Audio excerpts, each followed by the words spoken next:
The Devil is a Part-Timer, Volume 9. Satoshi Wagahara. Cover art by 29 Oniku. Prologue.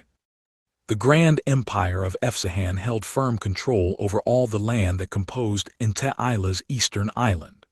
It was ruled by the Azure Emperor, the absolute font of all power in the land, and this emperor lived in a castle and surrounding city that visually expressed all of his majesty, all the glory that allowed a single nation to so effectively control such a great expanse. Such was the impression it gave visitors from all of Ntaila that it came to be known as Helsinki, as vast as the blue sky that extended from horizon to horizon across the earth. This land, this Efsahan, once suffered just as painfully under the iron rule of the Devil King's army as the rest of Ntaila. But even Alciel, the great demon general who had led the demon horde's conquest of Eastern Island, found himself taken aback by the vast, sheer beauty of this city, enough so that holding Helsinki Keep and the emperor's family within his grasp was a source of honest pride to him. Like, is all of that true? I know it's written in that history textbook they cobbled together after the invasion, but a castle as vast as Helsinki was all but doomed to be complex and maze-like inside, and within an upper chamber, one only the nobility was allowed to step into. A brawny man in a spotless toga over a cheap t-shirt with "I love LA" on it had his audience's attention. I mean, not to cast aspersions, but you don't seem like the type of guy who's into all this lavishness. Like, you really didn't mind spending the fortune it must cost to maintain all this. This place has gotta have a huge cleaning bill. An equally brawny companion in a full suit of armor accompanied him, but the person in the toga was addressing a third man, one who was currently using this armored companion's shoulder for support.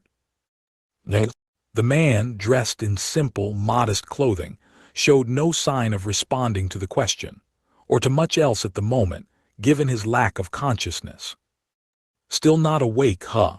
Guess we did ask a lot out of him. Hey, can you at least tie him back on the throne for me? And when he wakes up, try not to manhandle him again. Call me instead. Let him have whatever kind of tantrum he wants till I show up. Lord Gabriel, may I ask who this man is? What does he have to do with the great demon General Alciel? The man called Gabriel chuckled a bit as he shook his head. It's better if you don't know. It'll just make more work for me if you do. I'd have to transform him myself, and I'd really like to avoid that pain in the ass if I could. The armored man furrowed his brows at this reply. My lord, if I may, I am one of the proud knights of the Inland Azure Scarves, the most prestigious of the 8 scarves of Efsahan. There is nothing you could tell me that would prevent me from carrying out my mission, sir. Oh well, if you insist. That guy draped over your shoulder, that's your great demon General Alciel, so, oh see, can you stand up properly please? Despite all the lofty words of a few seconds ago, the armored man was now on the floor, the unconscious man's arm still around him. I've got a safety valve in place to seal off his demonic force, but I think he's gonna shake that off with a quickness once he wakes up. That's why I want you to tell me first. Ah, this is no good. This is exactly why I didn't want to tell anyone. The courageous knight of the Inland Azure Scarves was racked with fear, his eyes darting and unfocused. Man, I want to show you guys exactly who you're so afraid of. We're talking about a guy who spends 5 minutes at the grocery store agonizing over whether to buy a 6 or a 12-pack of eggs. Here we go. Gabriel plucked the unconscious Alciel, known in another world as Shiru Ashia, away from the incapacitated knight, heaved him over a shoulder and stomped off and upward, farther into Helsinki's higher reaches. It didn't take him long to reach the castle's throne room.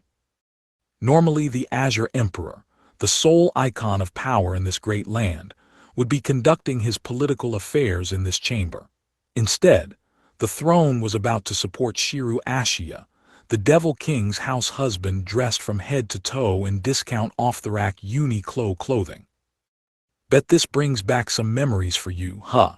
Gabriel asked as he deposited Ashia upon the throne in the middle of the vast, temple-like room, almost large enough to be a stadium. But from here on out, this joint's gonna play home to an event you're probably even more familiar with, so enjoy yourself, okay? He grinned.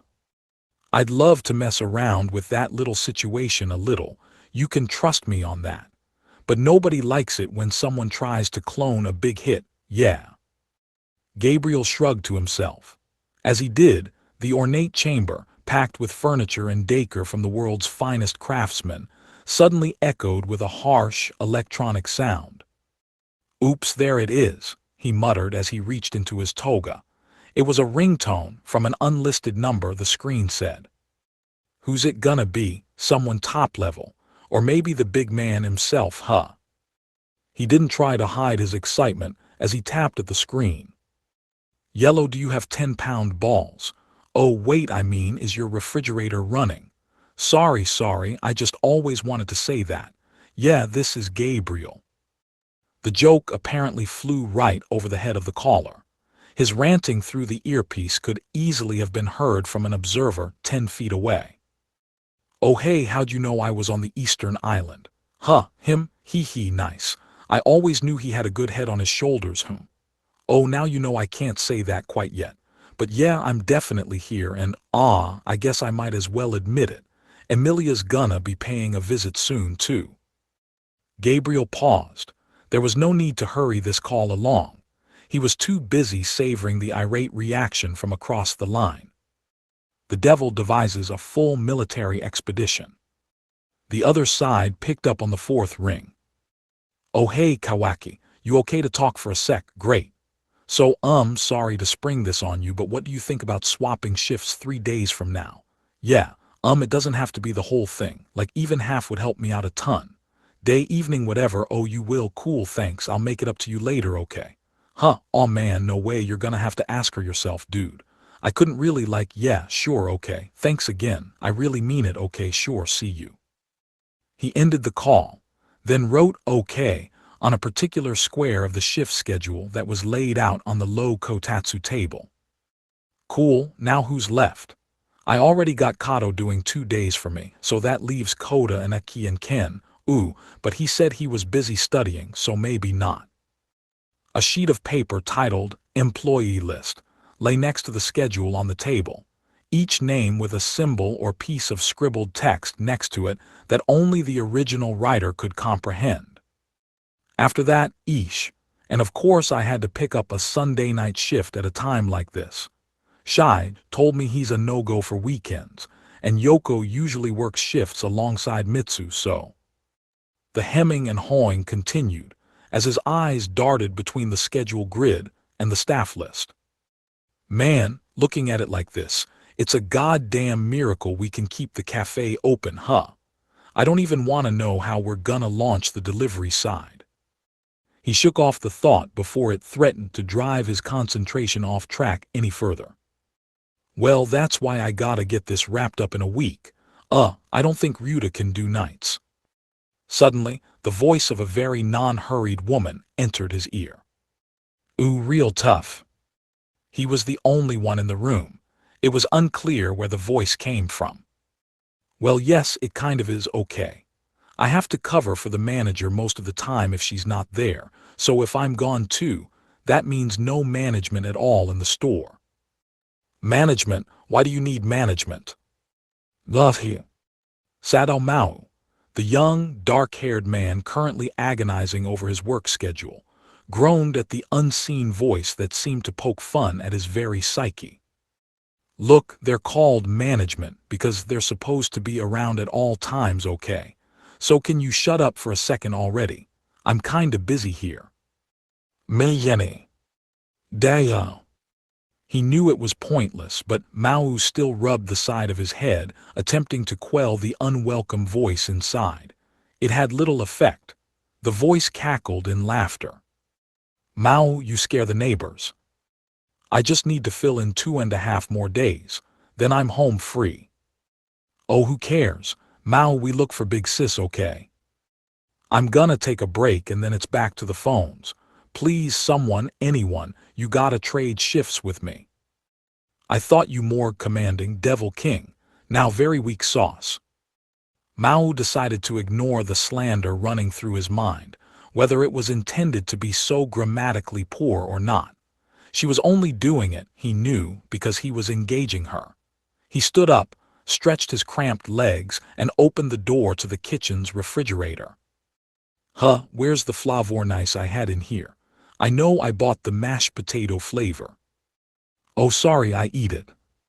Damn it, you can't even find those right now. They can't keep up with demand, you brat. 5 seconds later, he was engaging her again. The pilfered frozen dessert apparently had the power to make the Lord of all demons fly into a non-affected rage. Maō, are you okay? What's going on? A panicked voice issued forth through the door as the furious Maō was about to bang his head against the wall. It saved him at the last minute. Oh, is that you, Kai? Why, yeah, I heard shouting from your room, so are you all right?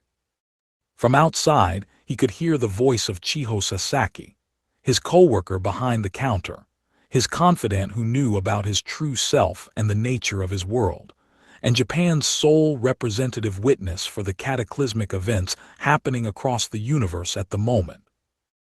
It's nothing. Well, no, I mean it's not nothing, but it's nothing important, so here, let me open up for someone with Chiho, I feel it.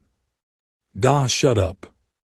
Just as Maō was about to unlock the door, he noticed the serious tone behind the voice that set off this whole inquiry in the first place.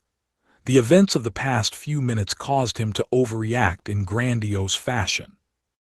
If now isn't a good time for you, I could always come back later. No, sorry, Kai, it's nothing. It's not your fault or anything, just, come on in. He opened up the door to find a fairly reluctant-looking Chiho there, his tone clearly giving her pause. Are you really sure? Chiho said, peering into the apartment. Hello. And next to her, expression equally dubious, was Rika Suzuki, looking right at Maō. Oh hey, you feeling all right? Yeah, more or less, Rika replied, sizing up both Chiho and Maō with her eyes. It made Chiho blush a little. Chiho here's done a lot for me, I have to admit. This came as something of a surprise to Maō. The events that took place here 3 days ago, when Rika last paid a visit, were nothing short of disastrous. Rika wasn't as inoculated against such supernatural and violent events as Chiho was. Why would she be? And having the full brunt of Ente Aila's existence thrust upon her had to be a shock. He had heard that Rika had barely left her place for the past 3 days. Chiho had stepped up to support her, communicating via voice and text, paying her the occasional visit to calm her frayed nerves. So what was all that about? They can't keep up with demand and stuff. Did someone eat your flavornice or something? Ugh. Maō found it hard to respond. Any hope that the girls hadn't heard him was gone. Flavornice, what about that? Oh, you didn't hear, Chiho. So, Flavornice is putting out these special edition ice pops that don't taste like normal ice cream, and they had, potato something. And it was this huge success, and they're having trouble keeping it stocked in the grocery stores. Oh, is that what it was? Chiho looked up in astonishment, apparently not as up on current pop culture trends as Rika. Maō, between his sadness at the lost ice cream, his embarrassment at having his ranting heard through the door, and the ensuing Flavornice stealth marketing campaign unfolding before him, silently wished he could teleport himself anywhere else but here. Yeah, that's great, guys, but you're here to see me, right? Come on in. Don't have much to offer, but... Chiho obliged, stepping into Devil's Castle as she kept a watchful eye on Rika behind her. There was a plastic shopping bag in her hand. Thanks. Oh, and I got something for you here. She seemed to be taking pains to keep her voice cheerful as she offered the bag. I bought this on the way, so... Oh, thanks, whoa, Flavornice. The presence of the now legendary frozen treat in the bag made Maō shout to the heavens. And it's the mashed potato flavor, too. Huh, really? Even Rika looked surprised. I didn't realize it was rare or anything when I bought it, Chiho said as she pointed at the logo on the bag. It just happened to be in the freezer at this liquor store near my place, so I figured, why not? For real, they're apparently so popular that I haven't been able to find these anywhere lately. Thank you so much, Kai. You haven't, Chiho smiled as he watched Maō rip open one of the packets. Well, I'm glad I made you happy. Rika said, still incredulous at how much this seemed to mean to Maō. Oh, sorry, come in, he responded, beckoning at her after realizing she was still outside. Rika stayed where she stood, returning Mao's glance. So Emi and Ashia really aren't there, huh? No, they're not, Mao said, taking care to balance the ice pop in his right hand as he solemnly shook his head. Indeed, if the mastermind of the local kitchen was still around, he would never let something as serious as a purloined dessert escape his watchful eye. Shiru Ashia, the great demon general Alciel, was no longer by his superior's side, for the very first time since Mao set off to unify the disparate tribes of the demon realms.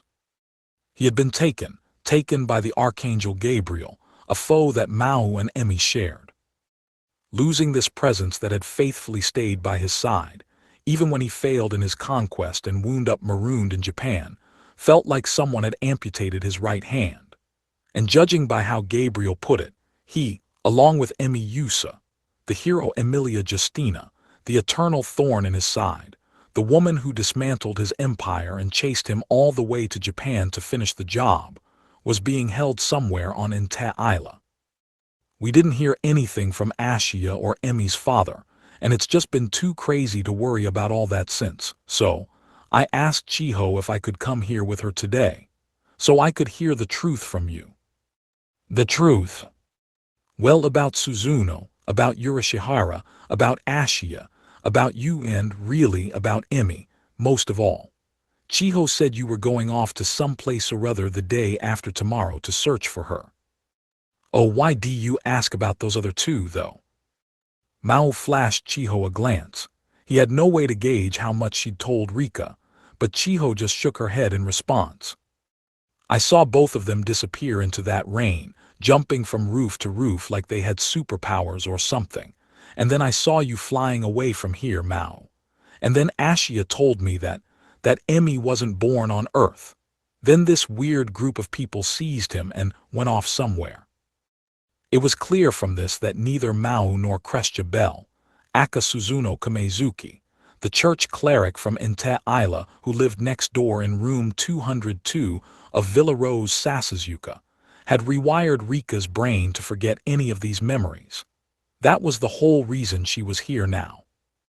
So if you know something, I'd really like you to tell me, about Emi and about my friends. She was after the truth about Emi Yusa, her trusted friend. Mao looked at the wall separating him from room 202 and let out a small sigh. All right, well, chill out a bit, all right. If you want to know, I'd be happy to tell you, but you need to give me some time, okay? 'Cause I think it'd go a lot more smoothly if Suzuno and Amin, if that girl who saved you were here too. Once they get back, I mean. Rika gave a resolute nod. Okay, I'll wait. Then she entered the room, settling down next to the low table in the middle. Man, nothing flaps you, huh? Mao offered with a smile. Hello, Rika fired back, half chuckling. It was kind of traumatic. I had a fever for 48 hours straight once I was back home. Mao could tell her smile was half forced, but he figured pointing that out would be cruel. Is Suzuno out right now? Chiho asked, notably less serene than Rika at the moment. Yeah, she went out somewhere with Amin this morning. To the hospital or? Nah, Mao shook his head, realizing what Chiho was worrying about. That girl was practically back to normal this morning. I guess that gash wasn't anything too serious after all. Who? Chiho shouted in disbelief. Her shock was understandable. The next-door neighbor was an active part of the events of 3 days ago, and at the height of it, she had been clawed from shoulder to chest by an enormous demon as she'd attempted to protect Chiho from harm. Even if Suzuno were a high-level church cleric with untold holy magic at her fingertips, Chiho couldn't imagine such a grave wound healing up within 3 days. Yeah, well, Amin was going on about how crazy that was, too, actually. But you know how she never fills us in on stuff, so. True, Chiho nodded. Amin Oguro ran a beachfront snack bar in Choshi, a fair distance northeast of Villa Rosa, that Maō and his acquaintances had tempeed at briefly. She was also the niece of Miki Shiba, the shadowy, corpulent lady who owned Villa Rosa and served as the landlord of Devil's Castle. Both she and Amin seemed like they were native to Japan, but both acted as though they knew who Maō really was from the start. And Amin, for her part, had wielded powers in front of Maō that were beyond even his own imagination. "Do you think Amin will come back here, though?" Chiho asked. "Yeah, her stuff's still in Suzuno's room." Amin had spent the past 3 days staying in Suzuno's apartment. That did little to quell Chiho's concern. What if Amin decided to disappear without a trace again after busting out her powers, like she did in Choshi? She had yet to divulge her reasons for visiting Sasuzuka in the first place, and her exact nature was still a mystery to them. Neither Maō nor Chiho felt safe in fully trusting her. "They said they'd be back late in the afternoon, so let's just try waiting them out for now, huh?" "All right, oh, I was so surprised about Suzuno that I forgot all about this. Maō." "Yeah. Where'd that girl go?" There was more than a trace of sternness to the question. Maō doubted he was imagining it. "You mean Asiyeth? She's here, right here." He pointed at his own forehead, wincing as he did. Housed inside was a voice currently pleading at him for a bite of the mashed potato flavor nice he was slowly working his way through. "They're really Maō." What do you want me to say? That's how the system works or whatever. She's annoying me enough in my head, but if I take her out, it's gonna be even worse. She's a hellion." Now Chiho looked even sterner than before. It sounded too much like an excuse to her. "Well," she began, "if we're going to talk to Suzuki about this, we're going to need to talk to Asiyeth too." Her hands were on the lapel of Mao's shirt. She was placing far too much emphasis on every syllable. "Take her out now." "Ag, stop shaking me, Kai. I'm gonna drop this ice pop. Look, okay, I'll do it. I need to concentrate, so stop shaking me. I'm not used to this yet." The lack of forward progress was starting to seriously agitate Chiho. Peeling her away from him, Maō turned to an empty corner of the room, supported his dazed head with one hand, and pointed forward with the other. "Come forth, Asiyeth." As he spoke, a dull purple light shone out from Mao's body. Rika, seeing this up close, tensed up, but Chiho couldn't provide her support right now. "Maō, I want bite too." The light from Mao's body slowly began to gather and form a body, not in front of Mao but behind him. She was maybe a little younger than Chiho, her silvery hair, complete with a purple whorl on one side, indicating she was plainly not from Japan. She was now here with them, and that wasn't really the issue right now. The issue was that she had her arms and legs entangled over Mao from behind him in a close embrace. And that wasn't all. Her mouth was wide open and making a beeline for the ice cream pop near Mao's own face. For someone like Chiho, and all the feelings she had for him, that was far too much to let slide. Asiyeth, what are you doing to Mao?" Getting some skinship with him, as a partner." Mao, despite the fact that he was the one who summoned her, acted just as shocked. "Get off me, Asiyeth." She had yet to materialize in any position Mao intended, but that didn't mean it had to work like this either. "Oh, Mao's so bashful." "That's not the problem, man. You're not getting a single bite of this. You already ate my snacks without permission." "It is okay, I am the growing girl. Could you at least pretend to listen to me? You're not getting a bite and that's it." The grappling match continued between the king of all demons and the mystery girl over some ice cream for several seconds. Then it was abruptly stopped. "Stop it right there." "Whoa. Ag." Chiho, forcing her way between the two, pulled Asiath away from Mao's body. "Chihu, why are you doing?"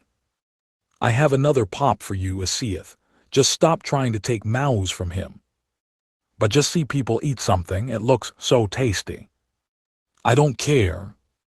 "Ooh, all right," Asiath said as she stepped back, sufficiently cowed by Chiho's tirade, but not so much as to keep her hands away from the shopping bag with her ice cream prize.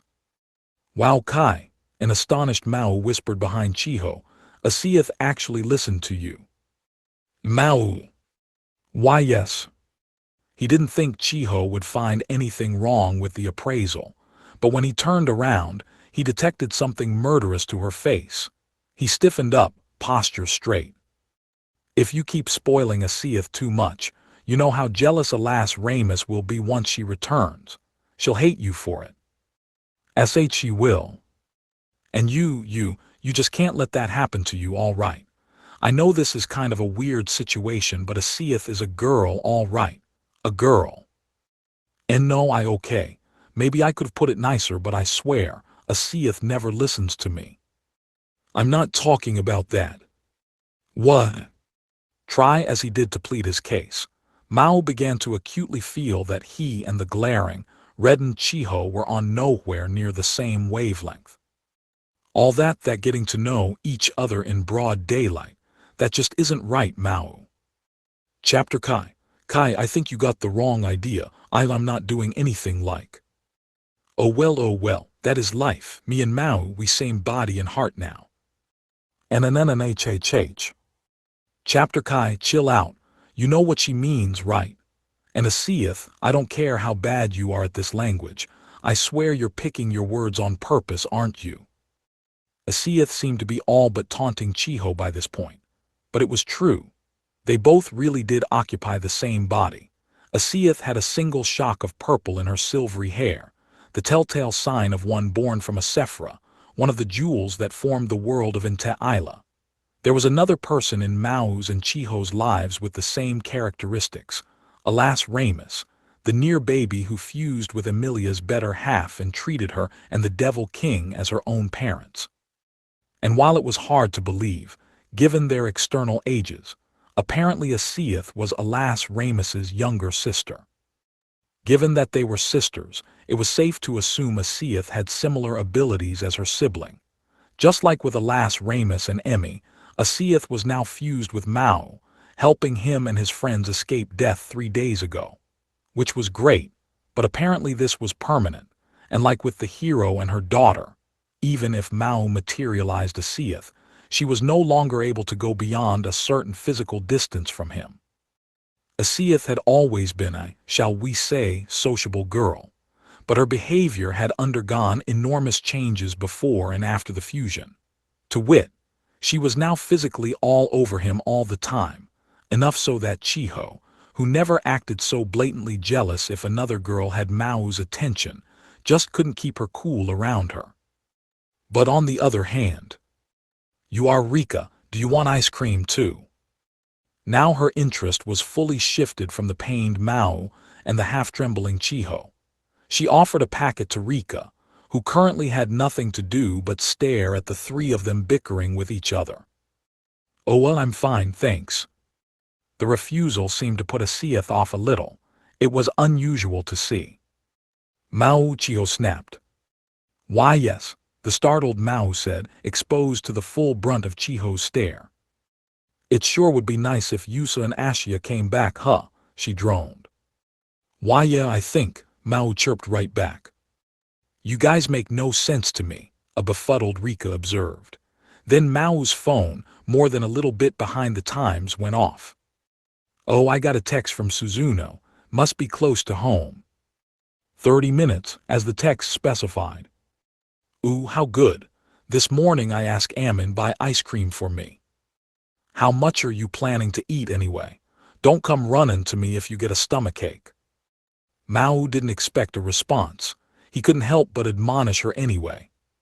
"So when they get back, guys," he continued, grabbing the papers he had out on the table, "I guess we'll start talking about rescuing Emmy, alas Ramus, Ashia, Emmy's dad, the whole gang. I'll worry about shifts again later." Hey. Ugh. Rika half rose to her feet at the weak-sounding yelp that suddenly came from parts unknown. Everyone, except for Asiath, focused their eyes on the closet, just in time for it to open up an inch or so. Behind it was the great demon general Lucifer, better known around here as Hanzu Urashihara, the dead weight of Devil's Castle, and a man who styled himself as the greatest slacker in the world. "Dude," he moaned to the group, "I don't care if you forget about me or whatever, but try to keep it down, okay? I'm not all fixed up like Belle yet. All that shouting makes my wounds hurt still, all right." Emmy and Ashia were marooned in Ente Isla. Though perhaps that was not the right word. Emmy, after all, had originally chased the Devil King from Ente Isla to Earth, and Ashia had been one of the demon leaders commanding the world's conquest. If anything, Ente Isla was exactly where the two of them belonged. But even in their native land, they were well and truly stuck. It all started when Emmy, curious about what her parents were doing on Ente Isla and what kind of past they had, decided to return home to find answers. She was the undisputed strongest human being in the universe. At the time, not even Maō, her natural enemy, could imagine her running into any kind of danger. But Emmy never came back, not even after the day she promised to return, and alas Ramus, fused into the young woman's better half sword, was undoubtedly still with her. The child's fate worried Maō enough to make him fail the written exam for his motor scooter license, something he was trying to earn so he could help out with MG Ronald's new delivery program. So he marched back to the exam center in Fuchu for a retest, only to run into a strange man and his daughter, Hiroshi and Tsubasa Sato, two people who boarded Mao's bus at the Space Observatory in Mitaka. Despite their names, they were clearly new to Japan. Thanks to their chance encounter, Maō found himself entangled in their affairs all through his retest, but then he found out who they really were. The man was none other than Nord Justina, Emilia's father and someone thought to have died in battle against the Devil King's army, while Tsubasa Sato was Asiath Alla, alas Ramus's younger sister and fellow Yesod Sephra embodiment. Just as Maō was trying to digest all of this, a top general from the male branch, a nobility-level demon tribe that had been getting in Mao's hair quite a bit as of late, appeared at Chiho's high school, forcing her to come face-to-face with him. Suzuno and Urashihara rushed to Sasahata North High School to assist, but Emi's friend Rika Suzuki accidentally saw them fly off into the air, leading her to demand an explanation from Ashia. He decided he had no other choice, but just as he had begun his tale, Maō had literally flown into the room from the test center, taken there by Asiath's powers. He'd stayed only long enough to drop off Nord and fly right back out the window. So there they had been, three people: Rika, Ashia, and Nord, a fairly baffling combination to see in Devil's Castle. But before they could get to the bottom of everything, Efsahan's Knights of the Inland Azure Scarves, led by Gabriel himself, attacked Villa Rosa Sasuzuka. Rika had survived unscathed, thanks to the appearance of Amin Oguro, proprietor of Oguroya and Choshi, but Gabriel had spirited away Nord and Ashia. And over at the school, the combined powers of the male branch officer Libikako and the Archangel Camel had dealt both Suzuno and Urashihara grave injuries. This was the scene that greeted Maō when he'd arrived at the school, and that was where he fused with Asiath, much as Emmy fused with alas Ramus, and then tapped into untold new powers. That provided all the edge he needed to repulse Camel and Libikako. But it could hardly be called a victory. Chiho, Suzuno, and Urashihara were all hurt. Ashia and Nord had been kidnapped, and Emmy and alas Ramus were quite likely being held captive in Ente Isla. For Maō, it was nothing less than a rout. As far as Maō was concerned, he truly was the Devil King. Room 201, in the Villa Rosa Sasasuka building, was actually Devil's Castle, and the neighborhood of Sasasuka was the castle town that served it. Shiru Ashiya, Hanzu Urashihara, Chiho Sasaki, Suzuno Kamezuki, and his nemesis Emi Yusa really were his great demon generals, so christened by none other than the Devil King Satan himself. They were his team of officers, his companions, the men and women Maō needed in order to launch a new bid at world domination. Protecting his team was a responsibility Maō took dead seriously. He had to punish the charlatans who had dared defy the true Devil King's army. He knew he had the right team for it. And now Satan, the Devil King, was ready. It was time to sally forth from Japan, work with his companions, and prepare the new Devil King's army for a full invasion of Te-Ila, the land of the Holy Cross. Oh, no way. Mao's eyes stared into space. How can this even happen? Mao. Chiho reflexively laid a sympathetic hand on his shoulder. The anguish in his voice was clear to her. But this is the reality of it, Suzuno intoned at the stupefied man before him. One almost too cruel for you to accept, I imagine, but reality nonetheless. Such is what little power you have to work with now. Suzuno, you're being too hard on him. Attempting to soften the blow for the Devil King will do nothing to change the facts, Chiho. God damn it. The pain was too much for Mao. He slammed a fist against the tatami mat floor beneath him. The thudding sound echoed throughout the apartment. Why? He gritted his teeth. His tragic-looking eyes ruefully turned to Suzuno as he shouted at the top of his lungs. Why did you score your motor scooter license first? Shut up, Mao. The honestly pained-sounding Urashihara was heard whispering from the closet. Mao was in no position to respond. He was too busy staring down Suzuno, who looked like she hadn't a care in the world. The brilliant, radiant card in her hand was a laminated license, one with Suzuno's name and photograph on it. I earned it because I thought that we needed it. Judging by your behavior as of late, I doubted you were capable of passing the retest before we departed. Yeah, but why did you? Mao stood up, throwing his body toward the window on the wall. He pointed a finger down at the backyard.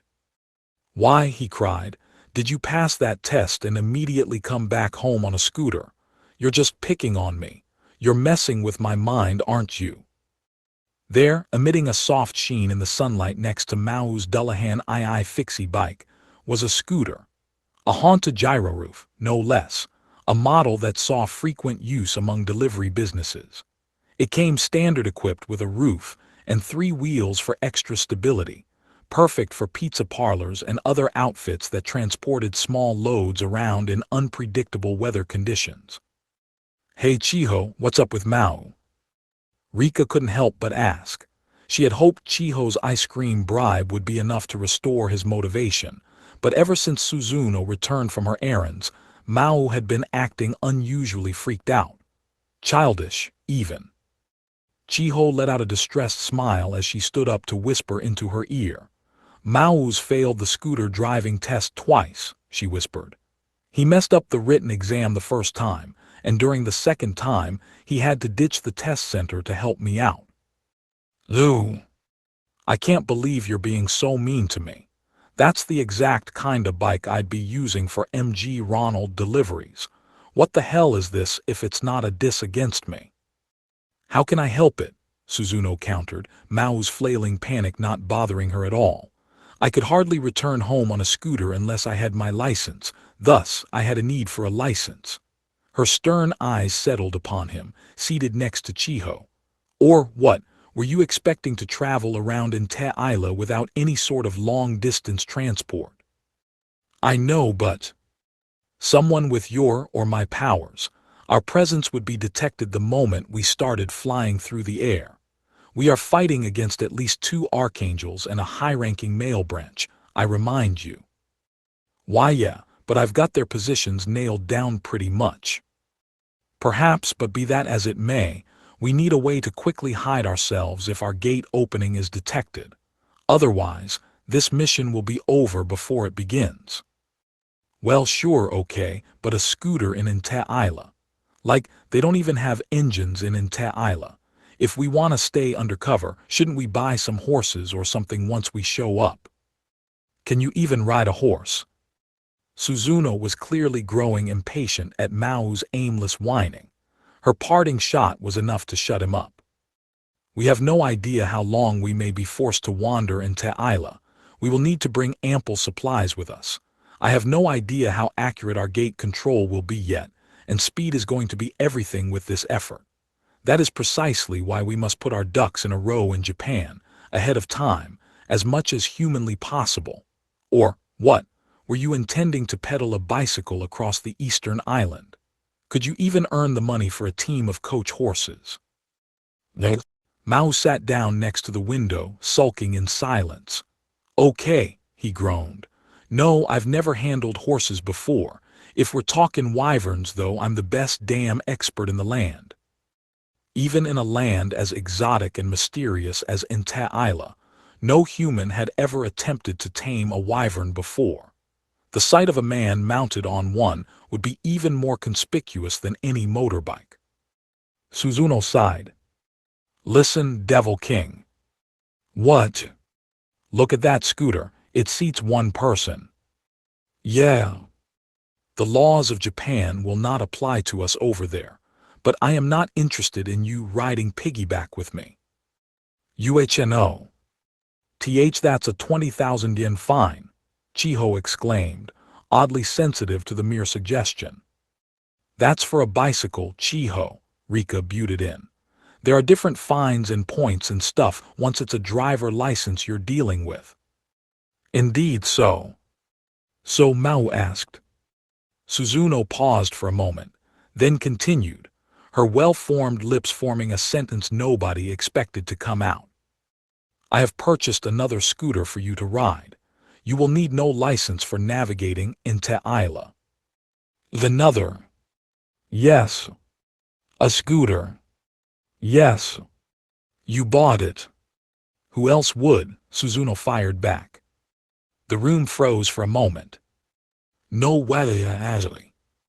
Dude Mao, seriously quiet down, came the protest from the closet. Look, I was always kinda wondering about that, but, geez, how much of a 1%er are you anyway? Yeah, even Chiho was shocked at this. I don't really know or anything, but I don't think scooters are that inexpensive. They are not, no. Used models, however, are reasonable enough. And Amain should be here soon with the second one. Together, the two of them cost, I'd say around 500,000 yen. They come from a reputable dealer, and thankfully they had some inventory ready at hand. The six-figure sum tumbled all too easily from Suzuno's lips. 5,500,000. Mao's brain attempted to picture the amount of zeros involved. It short-circuited. He promptly fainted, crumpling to the floor as though he had practiced the act several times before. Chiho and Rika immediately ran to him. Mao, speak to me. Is he all right? He looks pretty pale. Chiho peered into his face, white as a sheet and emitting an oily sort of sweat. Her view was then blocked by the back of Asiath's head. Okay, mouth to mouth, okay. He's breathing, he doesn't need it. Chiho attempted to pry Asiath away from him, face locked in horror. Just go back to your ice cream, Asiath. Rika, watching their struggle, cooled Mao's face with a nearby fan. This sure ain't what I thought was gonna happen. Then, from afar, the sound of a small engine puttering along came into earshot. They could all hear it stopping in front of the apartment building, followed by the sound of someone climbing the stairs. The door to Devil's Castle opened, revealing Amin Oguro, tanned skin and jet-black ponytail shining brightly from underneath her helmet. Hey, sorry guys. I had another stop to make and I kinda got lost. Found some super cheap gas though. Then she spotted the unconscious Mao and the half-wrestling Chiho and Asiath. Her eyes opened wide. What's going on in here? Inside Devil's Castle, which, between Chiho and Suzuno and Rika and Amane and Asiath, was seeing far more of a female presence than usual, Maō was lying on the floor. He was awake, but still notably paler than before. 500,000 for two, huh? He murmured. Like, I'm glad we're well prepared, almost too prepared, even. But aren't you spending too much money for this? Do we really need to prep that much in advance? Suzuno rolled her eyes before turning to Asiath, who was currently gauging the scene from a corner as she licked at her ice pop. You do, indeed, possess overwhelming power right now, she said. Considering what happened to Emilia after her, merger with Alas Ramus, you might be able to defeat Gabriel and Camille in a simple battle of muscle, Devil King. But do not forget that Alciel, Emilia, and Alas Ramus are being held as de facto hostages at the moment.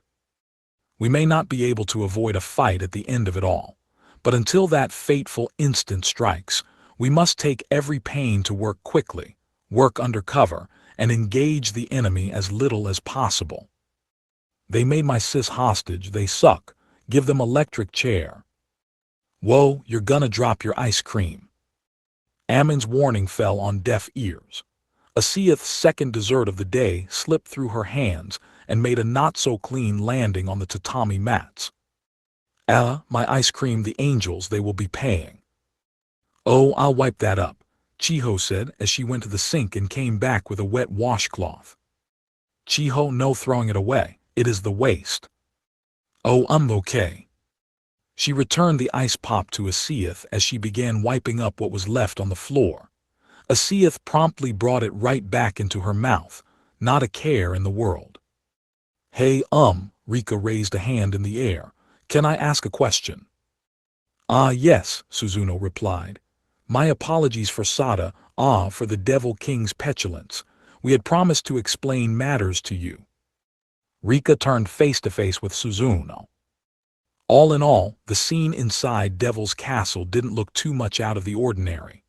The only real difference was the cast of characters, a tad different from the norm, and the fact that Suzuno was calling Maō Devil King in front of Rika.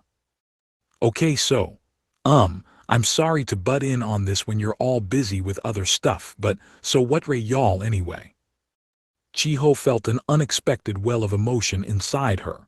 It was the exact same question she had asked, not all that long ago. Then Amin pointed at her. Hey, we've got Chiho here and everything. Why don't we have her talk about it? Huh? Chiho blinked, washcloth still in hand. If we leave it to just Maō and Suzuno, I think Rika probably wouldn't know what to believe once they were all done. Chiho, on the other hand, she's involved with this the exact same way Rika is, so that kinda impartial viewpoint would be a lot more believable, no? Indeed, Suzuno said with a nod. That might be a good idea. And even within his current befuddlement, Mao's thoughtful gaze at Chiho seemed to indicate that he agreed with it. Well, if you think that be all right, then sure. Assuming you're okay with it, Suzuki. If I could ask something before that, I guess you're pretty used to whatever wacky stuff's going on with Maō and Suzuno, right, Chiho? You aren't like some kinda comic book superhero who flies around and fights bad guys and stuff, are you? Ufda? Rika's reply was, in many ways, not quite what Chiho had expected. Well, I'm not sure actually. But she couldn't deny it out of hand. Even if it was only a single piece of holy magic from Enta Isla, she had a gift that no other human on Earth enjoyed. Kai's not like that, no, Maō answered in her place. She wasn't involved with us at all at first. She was just a new hire I was training at MG Ronald, just another teen. His wording hurt Chiho a bit despite herself. She let it slide, knowing that Maō didn't quite mean it that way. But then she got involved with me and Emmy's stuff, and she kind of found out, just like you did. And she's had to deal with a lot more horrors than you have, or I'd say she has anyway, but Kai told me that she didn't want to forget any of it.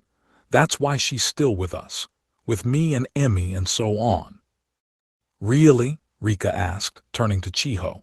She found it hard to gauge how serious she really was about this.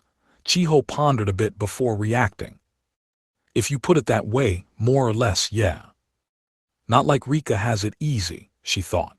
It wasn't every day a squadron of armed attackers storms the building you're in. For me, Chiho said, I guess the first time I saw how much power Maō and everyone had was when that highway overpass was about to collapse and crush all of us. So it was. But Rika's face tightened. Chiho made it sound as though she were talking about last night's dinner menu.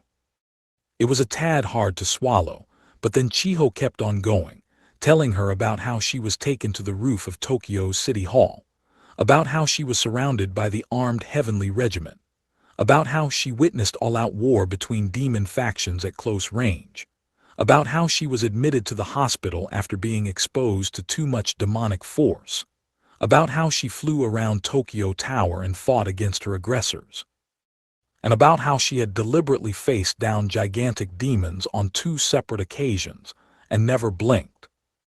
Looking back at it all, she concluded, I guess it's pretty amazing that I'm alive and well, isn't it? Silence. Chiho knew it wasn't her imagination. The blood had drained from Rika's face a bit. Oh, but, Chiho hurriedly added, but Maō and Yusa and Suzuno protected me every time, so I've never been really hurt or anything. Why yeah, but you keep getting into all this dangerous stuff, right? And you did get sent to the hospital. Well, that was kind of unavoidable. Or really, more my fault than anything else. There wasn't any problem with me in the end, though, so they discharged me after 2 days, Chiho, realizing she had mostly succeeded in stoking Rika's fears, fell silent. Maō felt obliged to throw her a lifeline. The thing is, though, she's had the right to have her memories of all of us erased any time she wanted. You're free not to believe us if you think this is too loony to accept. But no matter what you decide, we'll fully respect it. And whether you decide to forget about us or not, I promise you we'll do everything we can to keep anything from happening to you. Ooh. If you don't want to see any of us again, that's perfectly fine. But we'll never stop protecting you if we need to. And if this is too much for you to deal with today, you're free to come back some other day too. Course, I'm gonna be out for a little while, so you'll have to wait till I'm back, but... Why yeah, but if I leave here after all that, I'm just gonna get more curious, more scared. But if you go off to wherever you're going, that's gonna be pretty dangerous for you, isn't it? Yeah, Maō admitted, could be. I doubt it would be as safe as your typical holiday in Japan, Suzuno added. Rika sized both of them up. So, she began, choosing her words carefully, if Emmy's really from this different world, something that isn't Japan, then, like, she's been gone from there a pretty long time, hasn't she? Is she all right? It can't be all that safe for her there either, right? Something about the question made Maō, Chiho, Suzuno, even Yurishihara in the closet realize something all at once. What? Okay, so this might sound kinda cold, laying it out for you like this, but if you're asking whether Emmy's hurt or her life's in danger or whatever, then, I don't think we need to worry about that, no. Maō found himself struggling to articulate his intentions. So Emmy, she's strong, like really, really strong. I mean beyond any scale built around the human race. Yeah, a crestfallen Chiho added. She said she broke her leg when she saved me once, but looking back, it sure healed up pretty fast. I suppose, Suzuno said, we are all struggling to explain this, Rika, in a way you could swallow. Dude, it's easy, the voice in the closet countered. If she's back in Ta'ila, you couldn't hurt Yusa with a knife, or a gun, or even if you shot her with a tank round at point-blank range. That's totally a comic book superhero, Rika exclaimed. She had to, but Maō coolly accepted it. Yeah, that's a pretty normal reaction. But look at it the opposite way. All that strength and Emmy still hasn't come back. That's a problem. If it's not something physical keeping her over there, then it could be something emotional, and that's what I'm more worried about. Huh. Oh. Oh. Bah. Something about Mao's reply caught Chiho, Suzuno, and Yurishihara off guard. Mao grunted in reply, surprised at this. What, guys? Did I say something weird? You haven't realized. Guess not, dude. Mao, you really are such a kind person, aren't you? I'm glad to see that. What, come on, guys. Hello. Mao was honestly clueless, Rika even more so. Oh, nothing, Yurishihara and Suzuno said in unison. Heh, Chiho added as she gave Mao a doting look. The half-hearted reaction unnerved Mao more than a little, but he kept his eyes on Rika. Anyway, what I'm trying to say is that sure, Emmy can take a tank round and brush it off like it's nothing, but she's still human. If you can't overpower someone, you can take advantage of their feelings or their connections instead, right? If something's keeping Emmy down, I think that might be it. And maybe you know this already, but due to assorted reasons, alas, Ramus is together with her right now. We gotta think about her safety too. It might look to you like we're being pretty chill about all this, but we really need to take the time here to assess the situation and make the preparations we need. Oh, Rika brought a hand to her forehead. You know, it's getting kinda hard for me to grasp the scale of all this. So what's it gonna be? I guess we've already revealed a lot, but are you gonna cut yourself off from us, or? Like I said, I gotta hear the whole thing before I decide on that. That reply at least came loud and clear. You do. That's what you did, didn't you, Chiho? Then I gotta do that much too, I think. I want to think about it once I've come to grips with all this stuff about Emmy. Aw, ain't that all sweet and innocent? What's innocent, Amin? Oh, it's when she's so cute you just want to hug her, see? Like this squeeze. Squeeze, squeeze, squeeze. Chiho, ignoring Amin and Asiath in the outfield, turned back to Rika. This might be unfair of me, telling you this before we talk about it. Chiho. I was thinking that I'd like Yusa to have another real friend, someone besides me. Rika fell silent for a moment. This caught her off guard. She took a look around, sizing up Mao, then Suzuno, then the face of Yurishihara who had popped out through the door. She sighed, then turned to Chiho. It's not like I couldn't lie about this, but I guess I'm not the only one with stuff I can't talk about too easily here. Suzuki. I promise I won't let my emotions overwhelm me, Chiho. Rika was back to her normal self. Her iron will clear in her eyes as she looked at Chiho. I won't let my emotions get to me, and I promise that I'm willing to accept it all. So tell me about Emmy, tell me about Mao and everyone, and don't hold anything back. Chiho let out a soft smile. Okay, I guess I'll start by talking about how I met all these people. Slowly, she began to talk about the truth behind Mao, behind Emmy, and behind the world of Inte-Isla. Wuowa. Once Chiho was done with everything, Rika let out a long sigh. Well, no wonder Emmy had it in for Mao. She gave Mao a look. You're willing to believe me? Well, I've already seen Ashia disappear, Suzuno and Yurishihara leap over tall buildings in a single bound, and Mao and Asiath fly. It ain't that much of a mental leap. That wasn't all. During the lecture, Suzuno had transformed her hairpin into her war hammer for Rika's edification, Mao obliging with a few in-and-out Asiath fusions of his own. Rika had little choice but to accept it. Rika nodded tiredly at Chiho's question. A beat, then. I can't stand this. This is so embarrassing. She grabbed her own head, reared back and fell flat on the floor. Ask Suzuki.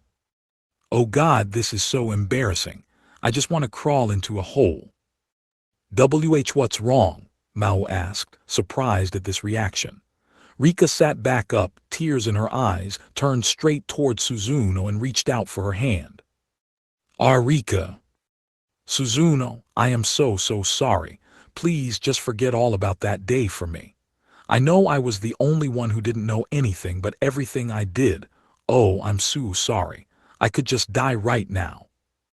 Which day was this? Suzuno asked, eyes turned wide at this unexpected confession. The day I first met you, Suzuno. Oh God, I went on that crazy tangent and started going on about all sorts of crap.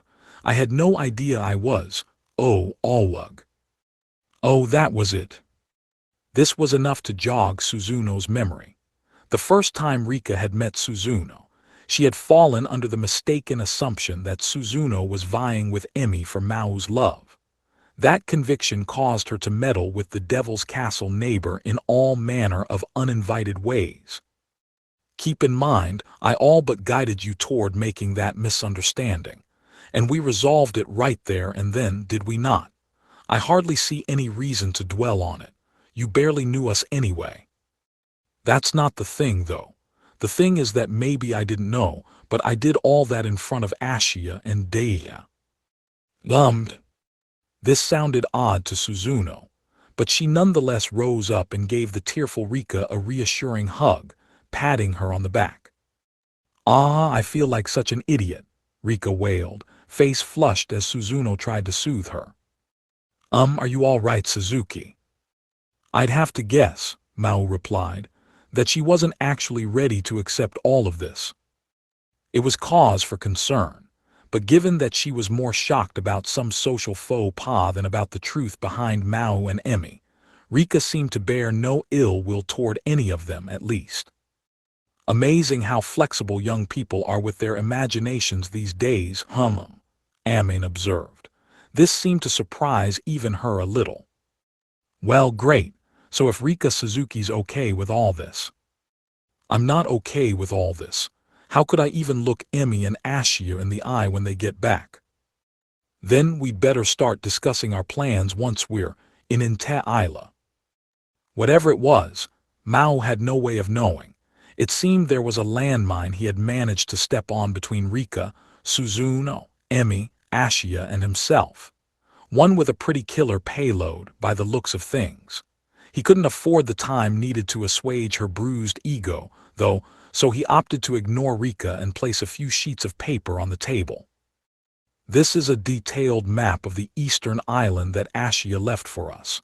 I guess he figured early on that if Emi ran into trouble, it was probably gonna be in Efsahan, on the eastern island. Why is that? Suzuno asked, arms still wrapped around Rika. I dunno, but I'd guess a lot of it's due to Alba convincing the male branch to build their base of operations there. Alba's like Chiho, in a way, just a regular guy who knows all about Emi's powers and history.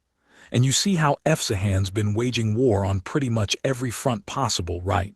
It's like totally suspicious. And hey, Urashihara. Yeah. An arm emerged from the closet. It held a wrinkled-up business card. What's that? Chiho asked as she grabbed it. It had a cell phone number written on it. For calling Gabriel. What? Why do we have something like that? Why would an angel have a cell phone? The Devil King and the angels are calling each other now, like some kind of nuclear hotline to Moscow. Chiho's and Rika's reactions very succinctly summarized the differences in each of their recent life experiences. Yeah, so that idiot left that here when he visited Urashihara earlier, and thanks to that, we know for sure that all of them, Ashia, Emi, alas Ramus, Emi's dad, they're all in Efsahan right now. You know for sure, Chiho raised an eyebrow at Mao's conviction. Why? 'Cause I called him up and he told me. And you're sure we can believe him? Chiho, well familiar with Gabriel's penchant for being an unreliable narrator, couldn't be blamed for doubting that information. He was weaselly that way, someone who could be relied upon only for being unreliable. Sometimes he openly attacked them, sometimes his actions came to benefit Mao. It was hard to see where his heart truly lay. I know what you mean, Mao said with a chuckle. But with this, at least, there's no reason for Gabriel to lie right to our faces. Remember him and Emmy. If he had kept quiet back then, we'd have no idea where to go. Dude, but what if he knows we're assuming that? Yurashihara sheepishly replied. He could do the all bait and switch on us real easy. Maō sagely nodded. Yeah, that's why I'm telling you to stay in Japan just in case. Sure thing, but at least save it for after I'm healed. When it came to discussion about work, Yurashihara's voice usually settled into a low groan of anguish. But this groan sounded even lower than usual. He's not coming along with you, Maō? A curious Chiho asked. Suzuno was always a given for this voyage. As long as she had a worthy amplifier, she was the only one who could open a gate for Maō. Chiho's idea link skills made her totally unique among the human race, but not even she was immature enough to want to join Maō on a planet far more dangerous than her own. Having someone like her, far weaker than Suzuno, on the battlefield would be an unthinkable drag on Maō and his friends. Something made all too clear in the battle against the Imperial Regiment at her high school 3 days ago. But Yurashihara, despite everything, was still a fully qualified great demon general. The power he wielded while saving Chiho from danger was real and massive. On Inte Isla, he could provide just the firepower this little search party needed. Or shall we say, we cannot take him along. It was Suzuno, freeing herself from Rika's arms, who finally gave the answer. I conceived of several approaches, but considering we must make a return trip as well, myself and the Devil King are about the best I can manage. Besides, she glanced at Asiath, standing by the window. She is far heavier than I thought. Hey, I'm not fat like that, so mean. That, Suzuno said instead of engaging her. And remember, ideally, we are bringing Alciel and Emilia's father back with us. I imagine Emilia's force would be enough for me to formulate a suitable gate for us all, but the more people I must bring through, the more difficult it becomes to keep it under control. It is best to avoid taxing our resources to the maximum. No telling what they might do here in our absence either, Maō added. I'd hate to have Kai and Rika become targets while I can't do anything about it. That's why I want him here, just in case.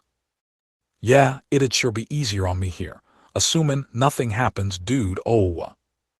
Chiho had no doubts about Maō's or Yurashihara's skills, but here in Japan, with Yurashihara unable, if not unwilling, to unleash his full powers, it was hard to say how much of a defensive line he could put up. Maō, sensing Chiho's concern, gave her a nod. I wouldn't worry though. If push comes to shove, there's always Amin. Oh, here we go. Saw that one coming a mile away. Amin tossed her now bare ice cream stick into the trash bin and nodded, a little dejected. That's not exactly what I intended when I came here, you know. Would you mind telling us what you did come here for then, maybe? It was a valid question from Chiho. Amin had yet to reveal why she was currently in Sasuzuka to anyone, but that didn't stop her from tossing her stuff into Suzuno's room. By what the church cleric said, Amin's luggage was all perfectly normal. A suitcase full of clothes, her purse, some cosmetics, a phone charger. So she surmised it was nothing related to her supernatural occupation. Amin herself had been pleading the same story over the past 3 days. I told you. You guys nearly ruined my family business. My dad came home and he was so pissed off, he kicked me out of the place. You know, saying he wasn't gonna let me mooch off the family any longer. That's all there is to it. If Ashia had been around to hear that, it would have provided all the inspiration he needed to boot Yurashihara from the room. Look, Amin protested, cheeks puffed out a bit in childlike fashion. I appreciate Suzuno letting me stay here and everything, but I had assumed one of the other apartments would have been unlocked when I showed up. My Aunt Mickety gave me the okay and everything too. But she sighed. All right. I owe you for the room and board, I guess, so if something happens, I'll try to keep Chiho and Rika safe. That's kind of my duty here anyways.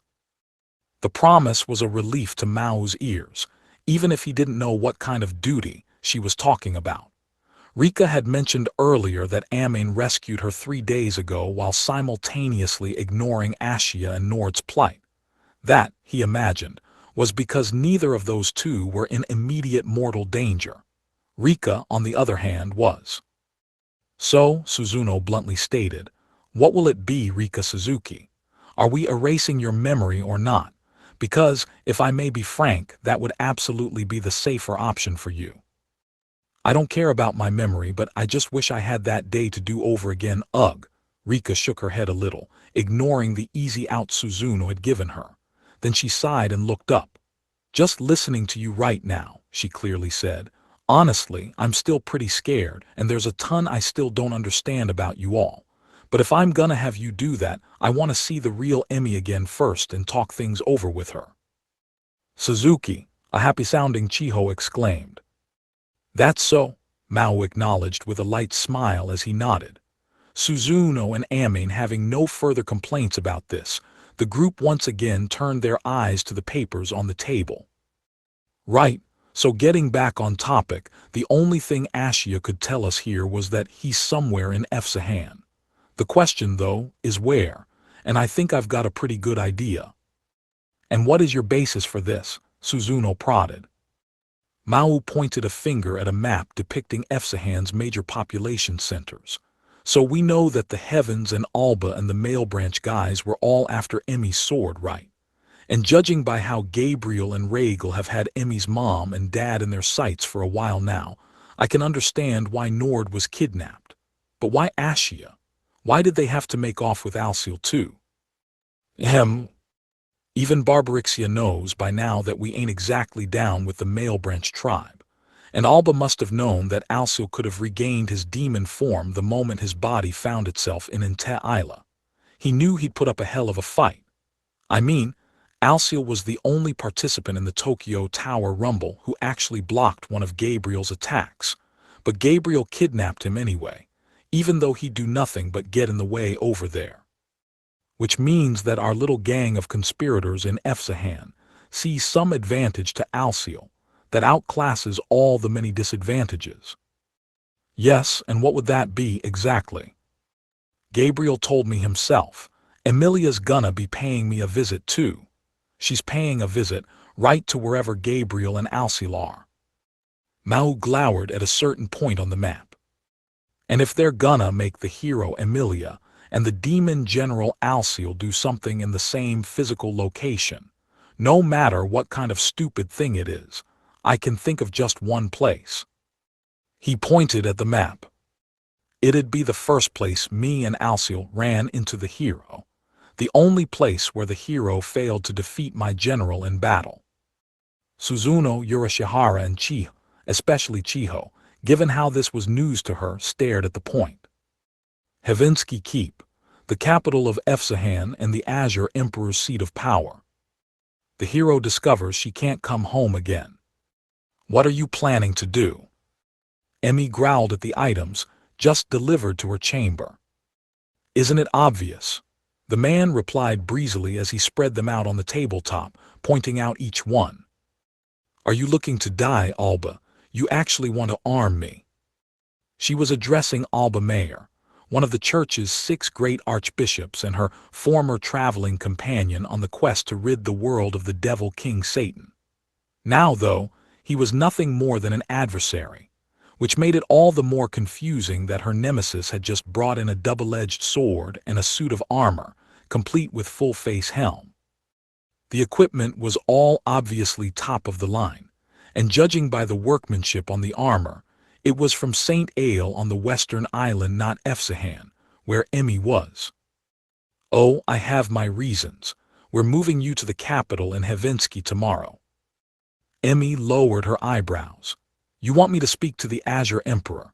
I thought Efsahan was taking on the world in order to get a holy sword. You can't be planning to offer me and my better half up to him and sue for peace, are you?"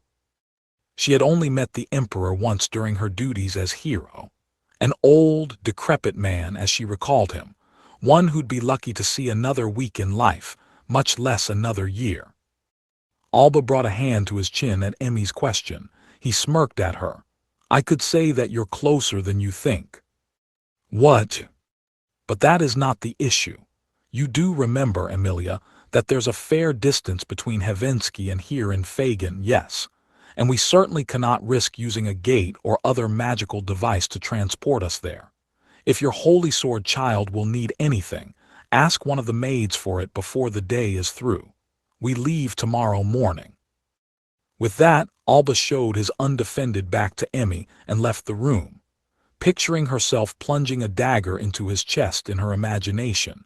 She waited for him to politely lock the door behind him. What was that about? Gathering her thoughts, Emmy walked up to the sword and armor Alba left behind. It's just normal battle gear, isn't it? She took care not to touch it. It could always be outfitted with traps, but after careful scrutiny from up close, it all appeared to be perfectly typical equipment. The gear of the commanding officer class in the St. Ale Army, yes, and of rather high-end make at that. But that was it.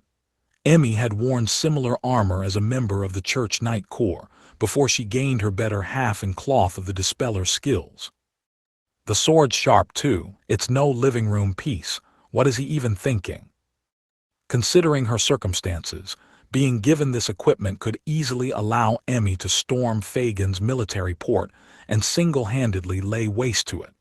Alba must have known that. She cursed herself for being too weak-willed to go through with it, but regardless, here it was, and she would be wearing it on the way to Helsinki. She recalled her previous quest to slay the Devil King. This very port was where she, Alba, Emeralda, and Albert established their first base of operations in Efsahan. The eastern island was under Alciel's full control by then. She recalled how it took them a full week of careful undercover travel to reach the capital from there, taking a long, looping detour around and behind Helsinki before storming it. It didn't quite erupt into full-scale combat against Alciel during that visit, but why do they need to take all this time to arm me and take me to Helsinki? Emmy engaged in a staring contest with the helm for a few moments. Then, letting out a deep sigh, she flung herself onto the bed. If I knew this was gonna happen, I wouldn't have let Emma and Alba handle all the travel arrangements and strategic decisions for me during our quest. I knew I should have used my head a little more. It was a declaration of defeat, and it sounded just as pathetic as the words portrayed it. This sort of espionage wasn't beyond Emmy's abilities, but when it came to political guile and negotiation skills, she could never keep up with Emeralda and Alba, two people who made such skills their career.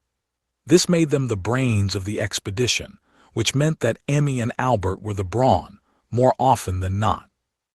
That had already been hurting her in Japan.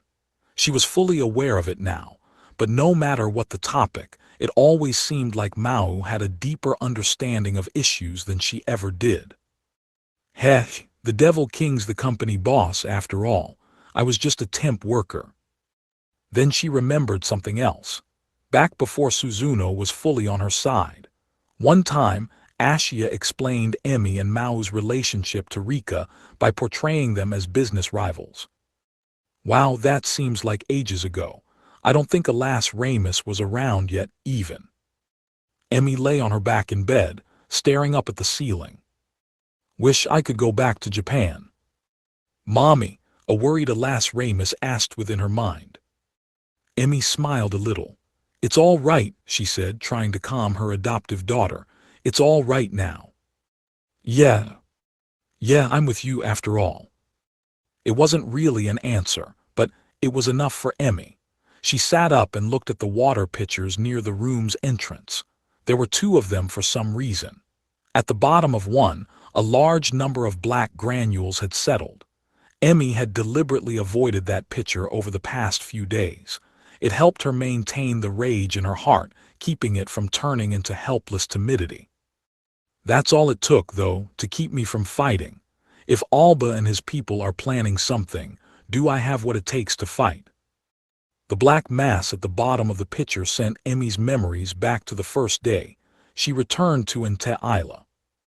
A light began to come into view at the other end of the rainbow-hued gate. Emmy could feel something powerful tugging at her hands. She was being pulled in, not by the friend ahead of her, but by the world waiting at the other side. The next moment, the digital static that dominated the gates in her space disappeared. Her heartbeat started to ring in her ears. Awaya! Emmy couldn't help but scream upon opening her eyes. She was someplace she was not at all expecting to be. She could feel the pull of gravity against her body.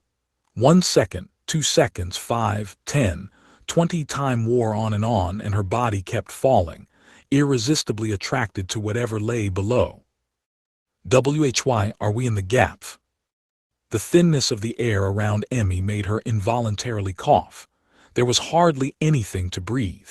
She turned her eyes down, mind still adrift in chaos, only to find a level field of cloud cover below. "We don't know who might see us, Suwo," shouted the easygoing friend who had just led her through the gate. "Okay, but isn't this too high?" It must have opened up well into the stratosphere. Emmy let her body fall, observing the full table of stars spread out above the cloud field. Then she noticed 2 particularly large heavenly bodies, sparkling brighter than the rest as they looked down upon the 2 of them. A blue moon and a red one. 2 moons of mystery that were like nothing on earth. It was the exact sky that Emmy had spent the majority of her life looking up at. "Emilia, we're going in the Cluewoods. Cover your eyes and ears." The warning snapped Emmy out of her reverie. She looked back down. "NGH." Adjusting her position, the hero closed her eyes and plunged into the carpet of white head first. The wind pounded against her ears, but only for an instant compared to the cacophony inside the gate. She was out of the clouds in the blink of an eye, something she could tell by the change in the soundscape around her. Emmy opened her eyes and took it all in. Inte Isla. The tears were rolling from the corners of her eyes, keeping them from drying out in the wind. That's what she told herself. But either way, there was no stopping them now. Her life hadn't changed a bit since the day she set off as the hero of legend. If anything, it had only grown more complicated and chaotic. This was no safe haven for Emmy, but to her, the vast landscape could have been nothing else. "I'm home." It was home on a faraway world. Something she dreamed about, something she even cried about as she searched within her dreams. "Emilia." The warmth of her friend wrapped around Emmy's outstretched hand. She looked up at the smiling Emeralda Eduva, her irreplaceable friend, the one who had just guided her back home. "Welcome back." "Thanks." Emmy used her free hand to wipe away the tears she could no longer make excuses for. "Heya, we'd better find some clothes for us first." No matter how dry Emeralda's laughter was, it wouldn't be enough to wring out her and Emmy's wet clothes. And they weren't just wet, either. They were covered in mud from head to toe. "Well, at least our luggage is safe." "I am sorry. I didn't realize there was this huge marsh where we landed." Emeralda was being endlessly apologetic. She had set up the gate to discharge them into the sky to keep the resulting gigantic energy discharge from being detected. Her gate-opening skills had less to do with her conjuring ability, and more to do with the angel feather pen Emmy's mother, Layla, had given to her. But either way, it still generated a large burst of holy energy. That was why, even when they went into the ensuing free fall, Emeralda didn't cast any kind of flight spell on Emmy until she was just about ready to pancake on the ground. They planned this drop at night to reduce the chance of eyewitnesses spotting them in the sky. Magic-driven flight would envelop the 2 of them in an eerie glow, something a nearby watchman or night corps could easily spot and investigate. Considering the current political headwinds in Inte-Isla, they had to eliminate any potential trail. The hero Emilia was one thing, but if Emeralda, a major St. Ale authority figure, was caught smuggling her to safety, the fallout would be dramatic. So she kept the 2 of them in free fall right down to the surface before she deployed her magic. Everything worked well up to then, but considering all the holy energy flying around in the air uses, she had opted to glide themselves down to a safe landing instead. What she didn't notice until too late was the marshland within the forest she picked as her touchdown point. She and Emmy wound up splashing down near the edge of it. Esmeralda had attempted to take off again once she realized her mistake, but the moment had already passed. The air from her gliding flight was already kicking up marsh water at them. It left her and Emmy forced to stare at each other sheepishly, both of them smelling slightly like raw sewage. "Oh, it's fine. Maybe smelling like this will keep us safe from animal attack anyway. The bag's fine at least. See, it'll take a lot more than this for Japanese flashlights to stop working." Emmy fumbled through the large knapsack she brought along for her trip home. She took out a headlamp and flicked it on. "I'm sorry." Esmeralda, head still bowed in apology, stood in the middle of the light beam. To say the least, she needed a change of clothes. "It's all right, okay," Emmy said as she tightened the lamp around her forehead. "I'm more worried about you than me, Emma. That's a court robe, isn't it?" "Ooh, I'll just say I tripped and fell while inspecting a pigsty." It sounded like a pretty far-fetched excuse to Emmy, but there was no point dwelling on it. "Okay, so where are we?" "Well, all this mud." Esmeralda took a map out from inside her robe, griping at the water already making its way into it here and there. It was a close-up map of the eastern section of St. Ale, the empire that dominated the western island, and that both Emmy and Esmeralda were native to. She pointed at it, drawing an imaginary line toward its southwest. "Your home village of Sloane is over here, and I think we should be here in this forest. If I follow that path, I should run into a few big towns and villages, right?" "Indeed," Esmeralda said, "and few of them have retained the size they had before the war. Lucky for us perhaps, but—" Emmy could guess what war she was talking about. "So, yes, the walled city of Cassius is being rebuilt much more quickly. It has an official church-run cathedral within its boundaries after all.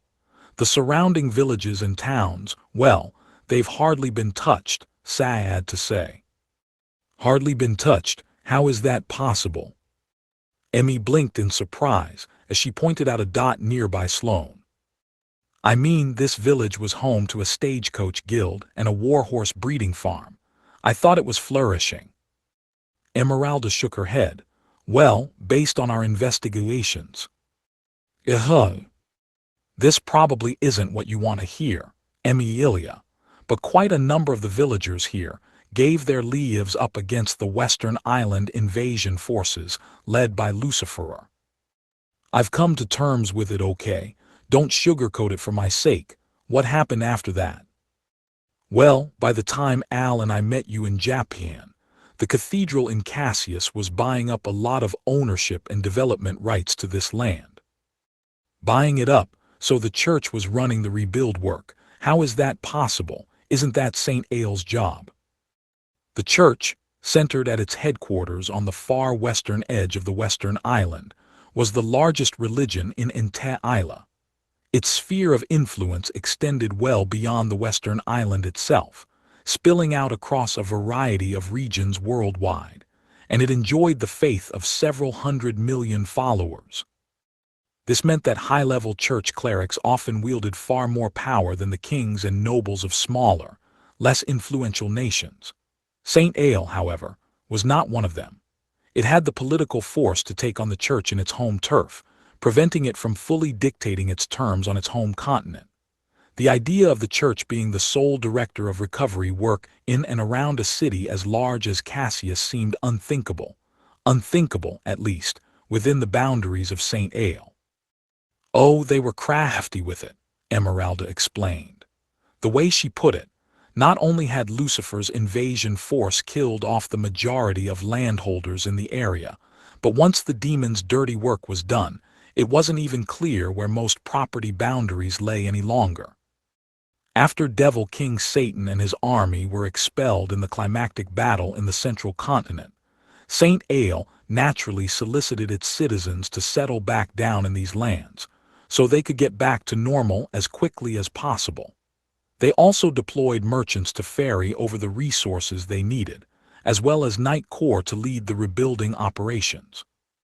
The church started by bidding on rebuilding projects for Cassius, where their cathedral is based. They gained the right to lead the recovery effort in all the lands around the Cieti. And rebuild they did. Things proceeded at breakneck speed inside and outside the walls of Cassius, and while no one was looking, they had expanded the boundaries of the city's walls, calling it repair work. This was followed by the church offering the new immigrants to the surrounding villages the right to move to these new frontiers at low prices. Having this influx of new population within direct control of the local cathedral, instead of spread out across the countryside, provided assorted advantages for the church at large. So what happened to the villages these people abandoned? On paper, at least, a large number of church-affiliated people had poured into them, but it was strictly on paper. On the ground, it was clear that recovery work had barely started at all, if any had been embarked on in the first place. Whoa, hang on a sec. What were the St. Ale Knight Corps doing then? They were stationed in Cassius and all the villages, weren't they? Even if the church snapped up the land rights in the area, that doesn't mean they get to just take over everything, does it? They can talk about all the rights they have, but they're still bound by St. Ale law. Well, Emeralda rumbled. Hate to say it, but that piece of trash Pippin and his gang seized control of the area. That piece of, Emmy was startled. It wasn't like Emeralda to use her prim voice to curse at someone like that. Do you mean General Pippin of the St. Ale Imperial Guard? Oh, no need to call him General. Just call him piece of trash Pippin, please. So you don't, like him or something, Guard General Pippin Magnus was the head of St. Ale's Imperial Guard, essentially, the top authority figure ruling over the Empire's Knight Corps. Emmy had met him during her attempt to rescue St. Ale's Emperor, but only casually. She couldn't quite picture what he even looked like any longer, but it was obvious that Emeralda, someone who hardly wore her emotions on her sleeve, detested his very existence. Oh, why couldn't Lucifer just kill that little sewer rat of a general when he had the chance? When the church forces selected the Knight Corps leaders deployed for the recovery effort, they almost always chose that sewer rat Pippin's lackeys. It pains me to say. Oh, really? The St. Ale Corps director in Cassius was totally in on it, too. Not only did the church bribe him to the point where he rubber-stamped any plan they wanted, but he also falsified the state of immigration into the nearby villages. That's how that dung beetle Pippin gets away with dancing to the tune of the church. He's sucking on their teat like the little rat he is. No doubt about it. The recovery effort's seriously behind schedule, and it's all thanks to that stinking old man's meddling. How much do you hate General Pippin anyway? He couldn't have been a very upstanding citizen, given Emeralda's consistent appraisals of him, but Emmy still couldn't help but feel bad for the Guard General currently being subjected to this onslaught of abuse, whether she could remember his face or not. He's a crafty rat, never letting anyone catch him in his evil deeds, and the worst part of it is, I don't even know why he's deliberately delaying the rebuilding work. I escaped the confines of the court so I could inspect the delays in the planning effort. I see. So the biggest issue here, well, it's that this rotten Pippin and his men may have sunk their dirty claws into Sloane as well. Emmy let out a light gasp. Given that Sloane was your hometown and all, they were pretty cautious with rebuilding it. They decided to delay work on the village early on. So for Sloane, at least, the delay makes sense, but you think General Pippin and the church people he's working for don't mind that one bit either. So to be careful, all right. Emeralda folded up the map. Now then, I have your identification here, Emilia. It was similarly waterlogged, but there it was nonetheless. A wooden card with a symbol branded on it. Any card released under my authority will have the mark of the Holy Magic Administrative Institute on it. General Festering Mold and his men may not appreciate that too much, but to heck with them. Can you at least call him Pippin for me? Emmy chuckled. It's too confusing for me otherwise. I'm surprised you're calling him that even. Do you ever refer to him that way in front of other people? He and I are even by now. His men call me Lady Midget Broccoli Eye. Plainly they were born destined to clash against each other. That, or the Imperial Guard and Emeralda's Holy Magic Administrative Institute had had this sort of bureaucratic rivalry for generations before. Why does someone like that get to throw his weight around, though? What about General Rumak? Of course, Emeralda replied, leaping at Emmy's question. Wouldn't you think she'd care at all? I don't think any of this would have happened if Rumak was in the country. Grief began across her voice. But Rumak was volunteered as the Western Island representative in the Federated Order of the Five Continents, the group rebuilding the Central Continent. Ever since Efsahan declared war on the world, she's been traveling back and forth between there and St. Ale. She's got no time to relax at all here. If Pippin Magnus was St. Ale's top general at home, Hazel Rumak was the nation's commanding officer on the front lines. Emmy had collaborated with her multiple times, from the first raid on Lucifer's forces after her journey began, to the operation to take back the Northern Island, to the final push toward Devil's Castle. Their relationship had never grown that familiar, but she was the veteran of many a battlefront, and in Emmy's eyes, she seemed like the ideal general, fair, talented, and above board in all her actions. But on the other hand, someone as slow and smelly as Pippin could never engage in the delicate, high-level diplomatic negotiations Rumak can. A mixed blessing, if you will. Emeralda seemed to have similarly lofty words for Rumak, but the only conclusion Emmy could make from all this was that once she was away from Emeralda, it was easiest to picture everyone around her as an enemy. All right, well, I think I get the picture. I'll use this ID if the times call for it, so. Yes. This Amy Yowser, is that supposed to be my alias? Oh, I thought it'd be easy to get used to. Easier than a wholly unfamiliar false name, she had to admit, but something about it still didn't sit right with her. It wasn't like Emmy Yusa was her real name, either, although people tended to forget that lately. Then again, she recalled, she decided to go from Emilia to Emmy. Did she really have any right to accuse Emeralda of a lack of originality?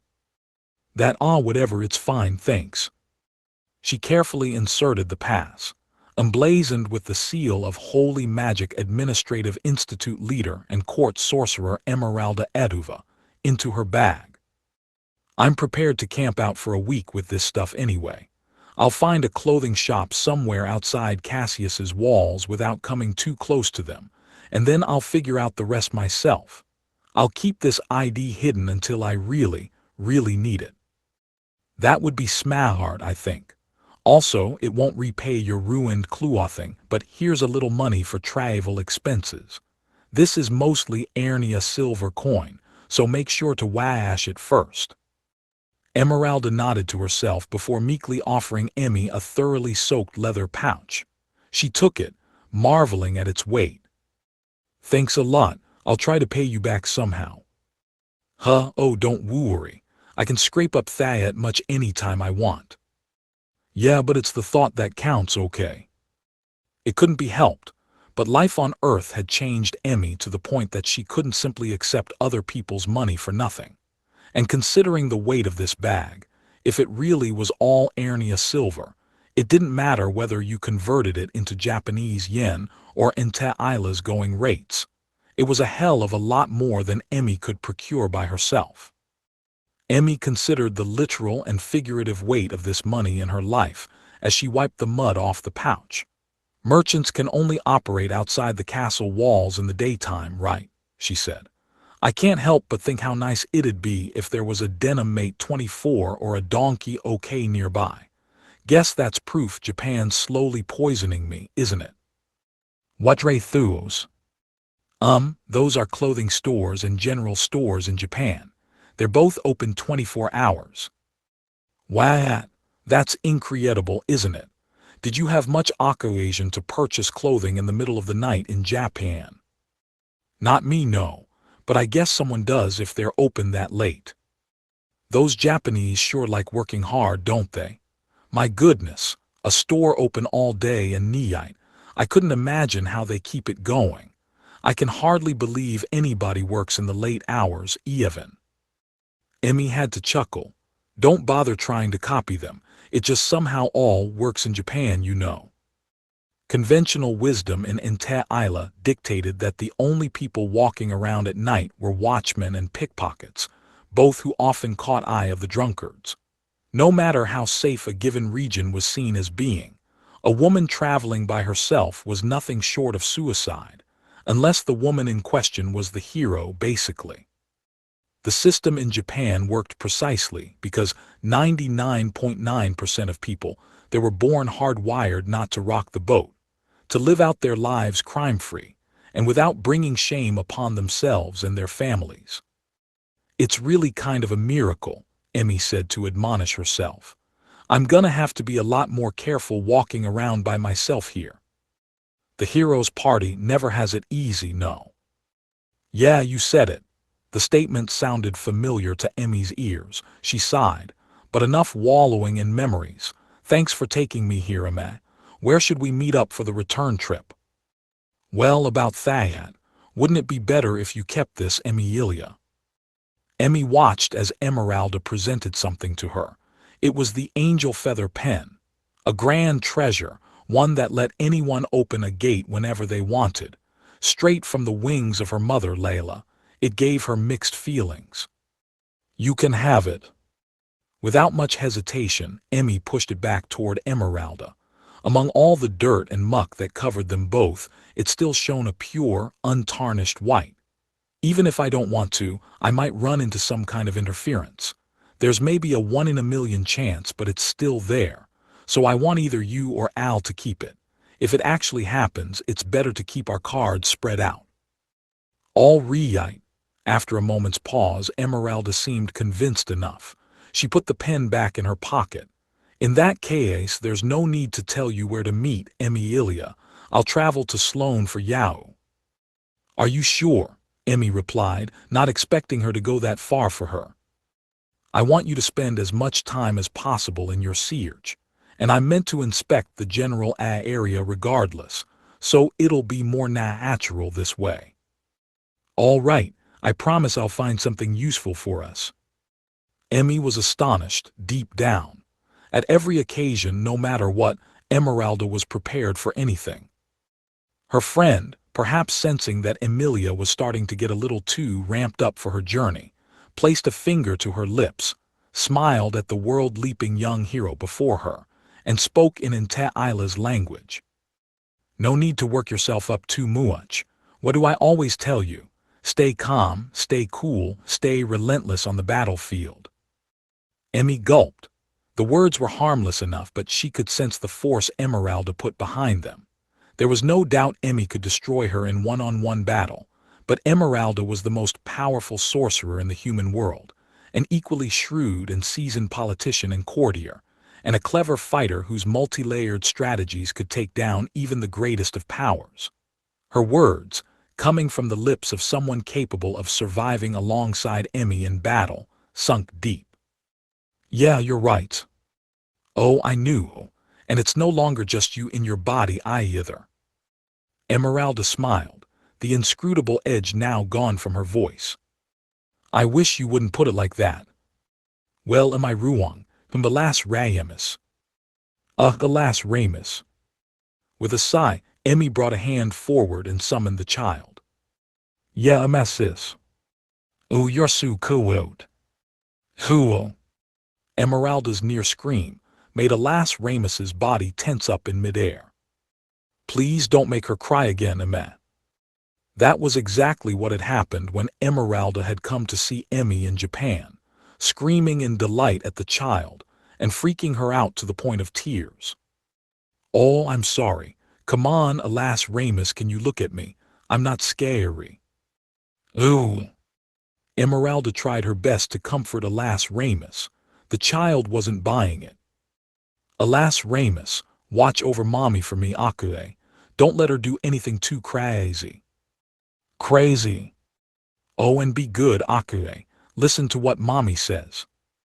"Yeah, alas Ramus, good." She nodded, both stubby arms in the air. It was enough to make Emeralda lose all self-control. "Ari so kuwoot. Ona weja. Yame." She had alas Ramus's rapt attention, and she just had to shout at her anyway. The tears were already forming. Sorry," Emeralda said, clearly not sorry at all as she stuck out her tongue. Then she pointed a small fist at Emmy.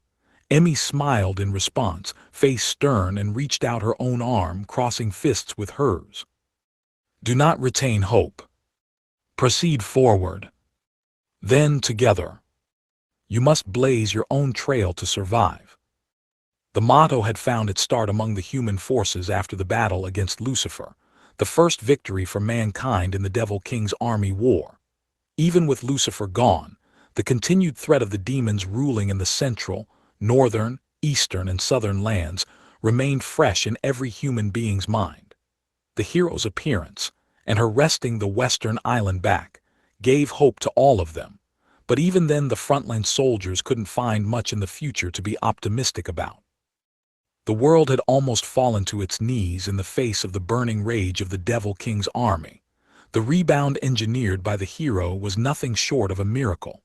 They needed to save the world while this miracle was still fresh. If they had the time to retain hope in their hearts, they had time to fight, to push forward, to change the world. That was what the fighters of the Western Island learned, and that was what they constantly told themselves. Remembering it reminded Emmy and Emeralda once again that, heart and soul, they were embroiled in battle once more. "Well, goodbye, Emilia. Take care over the next week." "You too, Emme." "Emesis is gone." I'll have to travel by myself. Well, with you too, alas Ramus." "Okay, I'll be a good girl." "Yeah, try to go easy on me. Come on back for a bit, okay?" Emmy wiped some of the mud off her hand before lightly tapping alas Ramus's head, fusing the child back within her. "Might as well head for Cassius first. Gotta do something about these clothes." The mud was one thing, but she had a bigger concern in mind. Her outfit was still from Japan. The only clothes she brought with her from Inte Isla to Japan were what she had on under her armor at the time. She thought about having Emeralda provide something, but Emeralda had balked. She needed to keep acting as natural as possible, or else there was no telling how General Pippin and her other rivals would react. Why do all these people find hurting others so much fun? She sighed again, for the nth time today, for reasons she couldn't articulate, and there, inside the dark forest, made her first muddy step back home. Please, just one convenience store. Day 2 of her return to Inte Isla. As weak-kneed as she knew it sounded, Emmy was already starting to crack. She was at an inn about a day's walk east of the Cassius city wall. It was a gathering point for the stagecoaches and merchant caravans that plied the lands of eastern St. Ale, and despite its relatively small size, it was a remarkably lively place. NGHHNH.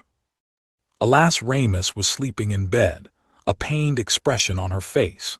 She didn't have a cold or anything, but it appeared that her dinner hadn't settled well with her. Emmy was taking her meals in her room to hide the presence of the child, but most of the food she could take up there wasn't anything someone her external age could eat. It simply amazed her. Was the culinary scene in St. Ale and the Western Island really so crude and unrefined? To her, it seemed like nothing but meat, alcohol, meat, and the occasional vegetable for variety. Trying to obtain prepared food rewarded her with incredibly salty meat that turned her stomach at first sight, and here were all these people chowing down on it in broad daylight, using it to sop up the booze.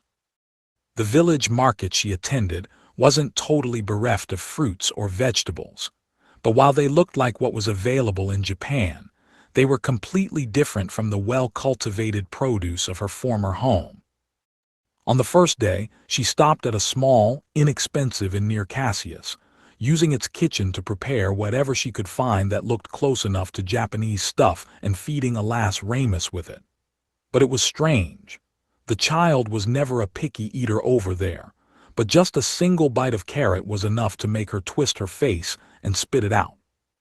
Seeing that made Emmy realize exactly how much she had gotten used to the food and water in Japan. Was the cuisine really that bad where she grew up? Whenever she picked up one of the ingredients in her pack, Emmy felt more and more depressed. The vegetables in Japan were so flavor-packed, so sweet, so soft. Emmy had no idea why Japanese children were so finicky with them. That was thanks to the farmers and produce companies who constantly improved their crops to make them more palatable perhaps, but sadly, the vegetables in the St. Ale region of the Western Islands simply weren't up to snuff. The carrots were bitter, earthy, and left stringy fibers that stuck in your teeth. The tomatoes were acidic, enough to almost stab at your tongue. The cucumbers more bitter than Emmy thought natural plants could ever be. The corn drier than a TV dinner left in the freezer too long, and so on. Emmy had grown up on this stuff, eating it on a daily basis until she came to Japan, and now she could barely stand to chew it. She could have just stuck to fruit, of course. The problem with that, though, was the price. In a word, it was ridiculous. Emeralda had provided her with a more than ample travel budget, but if she wanted something at least as good as what got sold in cans at the supermarkets in Tokyo, she'd be giving up at least one silver piece a go. St. Ale's history as an avid producer of fermented beverages meant that most of the decent fruit grown across the empire was hoarded by distillers or the local nobility. The common folk would have to be satisfied with what apples or oranges they could find, and it was all low quality, by Japan standards at least, and cost several times as much as the veggies. Emmy figured she could conceal the taste of all this stuff in a sandwich or something, at the very least. But the kind of white bread she could buy in Japan for 100 yen, a loaf didn't even exist at the local bakery.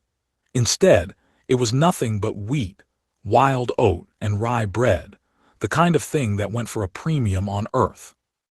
There was no milk or sugar used in its production, no cultivated yeast to aid in the process, and it was all brick-like and sour-tasting without exception, nothing like what Alas Ramus had eaten before.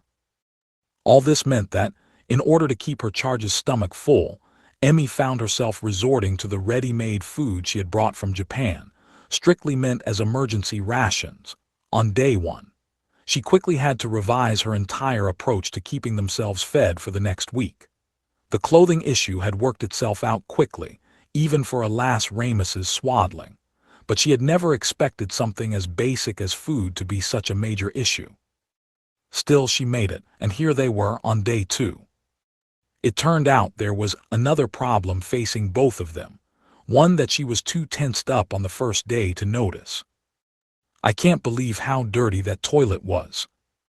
Emmy reflexively wrinkled her nose as she watched Alas Ramus struggle in bed. The bathrooms here were simply a mess. She knew not to expect anything as advanced as a flush toilet or reliable indoor plumbing, but every latrine she had the misfortune to run into seemed to present a new case study in sheer nastiness. And it wasn't just a matter of being disgusting. It was a matter of being disgusting and being charged for the privilege. Travelers had to pay up every single time they used a toilet. There was some old guy poised next to each one, taking tolls. 5 copper coins were the going rate, and even that only got you a plain stall, if you were lucky, with a door. There was, of course, no toilet paper. The lack of cleaning, regular or otherwise, made the stink overpowering. Emmy could hold her nose well enough, but she couldn't stomach the idea of making Alas Ramus do her business in them. So she resolved, as annoying as it made her life, to stick to the diapers she brought along for the trip instead. Thus Emmy found herself suffering at the start of her grand adventure, thanks to the food and the sanitation. Two musts for any civilization that seemed to be so incredibly lacking in this one. Tonight, at least, she had managed to cook the food well enough that alas Ramus ate her entire dinner. She mashed up a few potatoes, seasoned them with salt and pepper, then further mixed them into hot water. Adding mushrooms, onions, and minced chicken breast, she boiled the whole mixture into a ready-to-eat soup. That at long last was enough to earn and money from her audience. If she was traveling by herself, she wouldn't bother making these things that took up so much expensive water, fuel. All right, more like kindling and kitchen usage fees. But that wouldn't pass muster with alas Ramus. A convenience store, a microwave, some heat and eat food, some vending machines, a curry joint. Emmy could almost feel herself tearing up as she swore in her heart that, whenever she realized her life's goal and returned to her homeland in Isla, she'd bring at least a microwave and fridge along with her. She knew she must have looked haggard and weak at the moment. At least she didn't have to feel discouraged over it every time she looked in the mirror. There'd never be a luxury item like that in a cheap inn like this. Suddenly, Amy. A knock on the door. Emmy stood up straight. It was the innkeeper. Why, yes. She stood to her feet, tied her hair back up, ran to the door, and warily opened it a sliver to keep the visitor from seeing inside. Ooh.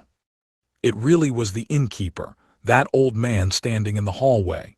His face looked honestly surprised. What is it?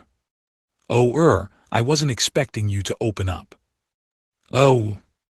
Emmy cursed her tactical error. This wasn't Japan. There was no guarantee the innkeeper was an honest person.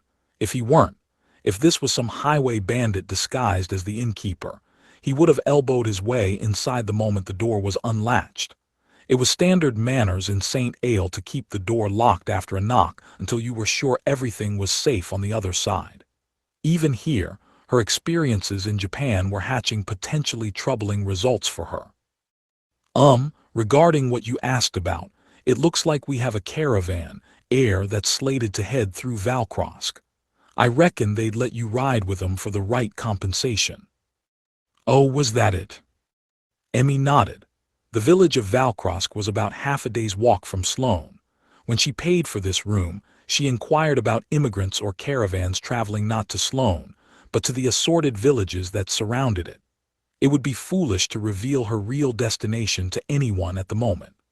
Both Sloane and Valkrosk were a long hike from here, but if she could grab a seat on a wagon caravan, that would cut down her travel time immensely. Thank you very much. If you could give them a deposit for me. Emmy took out 2 silver coins she had ready in her pocket and handed them to the innkeeper.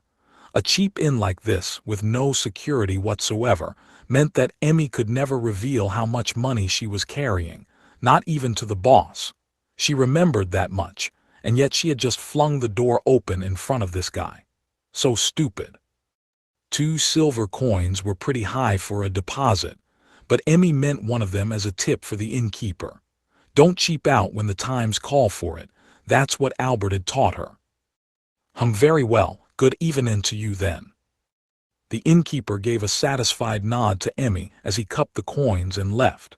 She locked the door and breathed a sigh of relief. This is all so hard. It used to come so naturally to me, too. She undid her hair again, slowly sat on the bed, and gently caressed the hair of alas Ramus, who looked like she was still suffering under a bad dream. Though really, I've only been alone once in my life, that year or so in Japan before I met the Devil King. Other than that, until she awakened to her hero abilities and freed the holy empire of St. Ale from Lucifer, Alba and the Church Knight Corps were her benevolent companions and guardians. Once she freed St. Ale, she met Emeralda, who became her inseparable friend. Albert she'd first met on the ship to the northern island after she defeated Lucifer and freed the entire western island. And thanks to his knowledge and power, they'd managed to persevere through the northern and southern lands' harsh weather conditions.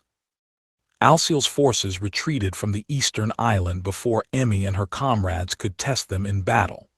So the four of them, buoyed by the will of the entire human race, smashed their way into Devil's Castle on the central continent. And then Emi drifted into a world where life-threatening danger almost never appeared. I acted all big and strong as the hero, but in the end, I couldn't do anything by myself. And now I'm freaking out over all these things I'm running into during my trip. It's not even funny anymore. MNHMMM. I'll try to whip up something nicer for you tomorrow, okay, alas Ramus. Emi smiled a little, then climbed into bed. No changing her clothes, no taking off her boots, no waking up the child. Going to bed in my shoes, talk about bad manners, huh? She recalled how she, Maō, and alas Ramus went shopping together in Saizaki-Sakuragyaka for a child-sized futon. She had scolded her, hadn't she, for climbing up on the train seat in her shoes, yearning for a look out the window. Come on, alas Ramus, listen to your mommy. She always listens to you. Emi groaned at the words. If something about the food or the weather here put alas Ramus in a bad state, she was sure that so-called daddy would give her a whole bunch of sarcastic lip back home, like he always did.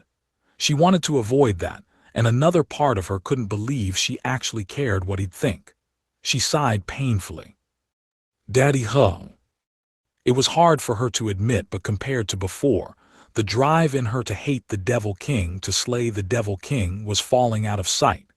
Learning that her own father was alive contributed to that, but really it was Satan, the Devil King himself, who had triggered it.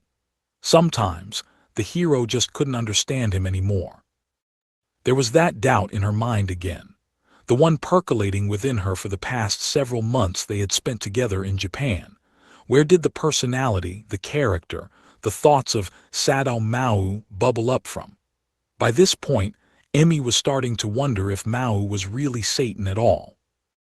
Her image of Sadao Maō and her image of Devil King Satan were no longer one and the same, to the point that she returned to Ente Isla without a single doubt that Maō, her sworn enemy, would do anything villainous in Japan while she was gone. Maybe being back home will kindle some of that old hatred again. Emi looked at the sleeping alas Ramus as she pondered the idea. No matter what kind of person Maō was now, Maō's presence behind the armies of Lucifer, which had destroyed her home, was the unmovable truth. Even the news that Nord was alive was given to her by an archangel, a completely unreliable source. There wasn't a shred of evidence to back it up. Right now, Sadao Maō was still her enemy, the villain who irrefutably killed her father, destroyed her village, and ruined her young life. She had told this to herself time and time again, and yet the completely outlandish idea that her father was alive had moved her heart so much in another direction. It made her feel pathetic. What am I fighting for? Who am I even fighting? The unanswerable questions melted into the darkness as Emi's consciousness faded away. You sure this is good? Cause your mourn paid up for at least 2 more stops. We could take you all the way to the walled city if you're willin' it. There was, perhaps, a slight trace of concern visible underneath the caravan boss's craven capitalist spirit. Cause, you see how Valkrosk's shappin' up at the moment, no travelers' inns or the like. And nearby you got Milady, you got Gove, you got Sloane, and the whole lot's 2 or 3 stragglers short of empty. If you're mackin' a pilgrimage or whatnot, then Godspeed with you, but I ain't too sure anyone's left to pray to, Emi helped herself off the wagon, once it stopped at Valkrosk, on a side road off the main path to Cassius. It's fine, sir, thanks for the ride. The caravan ride had saved her a good day or so's worth of traveling. A grown woman could do the trip from here to Sloane on foot in half a day. And you could call it a pilgrimage of sorts, I suppose. I lost track of someone important to me when the Devil King's army invaded here, and I'm traveling in order to track him down. Ah, sorry if I'm pockin' around too much. It 'ad to be salmon like that, for a girl to be travelin' alone like he is." The boss, still seated at the coachman's post, removed his wide-brimmed hat. "I'll give a prayer to the god of commerce for ya, so's you can meet that whoever guy. You're overpayin' for my services anyways. Little bonus for ya, in all that." "I appreciate that, sir." Emmy smiled at the gesture. "Hope to see you again," the man said as he replaced his hat. "Right." Then, with a flick of the reins, the caravan was off again. The men who staffed the 6 wagons each waved at Emmy as they passed by, shouting their farewells before disappearing down the road. Emmy watched them until they did, then brought a hand to her chest. "Letting something like that move me, I really have gone soft." The boss's sincere prayer really had moved Emmy's heart a little. "Things have been so peaceful I almost forgot. This is Isla, isn't it?" She took a deep breath, attempting to cool down her newly warmed heart. She could feel the power coursing through her body. That was no illusion. "Warmth creates power. Nobody can beat me now." Her body was brimming with holy energy as she exultantly walked away from Valkrosk and took her first steps toward Sloane. In her previous journeys, the only thing Emmy could rely on, traveling through the night, was the light the moon and stars provided. Now she had a headlamp over her forehead, the lead flashlight in her right hand, yet another triumph of Earth's civilization, bathing the path ahead in near-blinding light. She was planning to rely on both of these light sources on the way to Sloane. The flashlight was solar-powered and theoretically never ran out of juice, and even if she used it too much at night, it came with a hand crank too. If she had the right cord, she could charge a phone with the connector on the bottom, and the foldable side stand made it useful as a desk lamp as well. She could even adjust the light between 2 levels to save on power. And if any wolves or bears decided to peer at her through the darkness at a forest detour, the built-in emergency siren let her scare them off without a fight. If there was a lighter or a Swiss Army knife on the back, I could mass manufacture these and change the way everyone on Isla travels. Emmy realized she was starting to sound like an infomercial as she spotted something on the edge of the woods, a small, seemingly abandoned house, one she could have easily overlooked. Once she caught sight of it, she turned off the light, not wanting to reveal her presence just in case any rogue characters were lurking inside. Or worse, considering what this house was, the sort of people Emeralda was concerned about might be guarding it right now. Slowly, Emmy scoped out the area for any other presence, moving at half the speed from before. Soon, she spotted another building in the moonlight ahead, just barely visible. She stopped and looked around once more. Not like anyone would be here. She sighed. Not that she let her guard down, but, thinking about it, over a year had passed since Emmy disappeared from Isla, and it had been a good half-year since any of the angels, demons, or church officials had confirmed her presence. None of those forces had the free personnel to station here for a hero who might or might not ever show up. Besides, before the Devil King invasion, this place was nothing more than a farming village. Nothing special at all about it. As she came closer, she caught sight of a flat area along the path, one where humans plainly used to dwell. This was the land they used to cultivate. Emmy crossed the path that went through it, taking step after careful step toward the dark ruins that spread out across the night ahead of her. Soon, she was at the village's main street, just barely wide enough for 2 wagons to pass each other. "I'm back." There was not a single insect cry, not a single mouse scurrying around. It was as though time had stopped for this village. The only thing that listened to Emmy's shaky voice was the fresh night breeze. The village of Sloane was in a state of quiet decay, serving as its own gravestone. "It's okay to go in, Mommy." Emmy had helped herself into the house nearest to the path, one that still retained most of its original form, and pitched her tent inside. That, she hoped, would keep anyone from noticing the smoke and flame from her cooking, as well as the light alas Ramus emitted when she took her out. "It's all right, this belongs to someone Mommy knows." Emmy flashed a forlorn smile as she quickly prepared for dinner. The menu for tonight featured yesterday's potato soup, packed into a paste, along with some instant rice, good old Auntie Nan's from Japan. It cooked just as well simmering in a hot pan as it did with 2 minutes in the microwave. She filled her all-purpose pot with water, then used a smoke-free portable camping stove to bring it to boil. Adding a little water to the paste to bring it back to soup form, she used the remaining water to heat up the rice. A little jerky she packed for the trip, and she had at least the bare trappings of an evening meal. The perfect feast for my triumphant return, I suppose. Mommy Tatos. Alas Ramus, illuminated by the flashlight propped up on its side, prodded Emmy for her apparent new favorite food. The darkness of the unfamiliar place didn't seem to faze her at all. "Oh, what do you say before that?" Thanks for the meal." "Very good. Make sure to blow on it a little before you eat it, okay?" She had taken care not to make it too hot for alas Ramus. She wanted to treat this as just another dinner for her sake. PFFFFFFFT. How is it? Good. The feast inside Emmy's rotted-out homeland continued calmly. Once alas Ramus had her fill of potato soup and rice, it was Emmy's turn to tackle her own meal. As a grown-up, her dinner was a little more basic: oat bran bread, beef jerky, and just a little of alas Ramus's soup. Mommy. What is it? Why isn't Mommy's friend here?"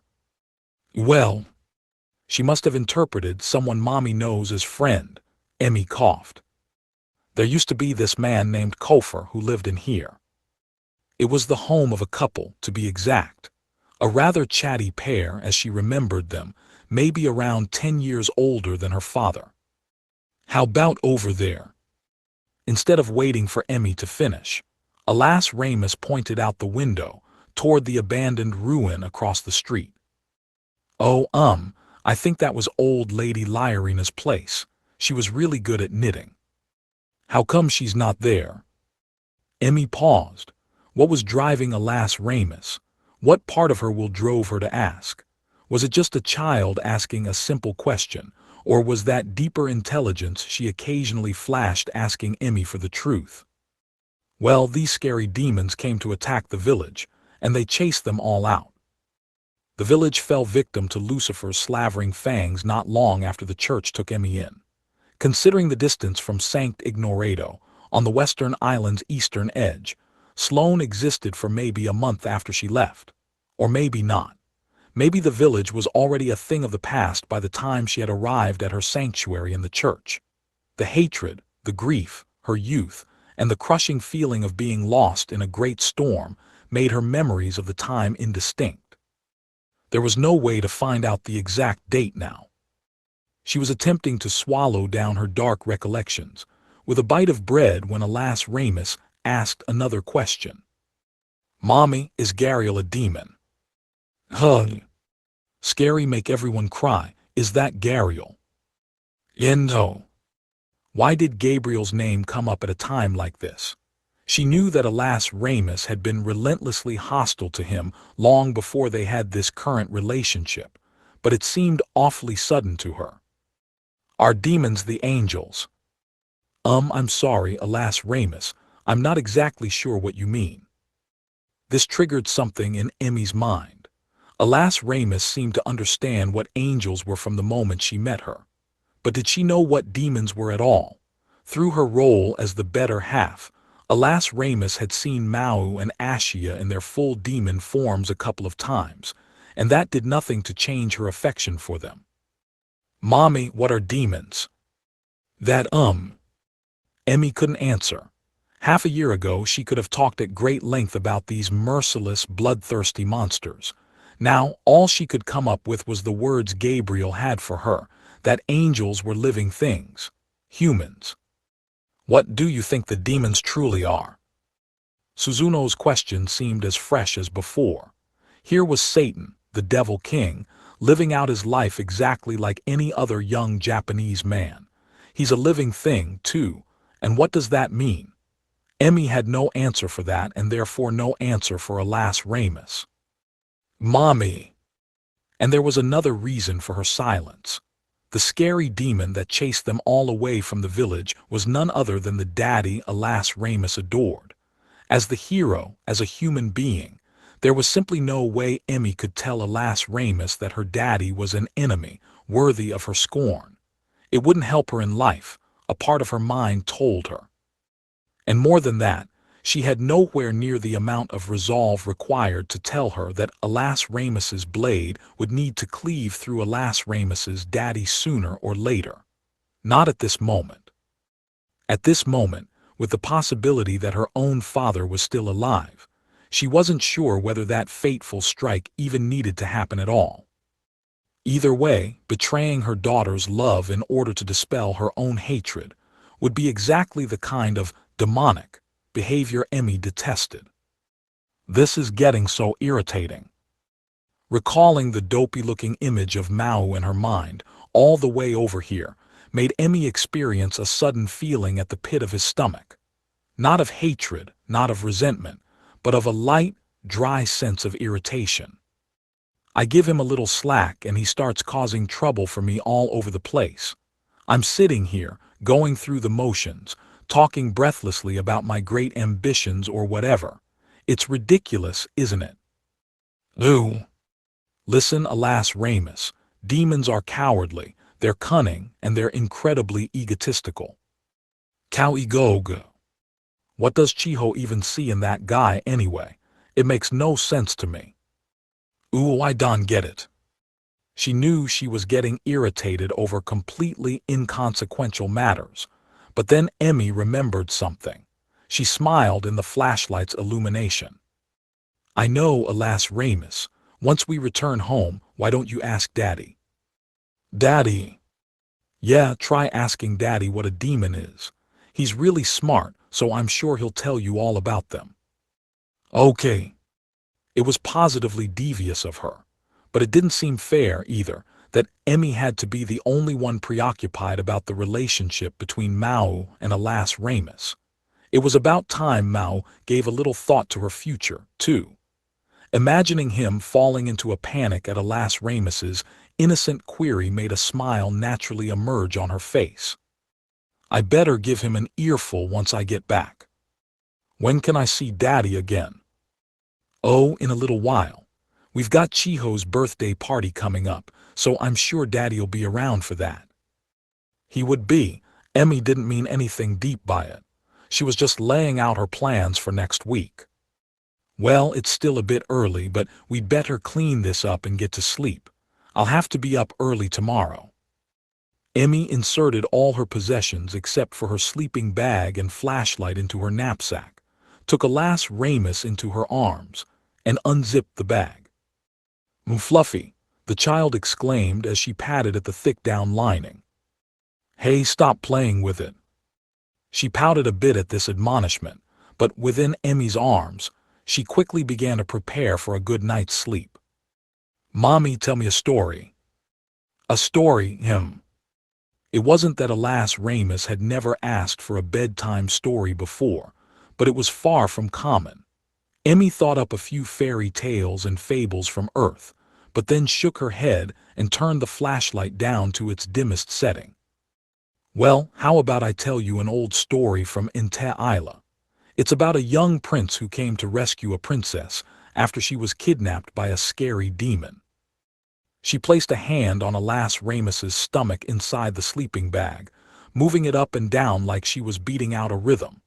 Slowly, the night shared between mother and child advanced, inside the dead village where no moonlight reached. Emmy's eyes were open before the sun rose. Alas Ramus's eyes weren't, but it didn't matter. She could always just bring her back into her own body. This she did, as the first rays of light began to dance upon the ruined village. It was just as silent as before, without even a single forest creature nearby. The last time Emmy was here, she had stopped by in the midst of her quest, ridding the grounds of the wilder and or more magical beasts that had taken up residence inside. If anything, the place had weathered the time in between pretty well. But it was weird. Nothing was familiar about the site of this destruction, but she still instinctively knew where everything was. The Justina residence was eastward, toward the sun that even now was starting to rise above a faraway mountain.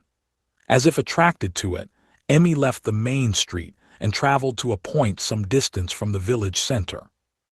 Then she stopped. Something was there that she hadn't anticipated. It was a familiar tree at the far end of the village. She'd eaten lunch there most days with her father as he took a break from his field work, which meant the now wild fields that spread out before her. "This is my father's wheat." As if summoned by Emmy's words, dawn extended out from the mountains, brightly spreading its shine upon the land. The tears came all too naturally from Emmy's eyes. The land was covered in deep, lush greenery, gently rustling in the morning breeze. "It's still around." The green plants extended out across the entire land. Wheat plants. She knew it was that, growing wild and out of control, but still the same plants. They were being choked out by long, tall weeds dotted here and there, and their stalks held little in the way of harvestable grain. Some of the plants, Emmy could tell, would likely collapse under their own weight before autumn arrived, but the sight was still enough to make Emmy shout to the sunlit heavens. "It's still alive. My father's wheat is still alive." After being trampled upon by demons, after losing their sole master, after all these years, the wheat was still strong enough to stay alive, ready to give way to the next generation. "Are you really still alive somewhere? Can we live here together again?" All the proof Emmy needed was right in front of her. Something she thought was lost in terror and despair was here, before her eyes. She didn't want to taste that despair ever again. No matter what, she had to risk her life to protect this. "MMH mommy, what are you waff?" Emmy's scream shook at her very heart. It was enough to make Alas Ramus blink into existence in an instant. She held her small form, forgetting to wipe her tears. "Alas Ramus, I think I can still do this, I have to." "Mommy F." She tightened her grasp on the still not quite awake Alas Ramus once more, then hurriedly ran down the road she'd taken. Picking up her things from Kofer's house, she immediately headed for the house she had lived in with her father. That would be the base she used to reach the goal she had traveled to Isla to fulfill. She knew something had to be there, under the roof she called home. Some fragment of the truth she could use to unravel the mysteries that surrounded both Isla and Earth. After the unexpected miracle she had just witnessed, Emmy felt all but assured of it. "Allah, there's nothing at all in here." Emmy, her concentration now a thing of the past, flung herself down in the area that used to be the kitchen. It was the afternoon of the third day she had spent exploring her home. The sight of her father's surviving wheat fields on the first day had moved her to tears. She took it as an omen that she was bound to find a hint that would reveal everything she needed to know about this world, so she had moved her base of operations to her former house. Now it was day 3, and she had nothing at all to show for it. The Justina residence was just a typical farmhouse, nothing overly large or grandiose about the building or the plot of land it was on. It bore the same signs of damage that every other house in the village did, but by and large it still looked roughly the way Emmy remembered it. The kitchen, where she used to cook for her father, the dining room where she used to eat with him, the living room where she used to stare at the burning fireplace to lull herself to sleep. The sight of the bed she slept in as a child made her tear up all over again, but there was no time to lose herself in memories. This was Emmy and Nord's home, but it was also the home of Layla, her mother, the woman who seemed to lurk behind the scenes in everything that linked Earth with Isla.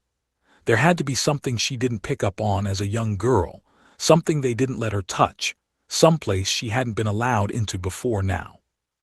But for all the effort she made, the hero's fervent searching provided nothing but further confirmation that her father was a strong, sincere, and unaffecting man. They hardly had much in the way of shelves or chests to hide things in, for one. The village could have been subject to bandit raids after it was abandoned, but she figured they'd aim for jewelry and gold, not entire pieces of furniture. So she began by searching the attic and basement for anything hidden, but all the attic held was some seasonal furniture, some empty barrels and jars, a few nails and screws, and other typical household goods. And there wasn't even a basement in the first place. It'd be nice if there were a secret basement or something at a time like this, she thought. But there was no point griping about something that didn't exist. She continued her search into the tool shed, behind the fireplace, under and inside the cooking hearth, and countless other places she never haunted as a child. She was rewarded with a face full of soot and dust, as well as Alas Ramus asking why she looked so mean over dinner. It was, to say the least, a disappointment. I guess if you hid something in a chimney or whatever, you wouldn't be able to take it out again anyway, huh? So much for that. But if you wanted to hide a tree, the best place to do that would always be in the forest. So on the second day, Emmy decided to go through the few remaining books and papers that were left on the home shelves. Bound paper books still being a luxury item in Ente Isla, even important documents were still often written with block printing on parchment, papyrus, and other rough materials. There wasn't a lot left in the house, so she figured reading through it all wouldn't take too much time. But all this detail. She had started reading in the morning. She was still at it by the time the sun began to set. The familiar sight of her father's handwriting made the waterworks start up all over again at first. He had used a valuable bound accounting book to record a journal of his agricultural life that went into meticulous detail. Most of its content involved his wheat and other duties, and he covered his daily routine in such minute terms that she couldn't bear to skip any of it, fearing that some kind of deeper meaning might be locked inside of it all. After she tired of reading this agricultural record, she decided to take a look at the parchment and wood block print material. It was largely things like tax payment receipts, records related to the small amount of livestock Nord kept as a side pursuit, request forms, and the like, extending over 20 years into the past. Oh, the inspector's seal changed. After 2 hours, the first major change Emmy noticed was a different brand on a wooden receipt. She decided to take that cue to stop her research and get a meal going. Hey, Alas Ramus. Yay, she replied as she dug into her reheated corn soup. Do you feel any yesod fragments or anything like that nearby? Nope, came the immediate answer. Emmy hung her shoulders. She had only half-jokingly asked the question, but it made the reality of the situation even more distressing. Of course she didn't. If she did, Alas Ramus would have raised a massive hue and cry about it the moment they entered the village. In the end, despite there not being all that many records left unscathed, Emmy still couldn't thumb through them all before the day was through. Day 3, she decided, would have to be split between cleaning up the place and wrapping up her research. Nothing from here maybe. Emmy sat down on a surviving creaky chair and moved on to a sheaf of documents related to land rights among Nord's business contacts. Or maybe Alba or Gabriel or someone thought the same thing and took anything incriminating out of here. She tossed an area map depicting farmland boundaries into the done pile and reached back for another bound volume. I can't believe this is the only diary he kept. It's weird. This was Nord's personal diary, the only real fruit to stem from Emmy's search so far. Compared to his farming journal, it was nowhere near as thickly written and impenetrable.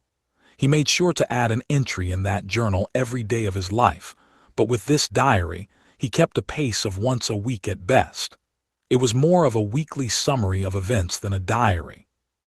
While it did describe assorted events of daily life, including Emmy's formative years, it didn't even mention Layla's name once. The final entry was dated several years before the Devil King's army invaded. The exact era I didn't need to know about. A bit of a harsh assessment, she knew, given that she was reading someone's diary without permission, but it was the honest truth. She respected the memories of her father, of course, but there was nothing from this era of Emi's life that would help her right now. Well, 2 days until Emi stops by, I guess. Dark clouds of doubt began to gather over her search. She let out a weak sigh. Land Division Maintenance Certifications. This is a guide to field boundaries. This is a record of fields left fallow for tax deduction purposes. Emi delved back into the to-do pile, reading through the wood board certifications and dividing them up by category.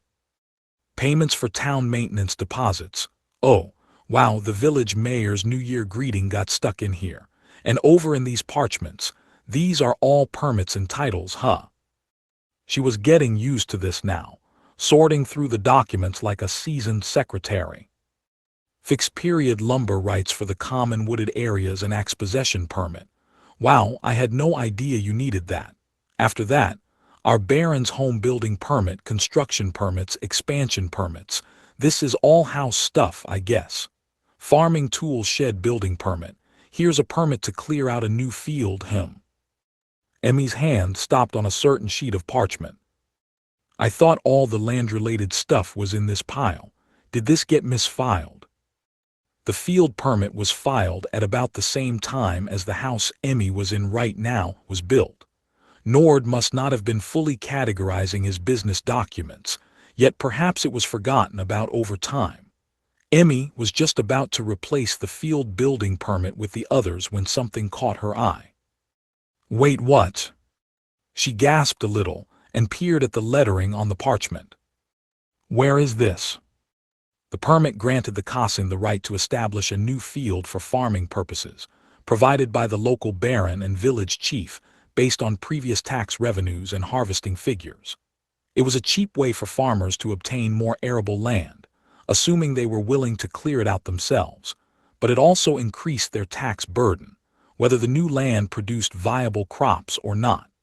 It wasn't the kind of request a farmer would make unless they had the financial freedom to take the risk. Especially not this request. Why here of all places? That's so far away. The location described in the permit was within the mountains toward the east of the village, wholly separate from any of the other plots the Justina family tilled. Comparing the permit with the map Emeralda gave her, it would be a half-day's journey from here on foot. It thoroughly confused Emi. She rifled back through the pages she read before. There, among a sheaf of irrigation facility titles, she discovered another permit mixed in, this one for a shed. It was located right where this new, unknown field was. I never once heard of this place. As far as her childhood memories told her, all the Justina family's lands were within a 15-minute walk of this house. 15 minutes for a child, even. As far as she knew, Nord was strictly a wheat farmer. That plus a few chickens he raised in a nearby coop so he could sell the eggs. So what's with this field located outside the village entirely? What did he have this shed built for? Emi leaped to her feet, grabbed the agricultural journal she had spent yesterday reading cover to cover, and flipped back to the dates written on the permits. Slowly, she poured through that time period again. He harvested nothing, he didn't even plant anything, but on a page dated 3 days after the shed permit, she spotted something she had overlooked at first, something in tiny, tiny text. 9, the number 9. She thought at first it was just a mistake or a quick memo jotted down. Now the full meaning of this number dawned on her. It couldn't have been a coincidence. The Yesod Sephra, the core of Alas Ramus and the better half, was the 9th Sephra that grew on the tree of life. Emi touched her chest with her hand, unable to restrain her rapid pulse. Alas Ramus. MPH. Alas Ramus was apparently taking an afternoon nap inside her, but she couldn't wait. She had to know what this meant now. Suddenly, Emi turned toward the sky, even now streaked with the color of evening. She had 2 days until Emeralda would come calling. The field was half a day's journey away. If she'd have to engage in another wide-range search over there, she might not make it back in time for their rendezvous. But waiting for Emeralda and taking her along seemed out of the question, not with the cover story her friend was bound by. Guess I'll have to fly over. As long as she didn't go too quickly, she didn't think mere flight would arouse the attention of her enemies. This isn't Japan anyway. Here, holy magic's getting used all over the place. It was used to power the lights at night in St. Ale cities, for one. It also saw use in a vast array of categories, from magic-driven weapon forging to the sanctified crop Suzuno brought into Devil's Castle in Sasasuka. The culture of magic was much more advanced on the western island than elsewhere, too. It consumed 30% more of it yearly than the rest of the islands combined.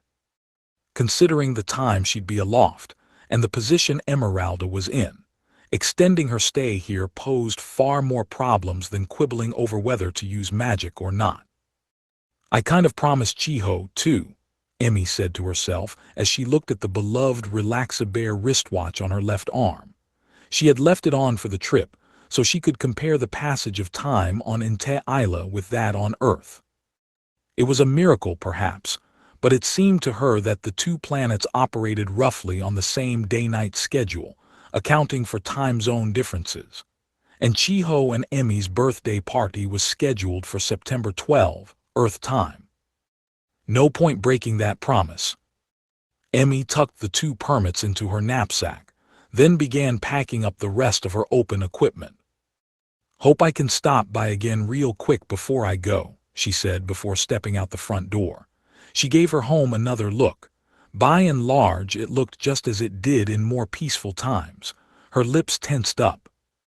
Maybe she could have Emeralda build the gate back home in the sky above her house. They were due to meet up here anyway. I'll be back. Her body slowly floated into the air, and soon she was off, flying toward a new destination far from her home village. Judging by her map, the mystery area was located in a mountain glen covered in broadleaf trees. She thought it was untouched by man at first, but apparently it served as a seasonal hunting ground as well. The remains of several settlements, inns and meat processing houses, no doubt, could be seen at the base of the hill. They were abandoned and unmanned now, but she still managed to find a map in one of them that seemed to describe the path up the mountain. She had pictured something of a secret forest sanctuary, but judging by the ledgers left in the abandoned inn she found, it actually played host to a fair number of hunters when the season rolled around. Perhaps her father was simply trying to enter the hunting lease business when he wasn't busy with the harvest. Hopefully not just that, she thought. But given how many joint-controlled hunting cottages tended to dot land leases like these, owning one of them could earn you some decent side income from the hunters' guilds. Maybe he was more of a businessman than I thought. These new insights, something she could only know about now that she was grown up, filled Emmy with complex emotions. But he applied for a new field and a shed, didn't he? I don't see what that has to do with hunting. Regardless, it was the first real lead she had to go on. She had to go up and investigate for herself. So she pushed her way into the mountain, only to find a narrow dirt trail that was a climbing path in name only. She wasn't expecting the kind of well-kept hiking paths you'd find in Japanese tourist sites, but it seemed to wind endlessly through the vast thickets that covered the mountain. Once the sun set, an amateur climber would have trouble figuring out whether he was going up or down, Even now, in the daylight, the trees in this primeval forest kept much light from getting through. She could sense life all around her. No formal hunting had taken place since the Devil King's army, so the path was blocked by foliage in many places. Large animals, the likes of which would never be spotted anywhere near Japan's public paths, often loomed ahead in the distance. It made the climbing effort seem to go on forever. Wild animals were nothing Emmy couldn't easily handle, but she was the intruder here. She wanted to avoid hurting any innocent creatures she didn't have to.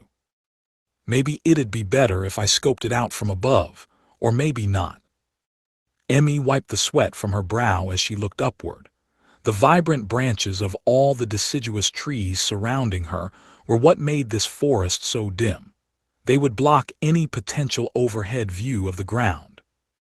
I hope I can find this today, a nervous Emmy told herself as she compared Esmeralda's area map with the one she took from the inn. The mountain was enormous, for one. For two, the permits described the plot of land in words only, and her current map offered no pertinent clues. Once the sun went down, she'd have to call off the search, and she couldn't camp out in this forest loaded with vicious beasts. She'd have to return to the base. The fifth checkpoint on the south face. That's still a lot of terrain to cover, and it's not like they maintained this path. There's no telling where that even is. I think I've gone up a fair distance, but... Emmy had started her climb from the west, but it wasn't as though the cardinal directions were clearly marked on this mountain. Then, what is it? What's up all of a sudden? You want to go out? Alas, Ramus was calling for her in her mind. Okay, wait a minute, oof. The act bewildered Emmy, but she summoned Alas Ramus nonetheless. She tried to hang on to her, but the child was having nothing of it. This way, Mommy, she said as she slipped out of Emmy's hands and toddled forward. W8, Alas Ramus. Come on, Mommy, this way. The child almost sounded irritated as she turned back around, still proceeding down the narrow path. Emmy didn't have to worry about losing her, at least, but it was still cause for surprise. Alas Ramus, wait a minute. Where are you going? Let me put some bug spray on you at least. Emmy had the children's insect repellent in hand as she hurried along the trail. She had the foresight to dress her in pants and a long-sleeved shirt, but there was no end of things to worry her. What if a mosquito found an open spot? What if all that running made her diaper fall out of position? The only certain thing was that Alas Ramus was a girl on a mission. She seemed to know exactly where she was going, running through a forest that offered no notable landmarks to navigate by. It went on for what must have been 15 minutes or so. Finally, she stopped at the base of a large tree by the side of the trail. What was that about? Emmy managed to keep up with her well enough, giving her a chance to scope out the tree. It was large, certainly, but it was still just one out of the thousands of trees that enveloped this mountain. There was nothing special looking about it, no rare foliage or unusual size. There was only one difference from the others surrounding it. It's dead, Looking up, Emmy couldn't find a single leaf remaining on the branches that spread wide above.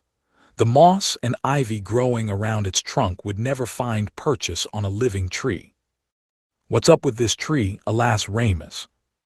The little girl nodded at the question, looking up at the towering tree herself. Here, she said, and then she went inside the trunk. It took a few moments for Emmy to realize what had happened. With a faint light, Alas Ramus's tiny body was absorbed by the dead tree's trunk, like some kind of teleportation magic trick. Alas Ramus, hey, come back here. Emmy tried to take the child back into her own body.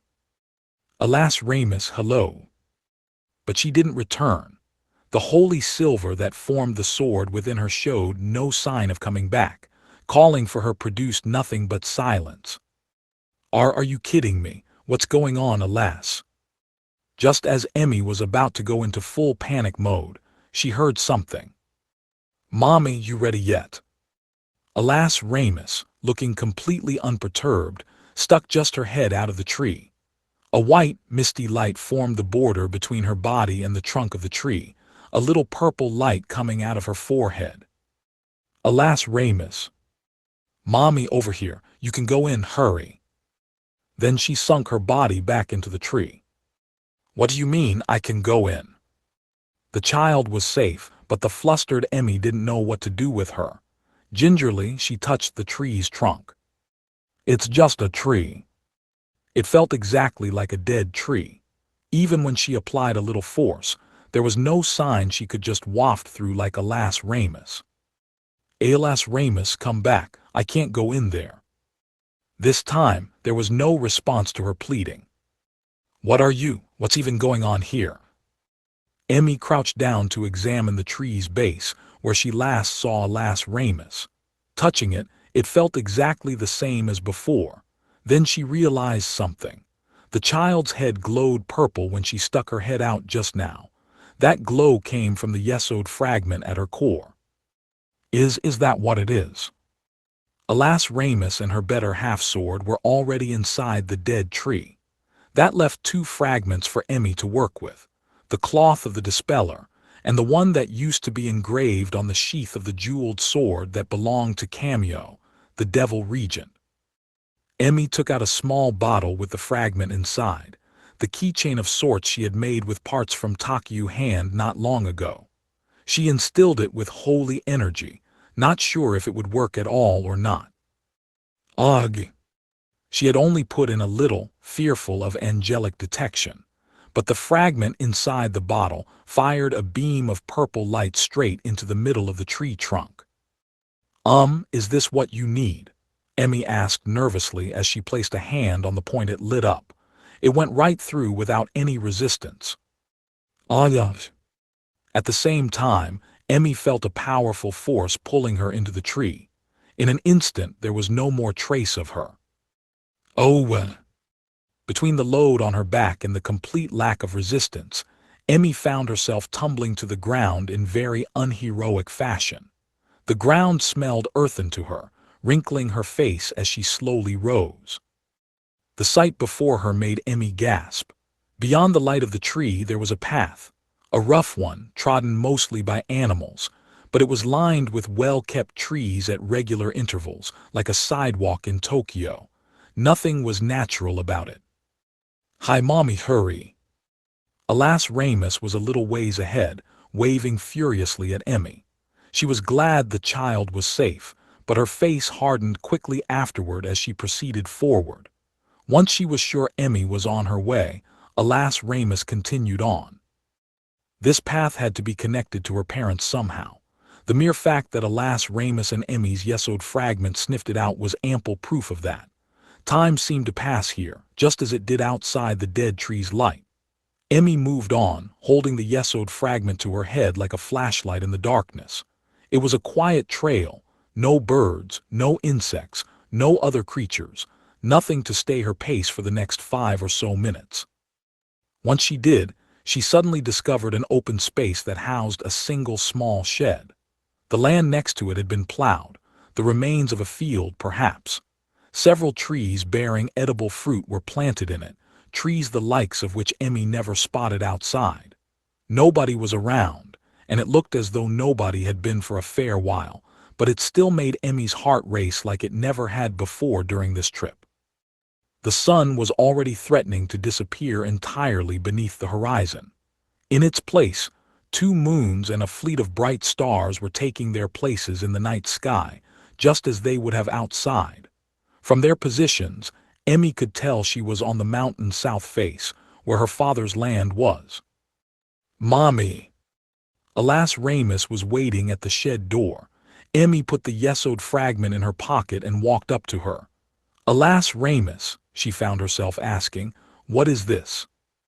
She had, after all, made a beeline for this shed from the outside. But the answer she had was beyond all expectation. It's not your house, Mommy. What made you think that? It sounded more like an accusation than a question. Emmy hated herself for phrasing it that way. This was something she constantly thought about. Why Alas Ramus called her Mommy in the first place. She had likely been born in the Devil's Castle that Maō built in the central continent. The only link between her and Emmy was the other yesod fragment Emmy happened to possess, and yet she was Mommy. She had no idea the answer to that concern would come at her so suddenly. It smells like you, Mommy. The answer felt all too cruel to Emmy. It smells like me. The sky seemed so high above, the view from this mountain face so wide and majestic, but it all made Emmy's heart wither, just as it had on the day she was separated from her dear, beloved father. Alas Ramus. Yay. Could you tell me what Mommy's name is? Mommy's name. Alas, Ramus gave Emmy a quizzical look for a moment, then opened her mouth. Layla. When Alas Ramus had dropped down on Villa Rosa Sasasuka, she immediately called Maō her daddy on the spot. But when asked who Mommy was, all she did was point at Emmy. Emmy recalled the scant few months she had spent with Alas Ramus. She had called her Mommy, but not once had she ever called her by her given name. There was, of course, no doubt that Emmy was the Mommy that Alas Ramus loved with all her heart. But from the moment she came to Japan, Layla had been watching Emmy from behind her back. And if Satan, the Devil King, was daddy to Alas Ramus, if Emmy's mother Layla was Mommy to her, it was my mother who saved him back then. It involved the past of Sado Maō, the past he discussed with her on the Ferris wheel in Tokyo Big Egg Town. She had already suspected it at that point, but having it thrust out like this made it a Herculean effort to even remain upright. Her knees shook. That stupid Devil King, came the shaky voice, pointed at a non-existent Maō. The hell do you mean, nobody you know? That was the answer Maō had when Emmy asked who saved his life in his early years. Nobody you know. No, she didn't know her mother. She didn't even know Layla, this angel. The only thing she did know was that this Layla was the only mother she had. All this pain, it's like everyone's been seeing through me, like they're trying to make it easier. But no matter how much she moaned about it, everything Emmy had seen up to this moment led her to a single truth. Her mother had saved the young Devil King Satan's life. Satan grew up and invaded in Ta'ila, and so indirectly, she was responsible for ruining the happiness, the very lives of Emmy herself, her father, and countless others. Emmy wasn't stupid enough to attempt to shoulder all the blame for everything her mother did, unbeknownst to her. Layla's motivations remained a question mark to her, and to Maō, back on Earth, but she couldn't have been operating without a script. So what purpose was there to rescuing a young Satan? Mommy, what is it? Emmy turned her eyes down upon Alas Ramus, the child born from a Yesod fragment that Layla had given to Maō. Maybe she did that to ensure Alas Ramus was born in this world. But not only was Maō totally oblivious to Alas Ramus's existence until somewhat recently, he barely even recalled having the fragment. But she recalled the days she, Emeralda, Albert, and Alba stormed Devil's Castle on the central continent. The purple light her holy sword emitted was a guiding light, she thought, leading her directly to her ultimate destiny. The legend of this light had been passed down across generations in the church, linked to the holy silver that formed her sword and cloth. Now, she knew that the light was simply the pre-Alas Ramus Yesod fragment pulling Emmy's own toward it. Thinking things over this far, Emmy stumbled upon another discovery. The guiding light of church tradition was simply the side effect of two Yesod fragments attracting each other. What would have happened, then, if Emmy had slain the Devil King back on that day? Would I ever have run into you? Emmy peered intently at Alas Ramus's forehead. If she had killed Satan with her sword and that guiding light didn't meekly fade away afterward, it likely would have blown Emmy's mind at the time. It would have turned everything she had been taught upside down. She would have kept following the light. And if she did, and tracked it down to Alas Ramus's fragment, would we have fused like this then? The fusion between the better half and Alas Ramus was just a happy accident that took place during her battle against Gabriel on Earth, or so she had thought. But thinking about it, Alas Ramus had taken her sword, crumpled it up, and eaten it, all of her own volition. Two fragments attracting each other, just like Alas Ramus had attracted her sword and cloth back there. My mother Layla, scattering all these broken fragments around, but is she trying to bring them back together over time? For what? Come to think of it, Emmy had no idea what the Yesod Sephira even looked like, its size or its shape. There was no way to tell how many fragments there were, and if the Sephra was torn apart by unknown means, there was no telling who could have done the task, and how. These were jewels fabled to form the cores of entire worlds. Could you really make one shatter like a porcelain coffee mug? Not even Layla, Emmy thought, was brash enough to do all of this by herself from the start.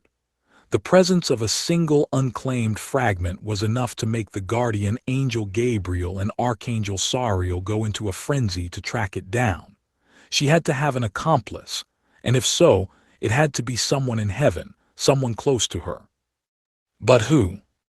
Based on the events Regal triggered at Tokyo Tower, Layla was clearly no longer welcome in the heavenly realm. Unfortunately, though, the only similar case Emmy could think of was the fallen angel Lucifer, better known these days as Hanzu Urashihara. Hang on, though. Nah, no way. Emmy felt safe dismissing the idea out of hand. Not because Urashihara was so different from the other angels, nor because he lived like an unemployed college dropout. It was that, if he was aiding and abetting Layla's little Yesod game, he would have reacted a lot differently to Emmy's sword and alas Ramus. She had fought Lucifer on the Western Island and in Sasuzuka with the better half, and on both occasions, Lucifer didn't act like the better half was anything besides this really powerful weapon the humans had. When alas Ramus showed up at the Devil's Castle in Sasuzuka, it seemed as though he was just as harried by the group's new child-rearing responsibilities as Maō and Ashia. So somebody I don't know. Emmy sighed. She was running out of threads to traverse, but this experience was still fruitful for her. If Layla was the one who saved the young Satan, Maō, that meant she was active all the way over in the demon realms.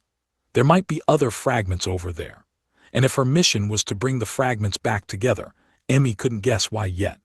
The church tales surrounding the holy sword and cloth of the Dispeller were lies, retellings of the truth packaged by Layla over her long life in a way humans could more easily digest. And more than anything else, my father knew all of it. The memories granted to Chiho, of her father and of a second holy sword. When the church arrived to take Emmy away before her village was destroyed, Nord told her that her mother was still alive, somewhere. And even without that evidence, there was simply no way into this realm she was in now without a Yesod fragment. That alone proved Nord knew everything about Layla his whole life. He must have applied for those permits simply as a pretense, so he'd have a provable motive for bringing the farming tools and construction equipment he needed into the mountain. Whether he actually intended to use this field and shed or not, the village and its governing baron didn't care. If he paid his taxes, all was well. They wouldn't bother sending an inspector to survey such a tiny strip of land yearly, either. Even if they did, all a normal person would find was uncleared forest land with a dead tree in it.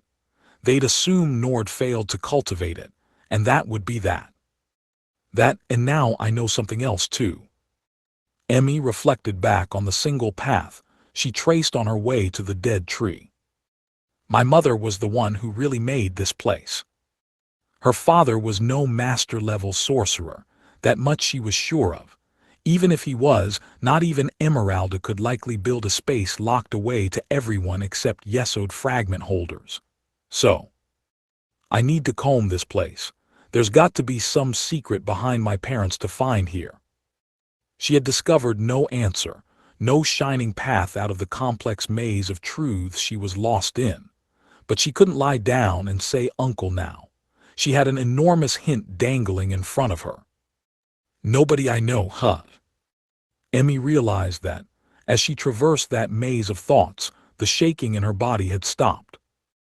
I haven't discovered anything yet, not the truth at least.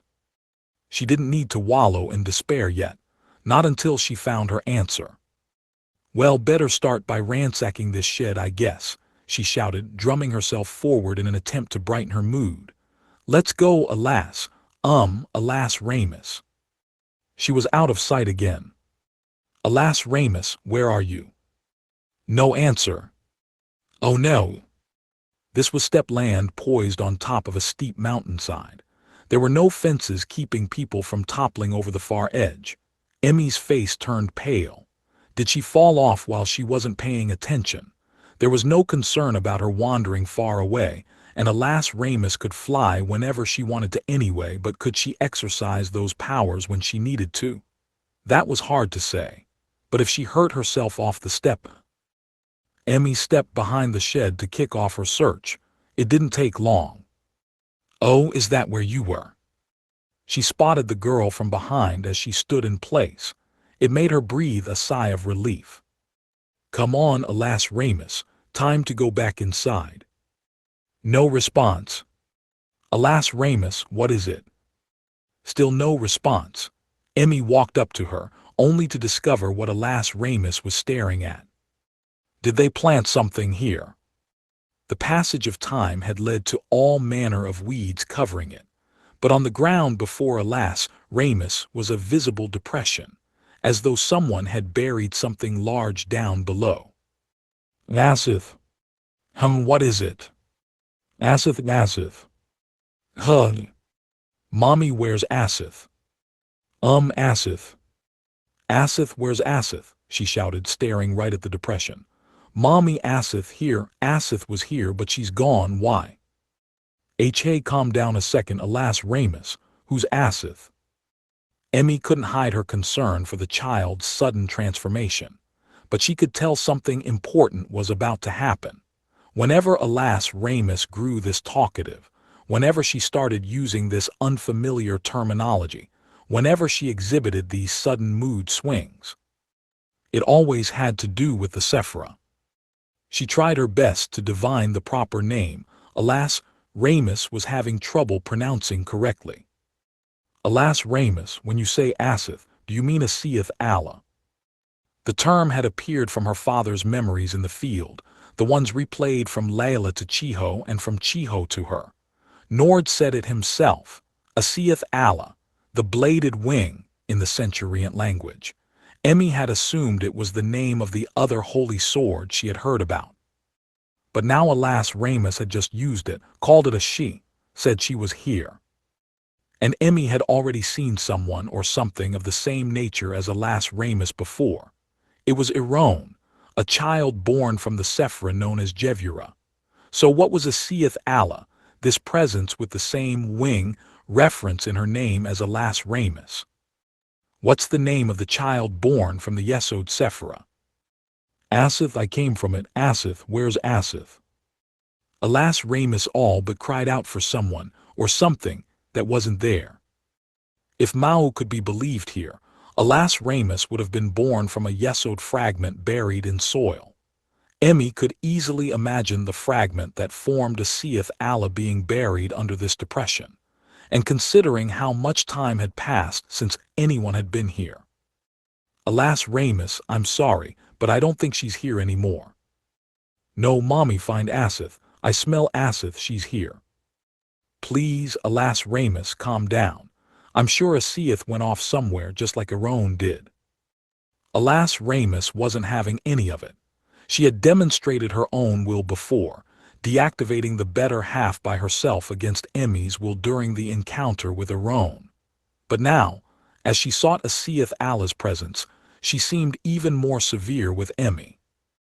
Mommy, please, Asith. Alas Ramus. She was no normal toddler, to be sure, but never before had alas Ramus been so stubborn with Emmy. She couldn't figure out what to do with her, so she reached out for her, attempting to pick her up and give her a reassuring hug. Mommy. For reasons only she knew, alas Ramus used her tiny hands to grasp both of Emmy's outstretched arms. Let's look together. Together, who, alas. Emmy was in no position to stop her. Alas Ramus's forehead gradually glowed brighter and brighter, creating a purple moon in the air. Asith. With that scream, Emmy's vision was bathed in purple and white. Why did this have to happen? Emmy shouted as she tore down the mountain. She had to get out of there as soon as possible. Her mind couldn't decide whether to abandon her belongings or not, but her body was frantically taking her downhill, her head warily watching the skies above. Alas, Ramus couldn't have been more reckless. Amid her screaming for a seeth Allah, she had manifested Emi's better half sword, at its final, most powerful level, now that Emi was back in Inte Isla. Holy magic, at a level she had never felt before, flowed out of it, and the circle of Yesod light that shot up from the spot could have easily been spotted from several dozen miles away. Now was no time to worry about her knapsack, or really about her regrouping with Emeralda. The better half, and alas, Ramus's outburst, emitted a shocking amount of energy, and Emi didn't like her chances that it would go undetected by anyone. So she ran, without having a chance to explore either the shed or the flat space that surrounded it. Everybody currently opposing her in the struggle over Yesod fragments now knew who she really was and where she came from. There would be no going back to Sloane for her. Not here, Asith, not here. Why? Alas, Ramus was bawling inside Emi's mind. Such a burst of holy energy, even in a land as vast as Inte Isla, would have picked up on other Yesod fragments. Apparently she couldn't find any reaction from a seeth Allah's. Mommy, I'm sorry, I'm sorry. Then the child must have grasped what she had just done.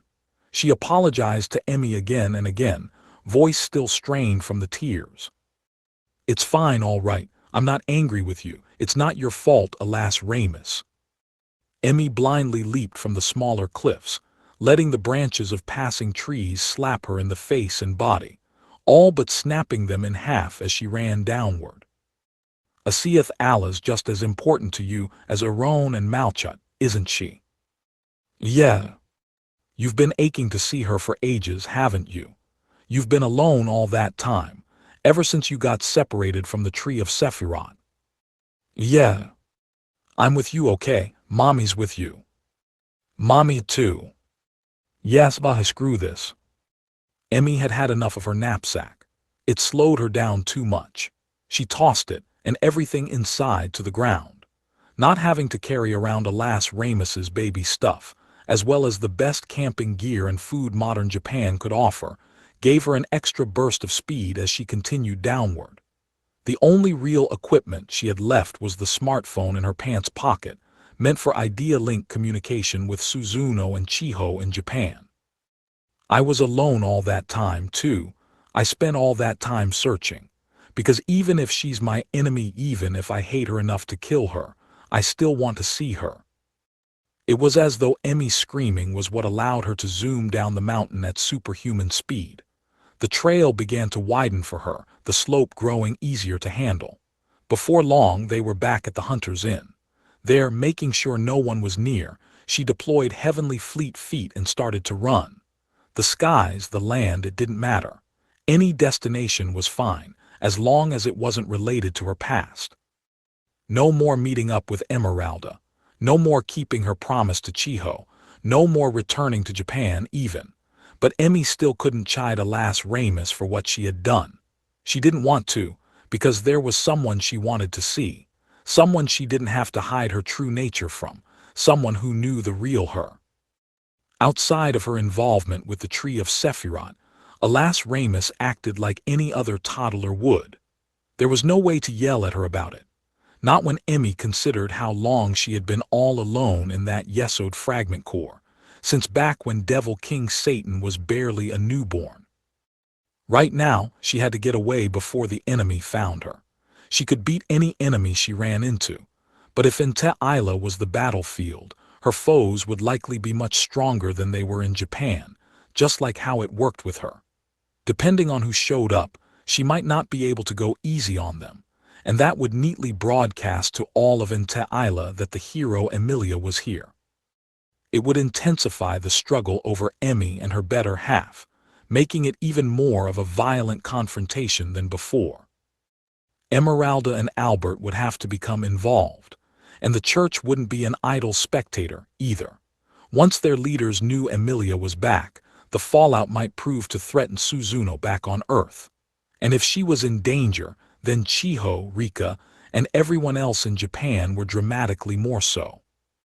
If she ran into the enemy right now, that was it.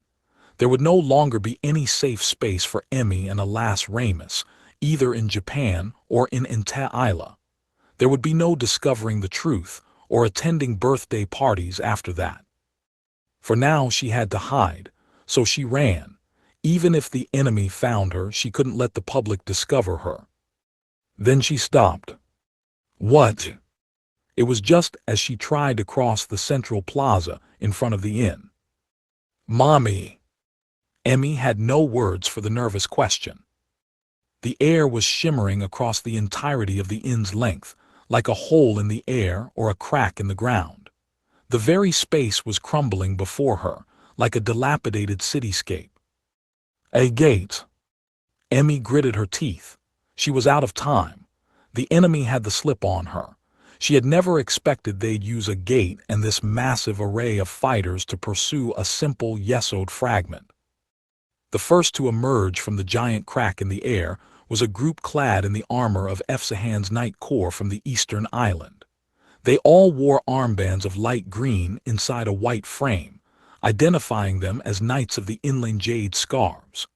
They surrounded her from all sides like she was an escaped animal, keeping their distance as they pointed spears at her. NGH. Emmy raised her hands up, attempting to summon her better half even as Alas Ramus was still sobbing inside. She was stopped by a voice among the Jade Legion. It'd be better for your health if you stopped, Emilia. She stopped breathing.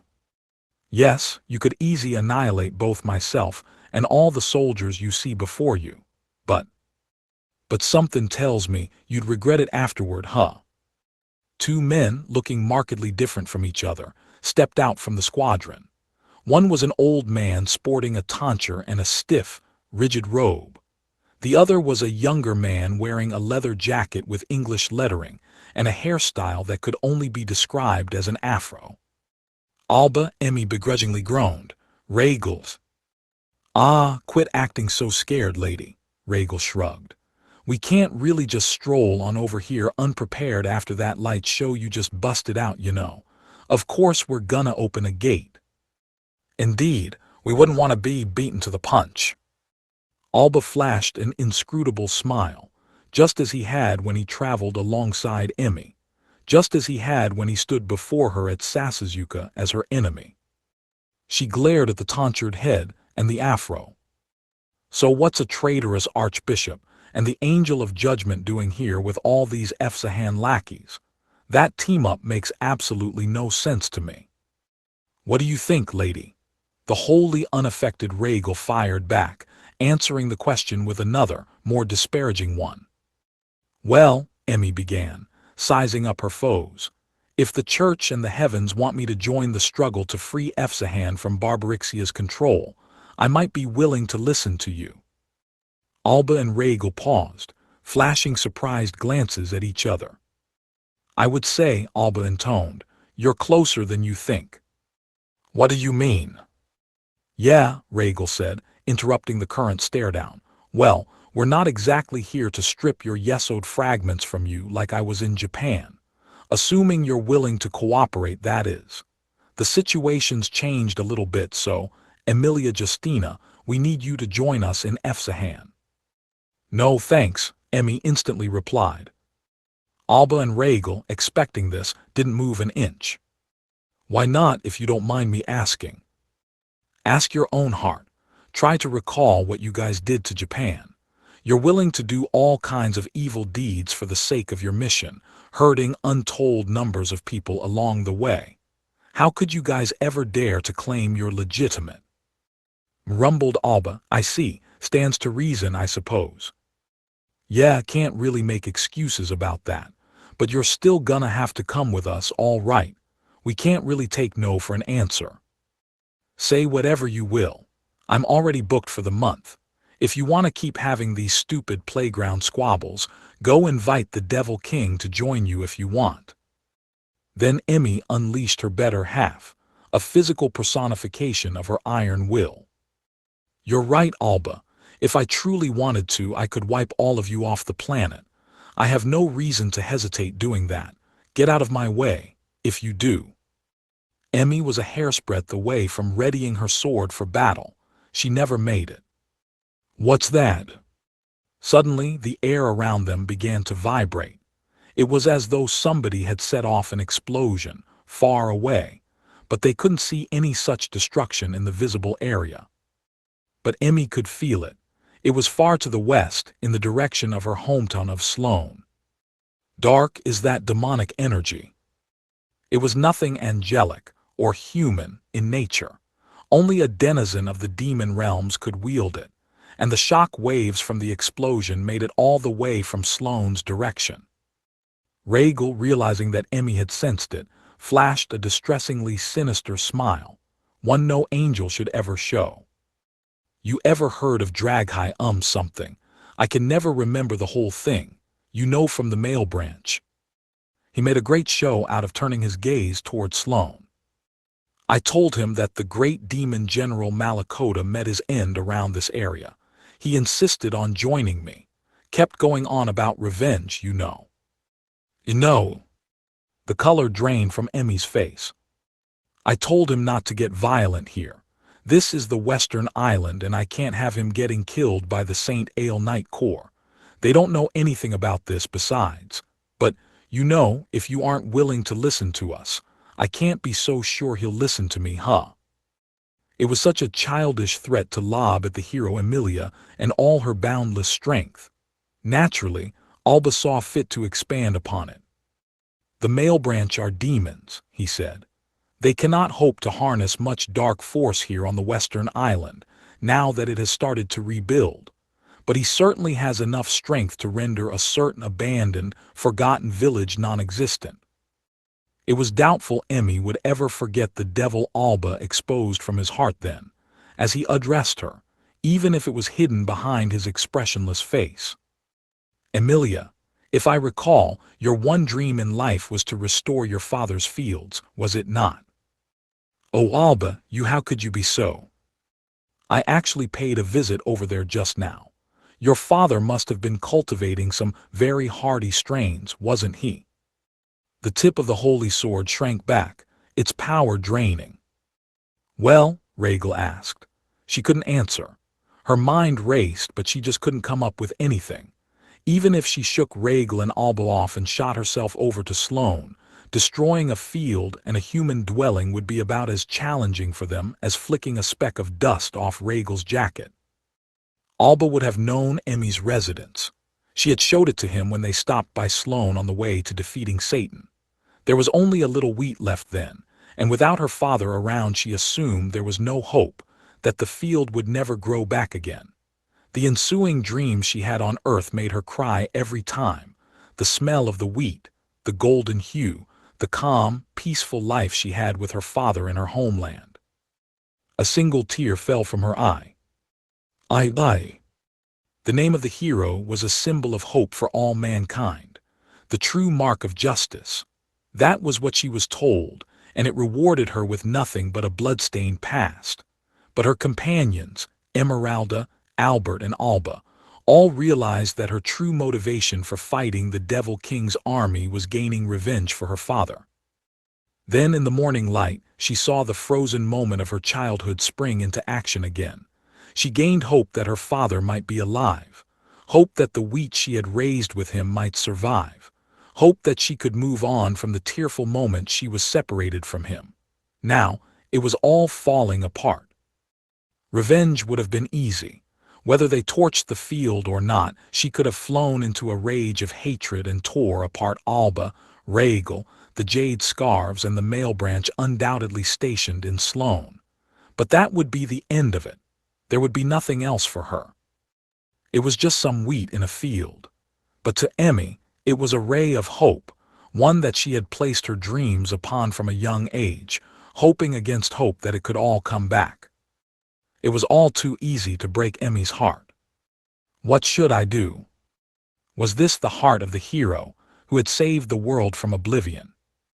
As if to symbolize the meltdown, the better half in her hand shrank down until it was smaller than even when she deployed it in Japan, before finally disappearing.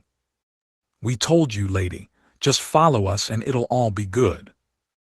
If I follow you, Will you leave my village alone? Of course. And like I said before, we're not trying to hurt you or anything.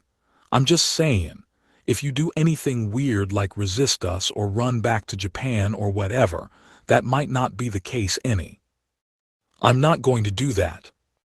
Oh, well, lovely. Raglan and Alba gave each other satisfied smiles and raised their arms in an at ease signal to the squadron. You ready then? Emmy nodded, meekly walking toward the gate. For just a moment, right at the lip of the portal, she glanced back at the mountain she had just run down. I'm sorry, she whispered into the air, before following Ragel's lead into the light of the gate. The devil makes every preparation possible. I told you, I have no idea how many days this will take. We have 1 week. I can't spend this much on stuff I'll only use for 1 week. And how is that my fault?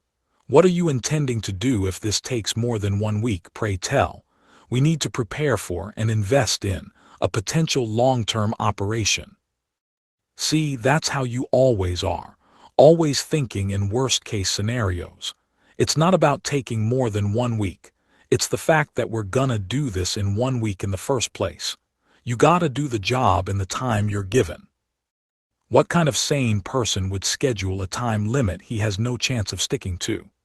If bold words and idealism were enough to finish up your work, life would be far easier for all of us. Look, I'm just saying you can't get everything that you want.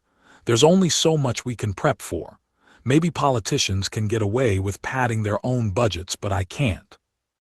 If you start dictating what we can and can't have, you'll cut out everything we absolutely must have over there. If you're going to keep screaming, streamline, streamline, streamline, I can buy a parrot to do that for me, thank you. What? What? Ugh, you're being too loud, you guys. Stop arguing so much. From Chiho's perspective, it sounded like the extension of some ongoing, meandering debate about consumerism and modern society, which she didn't mind. Her issue was with their choice of forums, the camping equipment section at the Donkey OK shop in Haunancho, about half an hour's walk from Sasuzuka. The spark that set off this latest argument was simplicity itself. If they wanted to travel through Efsahan while avoiding capture at the hands of forces from the 8 Scarves, Maō and his companion could never dare stay in a large town. They would likely be camping out most of the time, and they had come here to make the necessary preparations. But when it came to how they would camp out, Suzuno and Maō had some very apparent differences in opinion. Look, it'll just be 3 of us over there.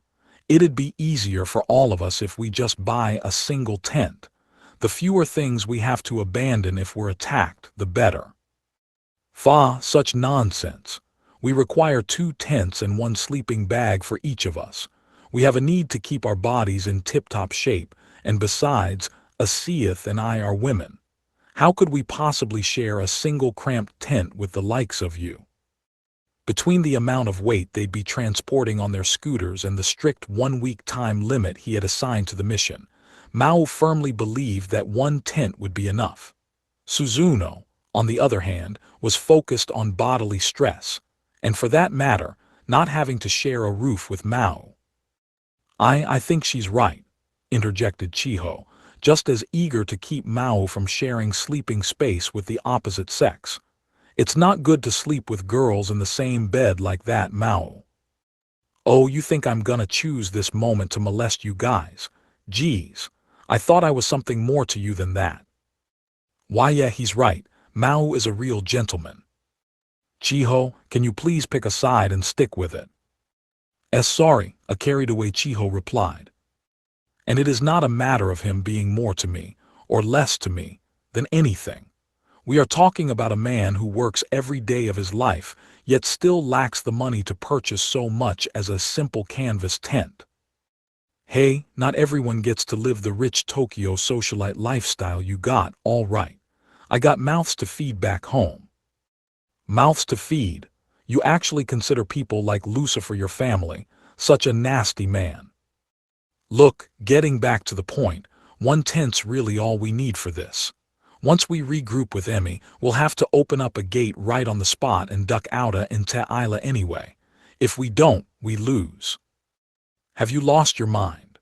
Operating a gate is impossibly complex. You make it seem as arduous as hailing a taxi, but it is far more difficult. And what if Emilia and her charge are in no shape to move when we find them?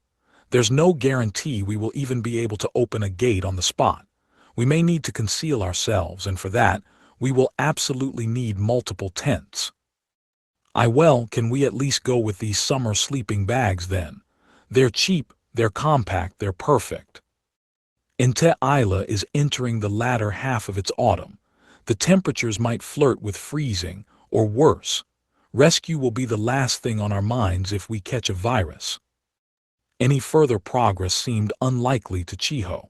She decided to guide them in another direction. She began. Hey, so can we drop the tent debate for now and just focus on buying all the other stuff you need?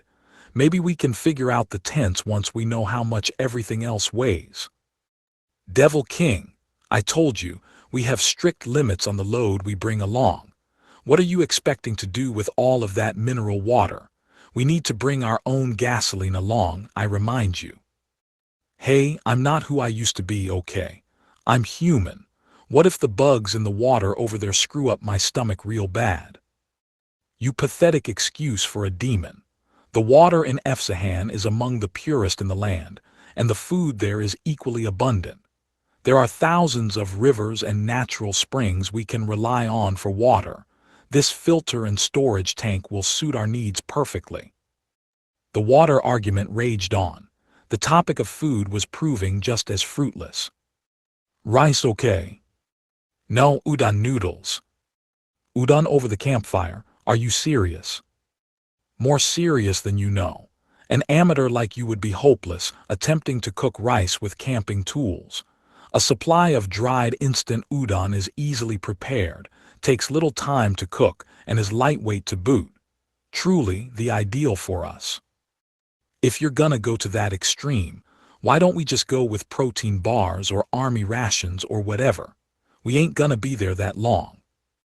Food lies at the core of any expedition. There is no need to go into survival mode with our meals from the beginning, unless it proves necessary to do so. Well, okay, but udon. And although things were slightly rosier in the field of insect repellent, we will need some insect spray, Devil King. I hear you there. I'm sure there's a ton of bugs out there at night. They were slightly bumpier when it came to light sources. We must bring a fuel lantern. No, I want a lead lantern. There are oil-powered lanterns in Inte Isla as well. If we are forced to abandon our belongings, that will lower the chances of them tracking us down. But it'll just make more stuff for us to carry around. We can turn a battery-powered one on and off with the flick of a switch. See, you charge 'em with this crank and it'll even charge your cell phone for you. A fuel lantern or nothing. We can procure extra lantern oil in Inte Isla, and that will save us precious cargo weight. If you need to charge your phone that badly, bring along an external battery. And it hardly even matters anyway. Your phone can serve only as an idea link amplifier in Inte Isla, so it matters not a bit whether it is charged or not. Your obsession with battery power is utterly baffling to me. There's nothing baffling about it. An LED lantern's a billion times more useful. Or don't tell me you're afraid of using an electronic device as simple as this one. What? How could you let science and civilization poison you so deeply? And you dare to still call yourself Devil King? Stop, can you guys just stop already? Well, Despite it all, it was Chiho who finally lost her temper first. Guys, I think we've made one thing pretty clear here, okay? Neither of you have any camping experience, do you? Though. Mao distractedly scratched at one of his cheeks. See, camping, well, Suzuno reluctantly added. It was usually our monks in training who handled the particulars of our missionary caravans, so. Well, if you don't know anything about camping, Then you're just wasting your time without a concrete picture in your mind.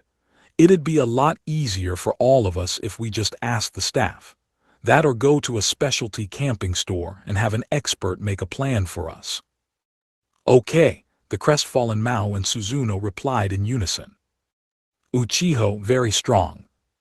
Suddenly, Mao's body began to glow a shade of purple, and at the next instant, there was a silver and purple-haired girl next to him, where there was empty space a moment ago. I notice now, she said, but Mao, he is no match for the women, yes. Ag. Mao and Suzuno furtively looked around, spooked by Asia's sudden entry into the scene. Nobody else was around them. That came as a relief, but Chiho's face was clearly strained as she looked at the ceiling. Guys, let's get out of here right now. The other three followed Chiho out, question marks above each of their heads. You have to be more careful, okay? Chiho spat out once they were outside. There was a security camera focused right where we were. Considering the extreme care Emi took whenever summoning a last Ramus or putting her away, Mao was being completely irresponsible with his own charge. Why yeah, sorry. Hey Asiath, I thought I told you that you can't go in and out by yourself. I had not considered the presence of such cameras, Suzuno admitted. Well spotted, Chiho. You are truly a member of the modern generation. Chiho, so nice. If Suzuki was around to see this, I think she'd start doubting whether you're really the Devil King or not. Chiho found herself sighing at the three astonished faces looking at her. Oh, Suzuno, did you ask Yusa what kind of preparation she made for her trip?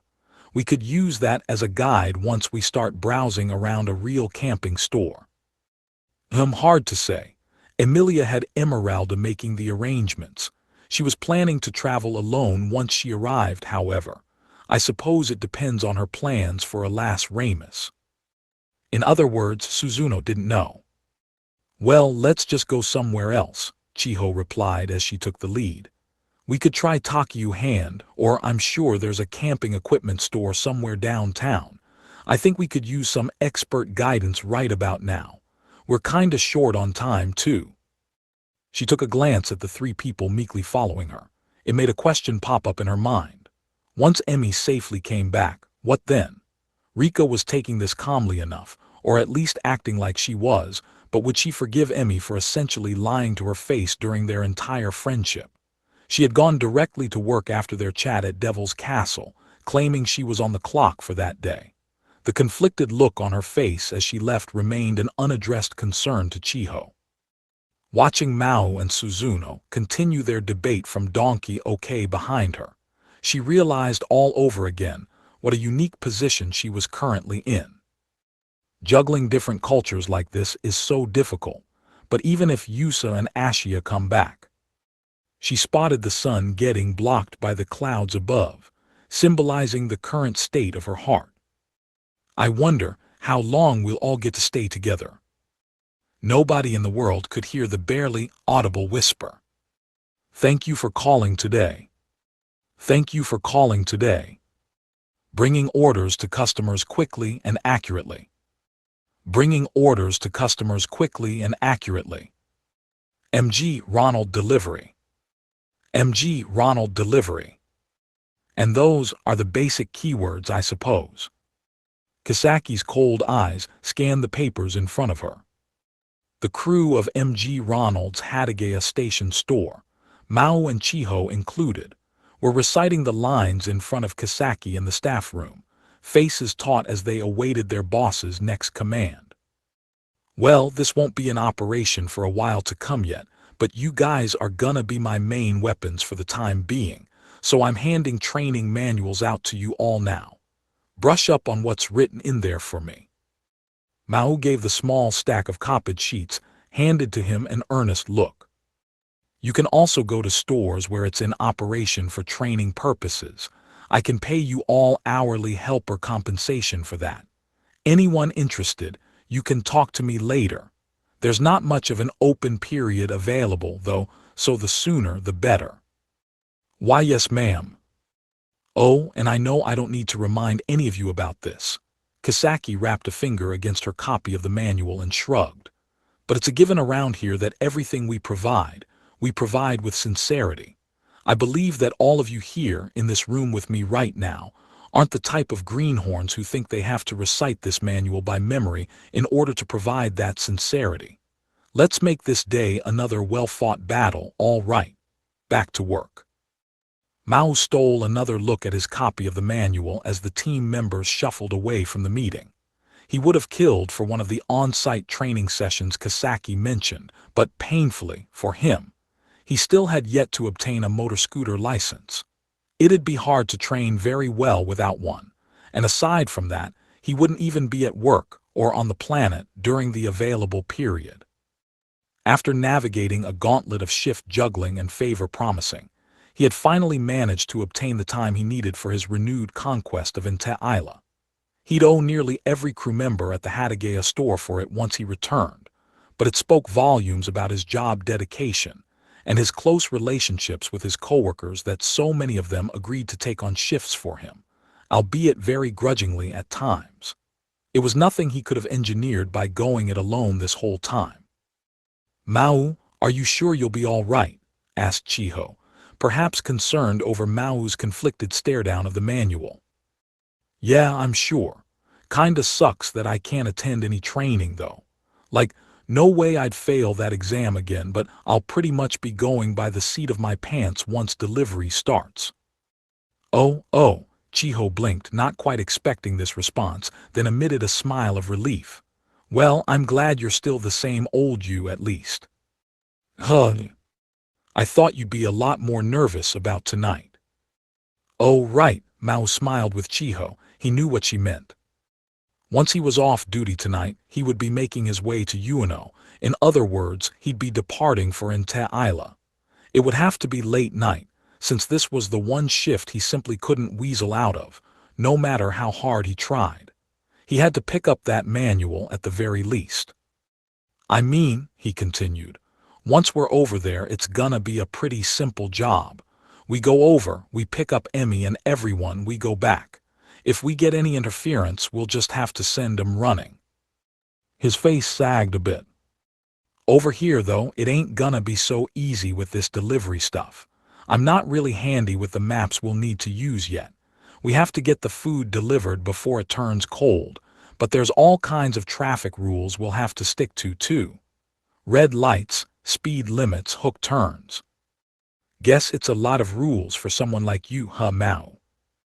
Only in Japan would the Devil King, capable of free flight for the past several centuries, need to worry about how to handle right turns in a legal manner." Chiho smiled at how silly it all seemed. "Plus, dealing with customers over the phone, you see how much it takes out of Emmy, even, you know. It's not like I relish dealing with the weirder characters we get in here. And I guess there's some kind of freaky meter or monitor attached to the scooters the company's giving us. Like, what if it spots that I got lost somewhere and docks me points for that on some evaluation system? I'd be so scared of that, I wouldn't know what to do. Geez, I wish I could attend the training." Even with all her concern, not being able to join him in Isla, she couldn't help but laugh at him. "Hey, it's not that funny. I tell you, it's a hell of a lot easier if you're allowed to do whatever you want when you're dealing with people. Human society puts up all these barriers to that. It's a huge pain. So once you rule over Japan as Devil King, are you gonna get rid of all that? You're doing that on purpose, aren't you, Kai?" "Yes." Mao sighed at her shameless poke. "It just kinda sucks that I have these things I'm worried about, and I can't deal with them before I have to go, you know. Have a little sympathy." "Well," the undeterred Chiho replied, "keep in mind that this time, I'm just gonna be standing here waiting." That's why just seeing the regular all Mao here makes me really happy, you see. So maybe you could try to put my mind at ease a little." Chiho sharpened her lips in a show of dissatisfaction. "Like, maybe I'll totally be back here soon, or I'm gonna bring Yusa and Ashia back safe. Something I could rely on a little would be nice." Mao understood what she was getting at. It didn't make him act any less pained over it. If I did that, that'd all but ensure I died in the third act of the movie, wouldn't it? I heard something like that from Yurashihara once. Died? Oh, Mao, Chiho protested. It sounded like an inappropriate joke to him, but Mao refused to budge. Like, if this were a movie and I said something like that to my heroine, then it's a given that I'll either die or, things won't go the way I'm planning them, right? If I go around making these huge promises to people I care about, that'll get me all psyched up and make me lose my head out there. So during big moments like these, I'd like to Kai. Mao intended to give a serious response. Now, though, there was a carefree smile on Chiho's face.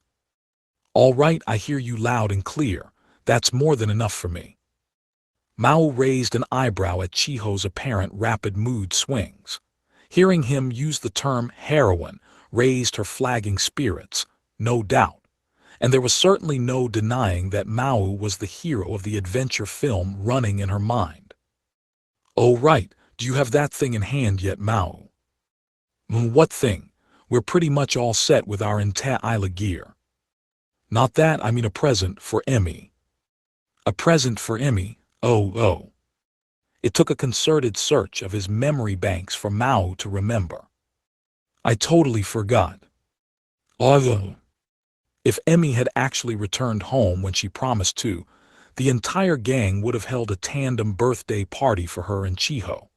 Realizing that, Mao simultaneously realized that he had given exactly the wrong response. But I still have yours, Kai, too. I mean, I was thinking about it. Another misstep. Given that it was a tandem birthday party, if Mao forgot about Emmy's present, it was a given he forgot about Chiho's as well. But Chiho didn't seem to mind. In fact, oh, that's fine. I've already received it from you. The response she gave made no sense at all. Mao glanced aside. Something told him it wasn't the first time Chiho had said something like that to him. But at least Chiho wasn't hurt by his rudeness, and that was what chiefly mattered. Though, even if I had something for Emmy, I sorta doubt she'd accept it. Oh, that's all right. Maybe she wouldn't know, but the fact that you get something for her at all is the important thing. I certainly don't think it'd turn Yusa off, at least. Mao saw little point in spending money on a present the receiver would never accept. It all seemed odd to him. Why was she so intent on improving Emmy's impression of him at this point? That, Chiho continued, eyes fixed upon Mao, and something tells me that Yusa's going through a lot of stress right now. Maybe her returning to Japan isn't going to be this magical solution to everything, but, I mean, if we want her to feel better once she's back, even just a little, I think you should really get her a present, Mao. She sounded serious about it. Mao remained dubious. So you're agreeing with me that if I go through with that uninvited offer, she'll yell at me and shout, I'll never take a gift from the Devil King. And stuff. Oh, Mao, there's no way Yusa would. All right, maybe there's some way she would, but Chiho fell silent. She was a lot more confident of her assertion at the start of the sentence, but by the end, it was clear Mao's scenario was a lot more probable. Mao sighed. Look, I know what you're trying to say. Once Emmy's back, you want to do whatever you can to get her back to her loud-mouthed old self, right? All right, yeah, exactly. Chiho leaned forward a bit, fist in the air to prove her point. Okay, so what? What you get for her, Kai? I'd like something to work with. Me, Chiho flashed an invincible smile of confidence. I went with. What are the two of you doing? Would you get back to work already? Their boss, exasperated that she was still missing two people up front, stomped up to them from the back room. I am sorry, Ms. Kasaki. Why, yes, ma'am. Both of them instinctively jumped away from the back room. Only then did they realize how long they had been talking. In recent weeks, whenever Mao and Chiho shared a shift, they tended to staff the MG Cafe space on the second floor. Their twin MG Ronald barista certifications were paying off for them, in other words. but as they found themselves chased up the stairs by Kisaki. "We have to." Mao and Chiho each did a spit take at the faces waiting at the other end. "What's with you guys?" Kisaki asked. No, It's nothing." It couldn't have not been nothing, because there, seated around a table at the far end, were Suzuno, Amin, Asiath, Rika, even Yurashihara, who wasn't even supposed to be fully recovered yet. "I told these freaks to wait in the apartment," Mao muttered to himself, as Kisaki shooed him behind the bar counter, Chiho choosing to focus on the disinfected duster in hand as she cleaned the tables. Once this shift ended, Mao and Suzuno were due to visit the National Museum of Western Art in the Ueno district. It would be their connecting hub to Inta-Isla, and Mao knew that Rika asked if she could see them off, but it wasn't even dinner time yet. They wouldn't be leaving until late night. How long did they plan to loiter in here anyway? Part of it could be explained, perhaps, by how Asiath couldn't physically go too far away from Mao, like with Emmy and Alas Ramus. But they had already tested it out, and the distance between Villa Rosa Sasuzuka and the MG Ronald at Hatagaya wasn't a problem at all. Besides, he had to focus on his work shift. If she was here, that wasn't going to happen. "So, are those your friends at the table over there?" And Kisaki just had to say that first thing, before Mao could sweep them all out of here. "I see Ms. Kamezuki and Yurashihara. Your roommate, right? That girl with the pretty hair, she's related to you, right?" Why?" Mao stopped himself before he finished the sentence. "Well, I mean, she's a dead ringer for that young girl Kai and Ms. Kamezuki brought in here before. She's your relative too, isn't she?" That was right.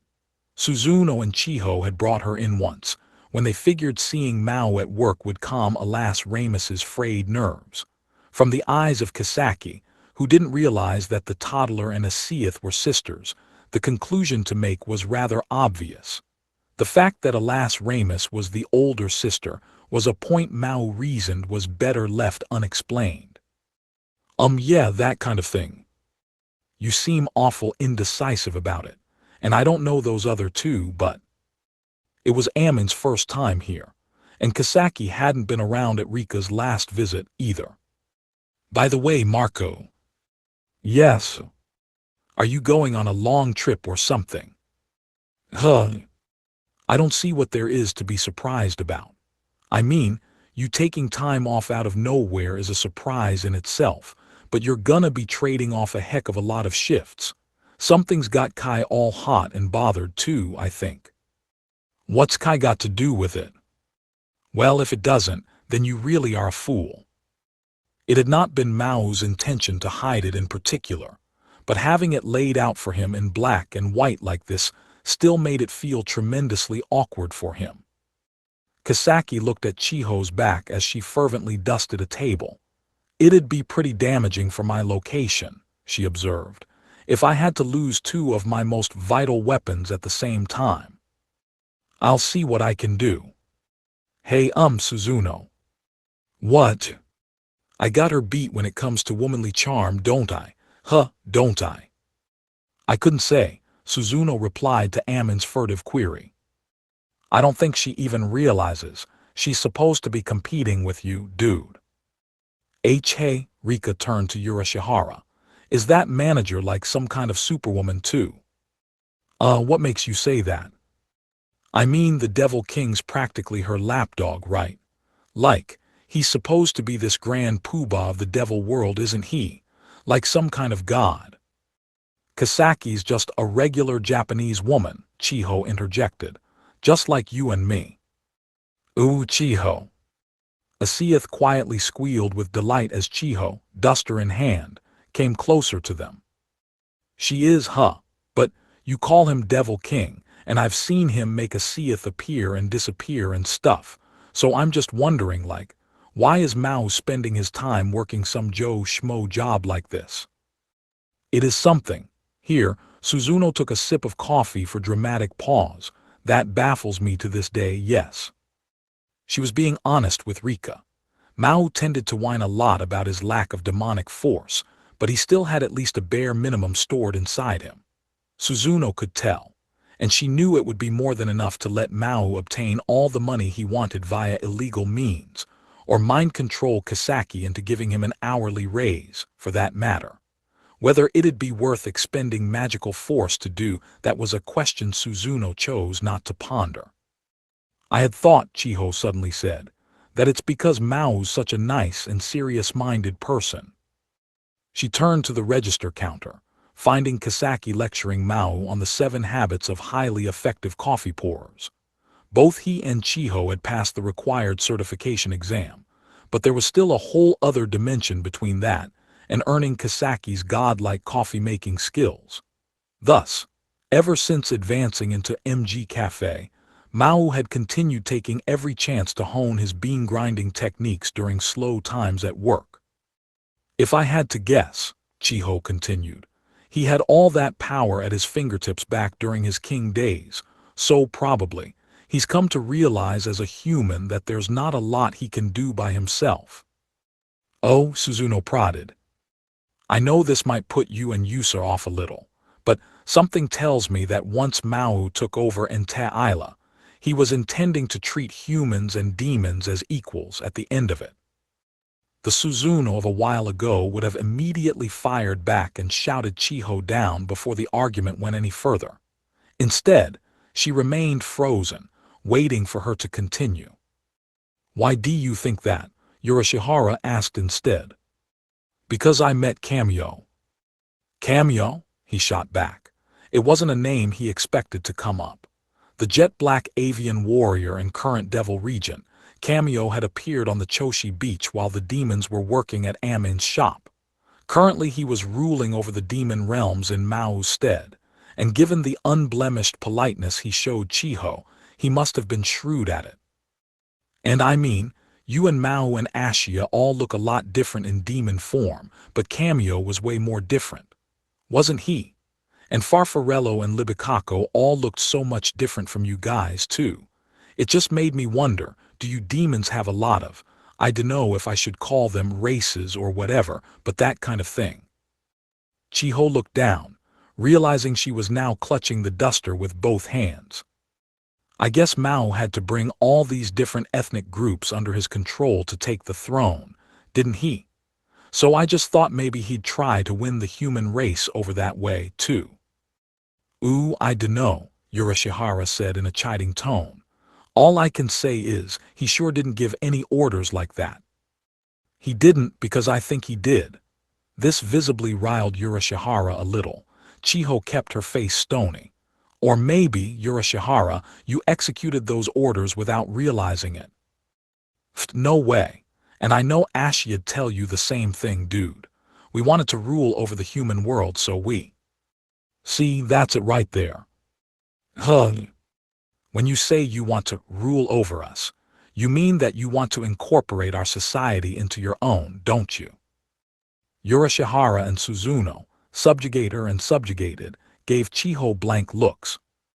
I'm not saying that Ta'ila was better off ruled by the Devil King's army or anything, but I don't think Maō ever intended to, wipe mankind from the face of the earth, is all.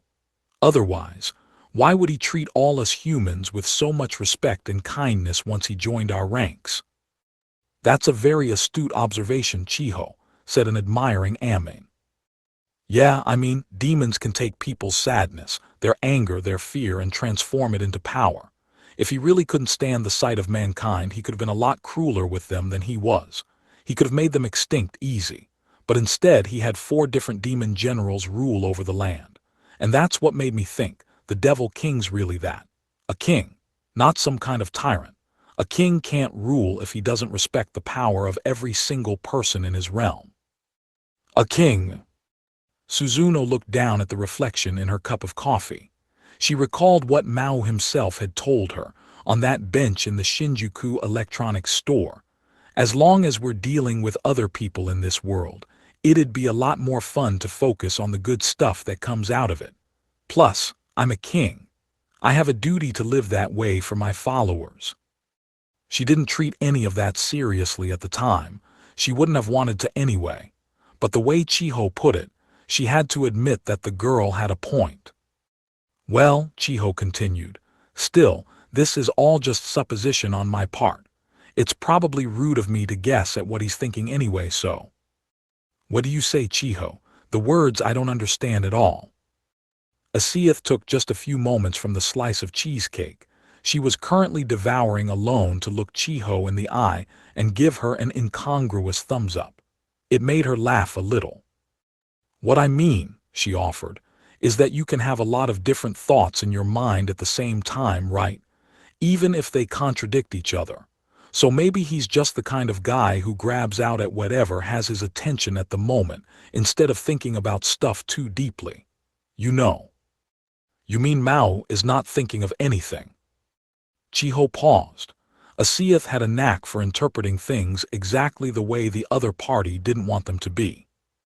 Well, Amin summarized as Asiath and Urashihara gave her confused and miffed looks, respectively. I suppose it comes down to this. There are too many people in world history who you could say were born in the wrong place at the wrong time. But what you're thinking isn't as complex as all that, is it? She turned to Suzuno. Are you ready to go now, by the way? Rika took us to a camping store in the city. We should have most of what we need. Oh, but you should have seen the stupor that spread over his face when I told him I would pay for everything. Oh yeah, Rika said with a nod. And you know, something about that made me think, wow, maybe he really is the Devil King. After their failure to communicate at Donkey OK, Mao and Suzuno headed downtown at Chiho's suggestion, even though Chiho herself didn't have much of an idea where a good outdoor shop might be. So, figuring they had nothing to lose, they called Rika just as she got out of work, and of course she had a laundry list of suggestions. When asked why she knew so many spots despite not being an apparent outdoors enthusiast, she simply replied, oh, there was this time when, like, every fashion mag in the world was doing special features on glamping this and mountain chic that, so I just kinda picked up on that stuff. So they finally found a decent store, but of course Mao had to start grumbling about paying actual money for this trip again. So the increasingly impatient Suzuno bluntly stated that, all right, she'd pay for the tents, the sleeping bags, the food and fuel, and everything else they needed to be fully prepared. Hearing that for some reason made Mao more panicked than anything else. He accused her of making him her plaything. So they compromised by going one level cheaper on everything than the stuff Suzuno wanted to buy. It made Suzuno and Rika snicker more than anything. Him putting on this blustery war of words over some simple tents and such. How long does the Devil King's shift continue for Chiho? Oh, until 10, just like me. I guess Ms. Kisaki was kind enough to put us together and, I better get going for now so. Realizing she was standing in one place for too long, Chiho gave the group a light nod and returned to the counter. Suzuno placed her empty cup on the table, keeping a careful eye on Chiho's back. She was talking with Mao and Kisaki about something, giving their table the occasional quick glance.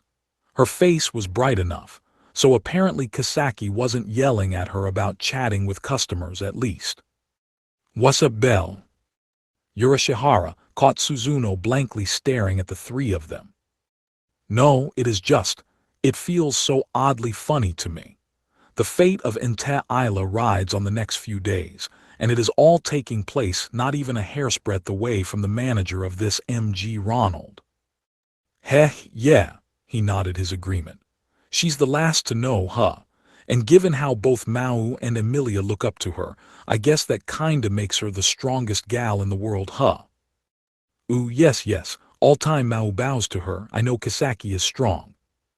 Whoa there, Asiath. I used to be Mao's boss too, remember? Amin, who cares? Well, thank you very much. Ignoring Amin and her odd rivalry with Kisaki, Asiath sat up, resting on her knees in the seat she was on, to gain a better look at the scene behind the counter. Then she noticed someone coming up the stairs to the MG cafe space. What is it, Asiath? Rika asked, following her gaze. She shouldn't have bothered asking. Yes, it is I. I have come to see you once more tonight. The voice battered against all of their eardrums. PFFDH. Oof. Hem. Is that? The voice, which thundered upward even before the figure it belonged to was visible, made Suzuno laugh, Yurashihara groan, Amin lower her eyebrows, and Rika search her memory. Who? Asiath began. It was a man, about as small as Yurashihara. Small, but blessed with a handsome face, even if his uniform told everyone in the room that he was currently skipping work. My goddess Oop, pardon me, Ms. Kaisakai, Ms. Kisaki, I have come for you, I Saru am back for you tonight.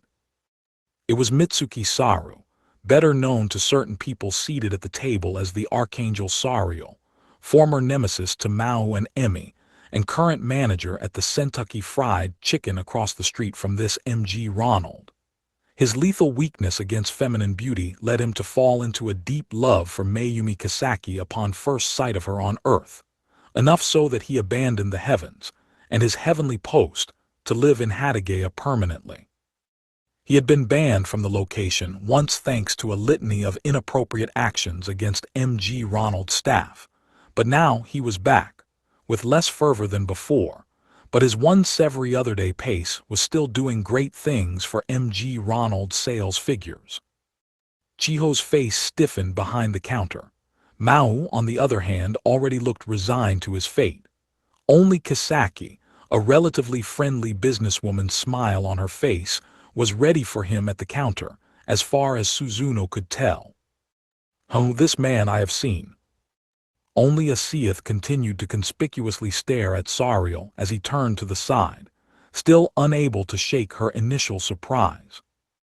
After he completed his order and Kisaki turned her back to him to prepare the coffee, Sariel casually turned around to size up the gang at the table. Then time stopped. Kaya. Neither Suzuno, nor Amin nor Yurashihara, and certainly not Rika, were able to stop her.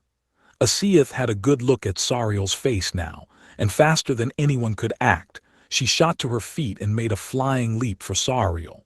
She raised a fist, the fist that had broken right through the Archangel Camel's armor not long ago. The look on Sariel's face was one of abject shock.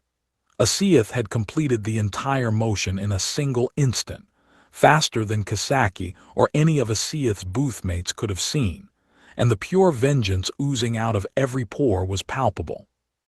Asiath.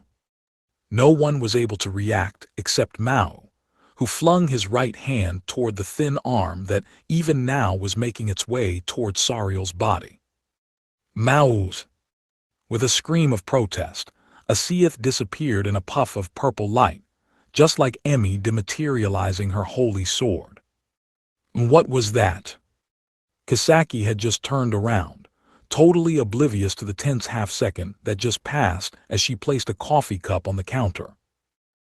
Saru, Marco, come on Kai, what is it? To her, all three of them, along with the gang at the table, seemed to all be carefully studying the ceiling, pained smiles on their faces. The sheer force of hatred behind Asiath's actions was purely overwhelming.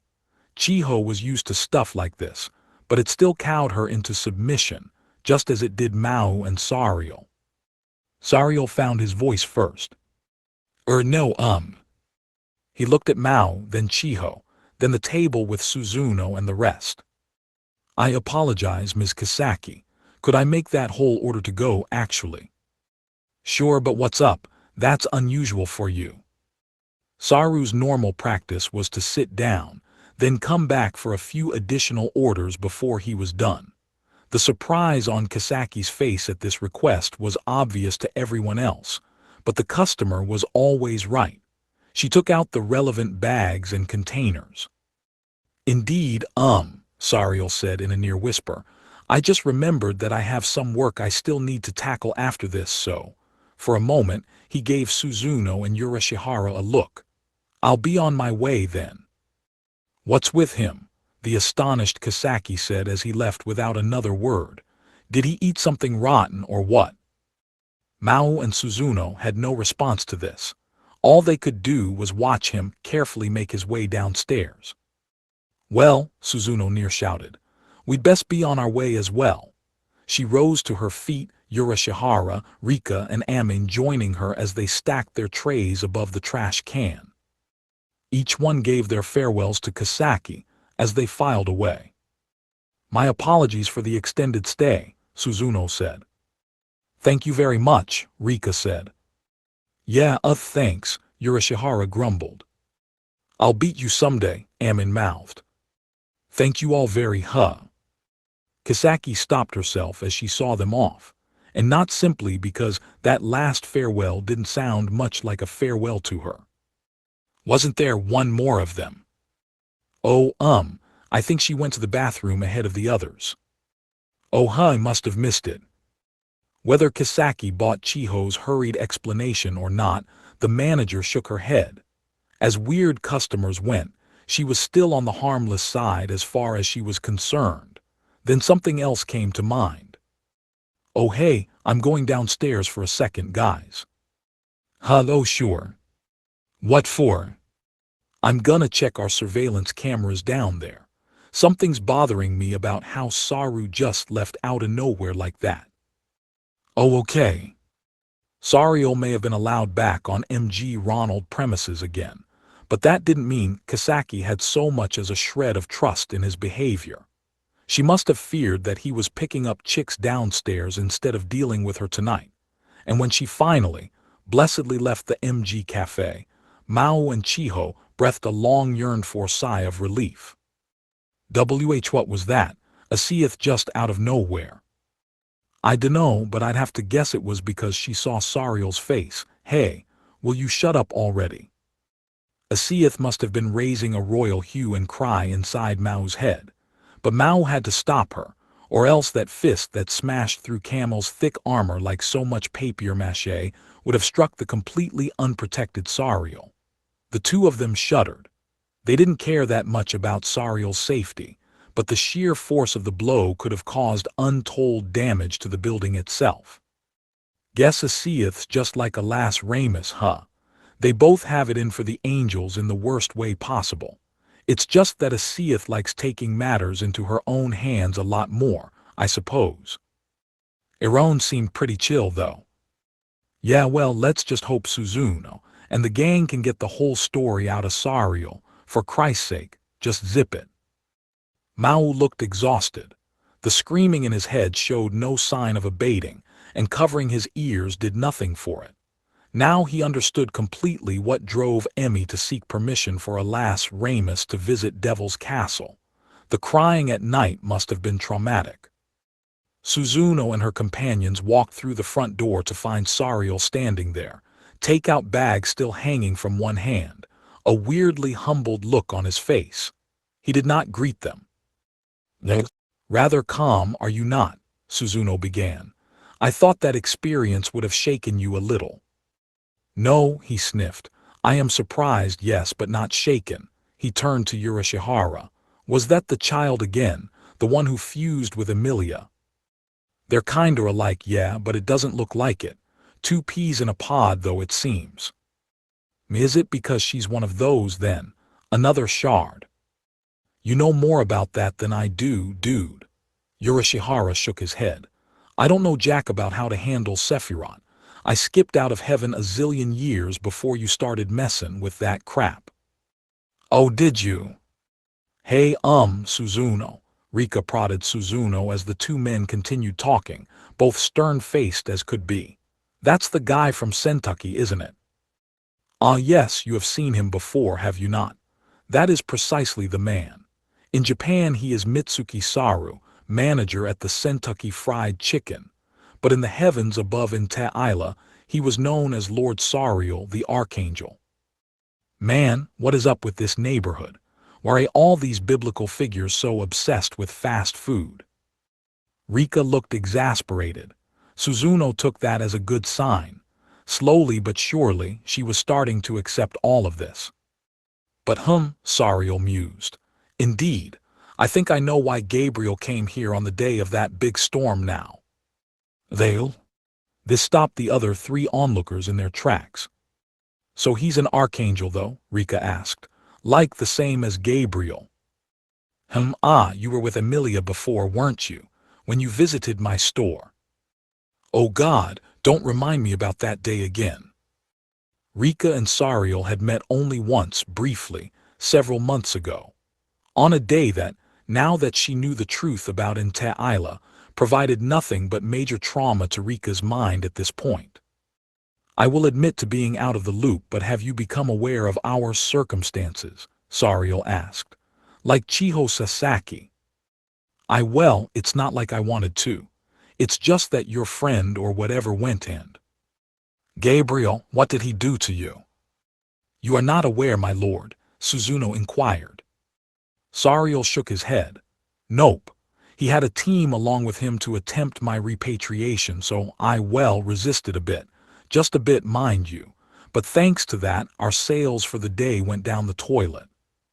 He stepped back and looked forlornly at the SFC he managed. "I mean heavens, they smashed all the windows, broke all the tables, all that grief he put my customers through. I really had to give him an honest piece of my mind for a change, if you follow me. Whether archangel or not, my evil eye and my transdimensional barrier are hardly things he can afford to sniff at. All it took were a few carefully worded threats to send him packing. I tell you, modifying the memories of every man, woman, and child in the store after that was such a pain." Yes.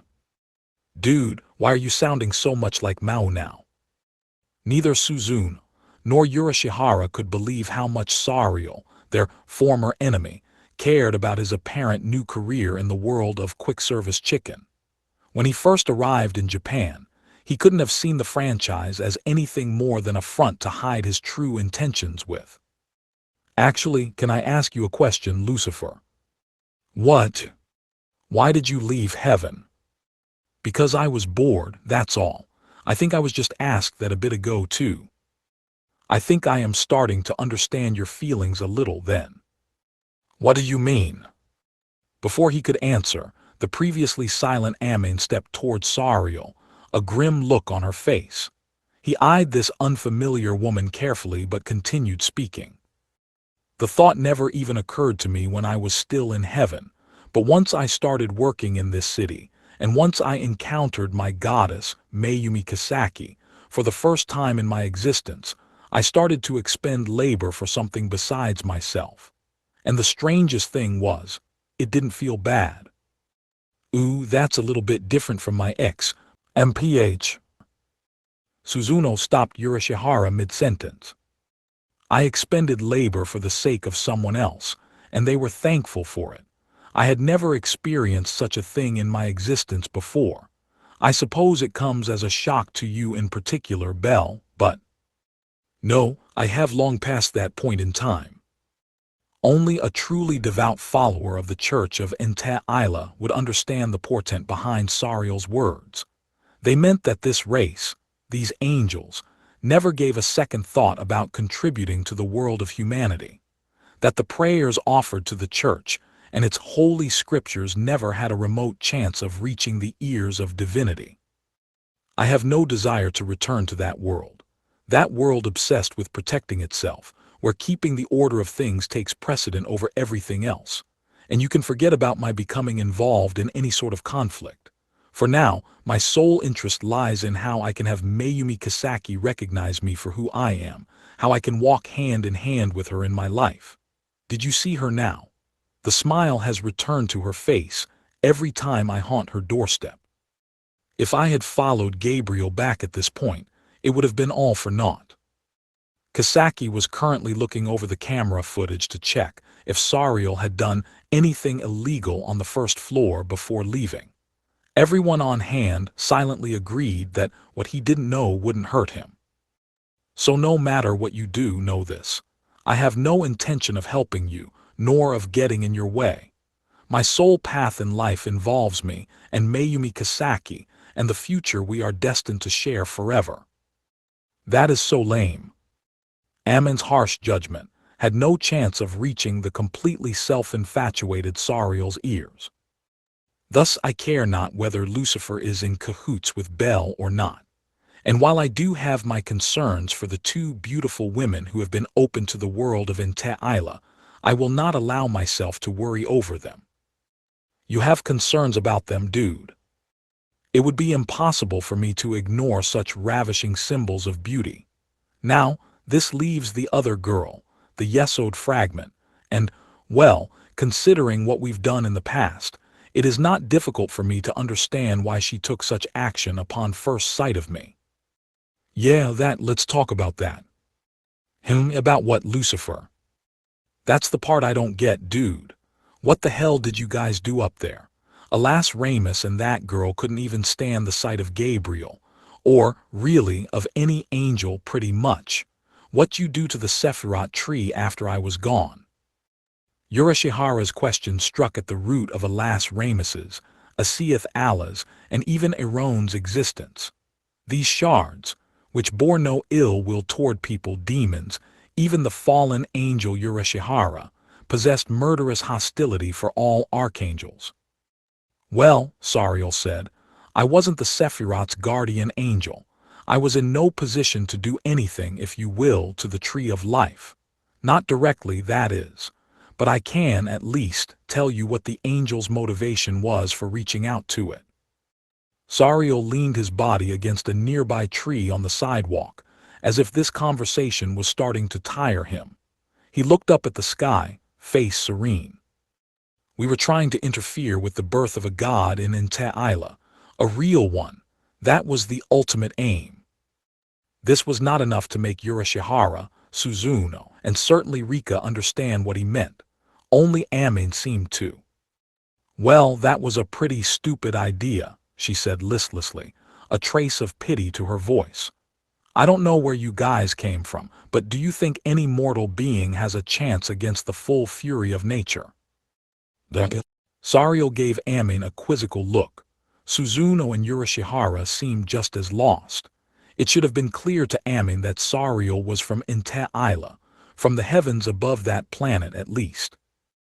Because you must have thought you did, didn't you? She continued. That's why you tried doing something like that, because you thought you could. The Sephiroth over in your world, it's created some serious karma at this point after all. Who are you? Oh, like that even matters. Let me just warn you though, this Isla or whatever it is, it's gonna have it pretty rough now going forward. You prodded the hornet's nest and now it's gonna sting back at ya. Exactly how, I couldn't tell you, but it will, and bad. So be it, Sariel intoned heavily as he pulled away from the tree. Let it happen. I have no intention of returning. Lord Sariel. Suzuno called for him as he turned around and began to walk off. His only response was a hand raised to the air. I told you, he said. I'm in no position to support you right now, but I'm not actively opposing you either. I have no intention of telling you anything, and I have no intention of helping you. That training session before was the exception that proves the rule all right. That training session must have meant his helping Chiho learn how to handle holy magic earlier. They offered to help mend fences with Kasaki in exchange, and he leaped at it greedily like a penguin chick greeting the arrival of summer. To Suzuno, he was in no position to act all prissy about it now. But, he suddenly continued, if Mayumi Kasaki were ever to fall into danger, I am prepared to toss my very life on the line. So no matter what you intend to do from now on, tell the Devil King this one thing for me. Tell him that no matter what happens, I will always step up to protect my goddess, Mayumi Kasaki, the MG Ronald Hadagea location and the crew that she loves with all her heart, and this shopping arcade that it is kind enough to call home. So, Amin said as they watched Sariel walk back to his job, how's that grab you, Rika? Kind of hard to tell. We've only talked once, but something tells me he could do a lot better than this, you know. You're damn right, Rika Suzuki, Urashihara confirmed. I think we can believe him, though. He's, like, pretty crazy for Kasaki, and besides, there ain't an angel or human who could beat IM even with the demons. The only ones who'd try hitting Earth right now are the male branch, and ain't no way they could take him on. Indeed, Suzuno added. I am concerned with how much holy force Lord Sariel has left to wield, but this is perhaps an unexpected and very welcome boon for us. Sariel had just declared that he would step up to protect the staff of the MG Ronald in front of Hatagaya Station, which meant that as long as they were on duty, Kisaki and Chiho were completely safe, especially with Amin on the scene, too. And no one was happier about that than Yurashihara, given that it meant even the most dreadful of disasters wouldn't require him to leave his computer any longer.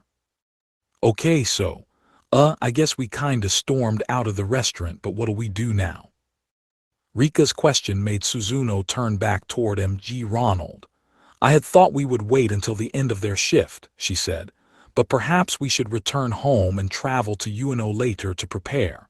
My apologies, Amin, but would you mind driving the Devil King scooter again for me?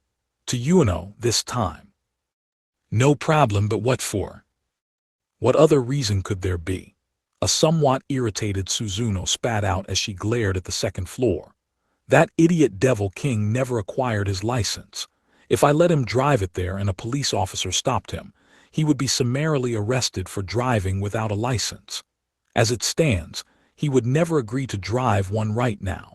He would gripe endlessly about how he'd lose his job if he was found out, or how Alciel would scream to high heaven at him. Hey, I know I'm late asking this, but he is the Devil King, right? Like, the king of an entire demon kingdom and everything.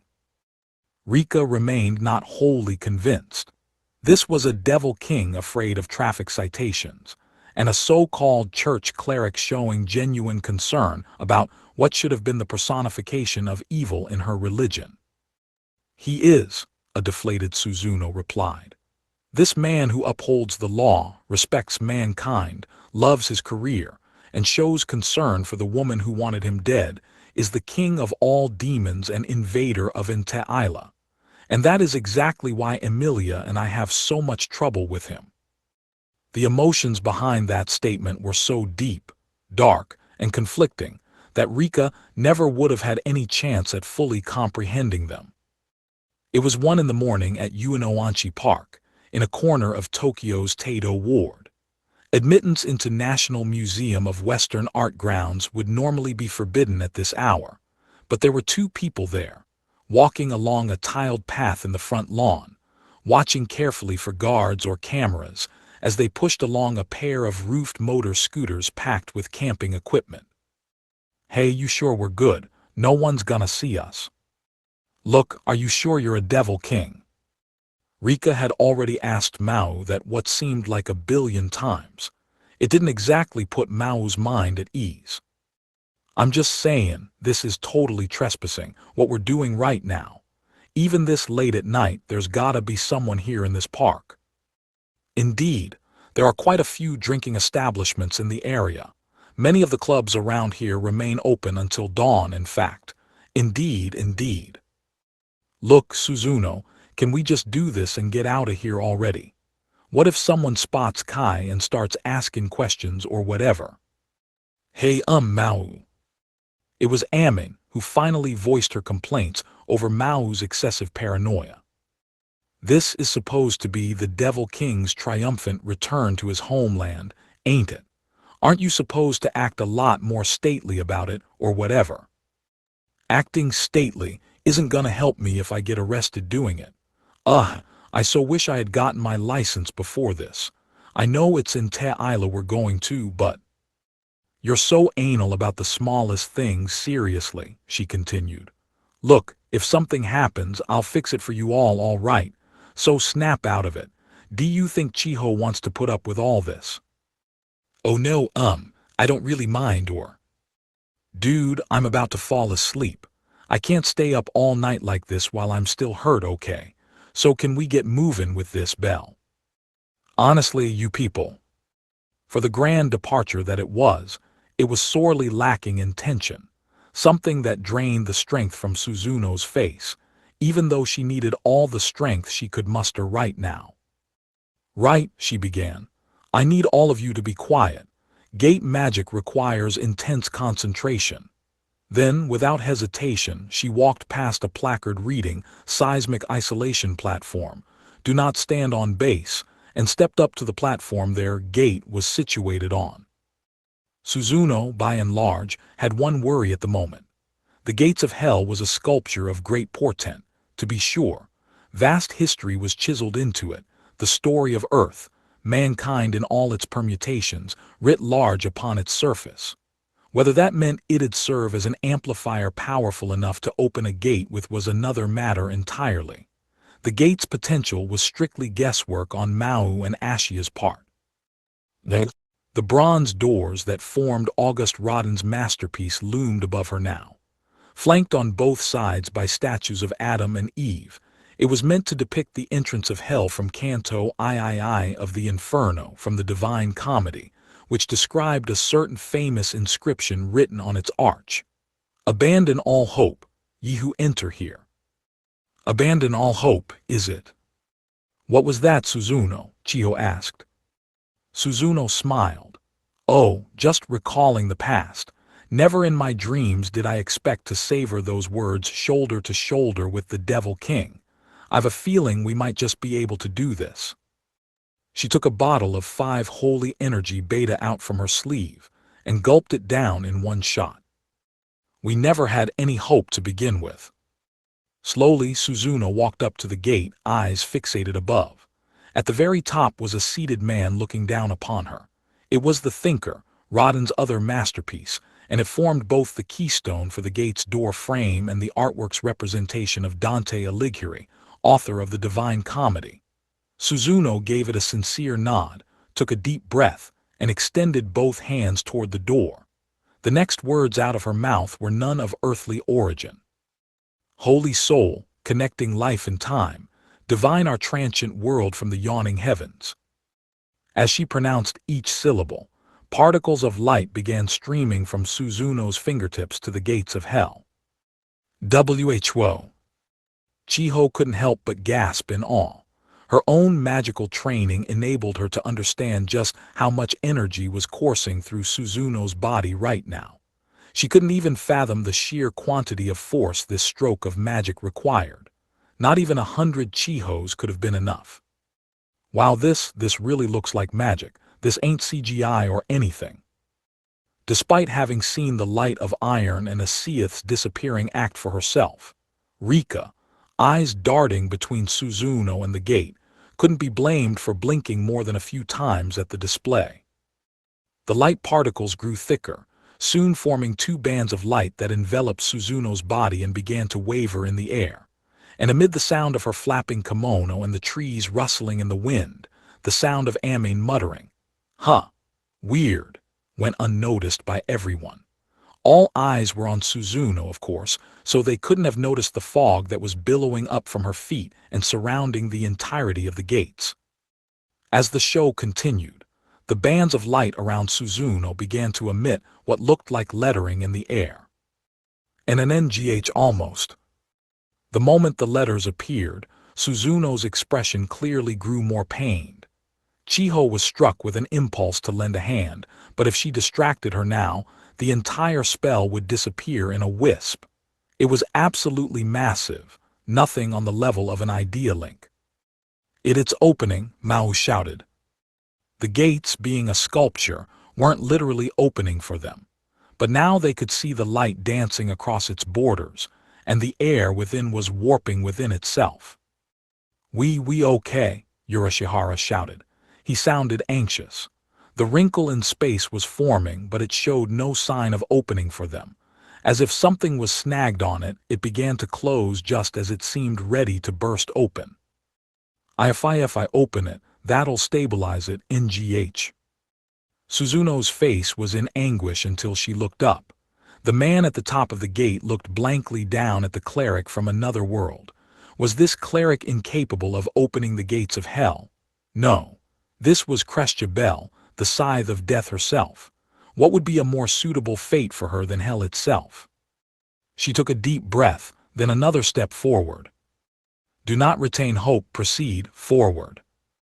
The call to arms that sent mankind forward against its most formidable of foes. You must blaze your own trail to survive. As her voice rang out, The light bands swirling around Suzuno's body whirlpooled down to a single point, flung themselves from her small hands, and smashed against the warped space in front of her. It's open, the gate is open. Her sweaty face told her audience exactly how grand and sublime a feat the opening was. Despite her inability to speak the local language any longer, she still had enough of her wits to raise a fist in the air and shout triumphantly. "Let's go, Devil King. It's stable now, but it will not be for long. A Seath had better be fused with you." Sure. In a rush, Suzuno climbed on her bike, Maō following suit. Once the helmet was strapped on, she gripped the brakes and turned on the engine. "Maō, Suzuno, a Seath," Chiho called for her friends just as they were about to depart. "We'll take care of things over here, be careful." "Okay. We'll be back." Neither Suzuno, nor Maō, nor the invisible Seath needed much in the way of words right now. Everyone knew by this point that, no matter where they went, they'd be right back in that cramped wooden apartment in Sasuzuka, in Japan, before too long.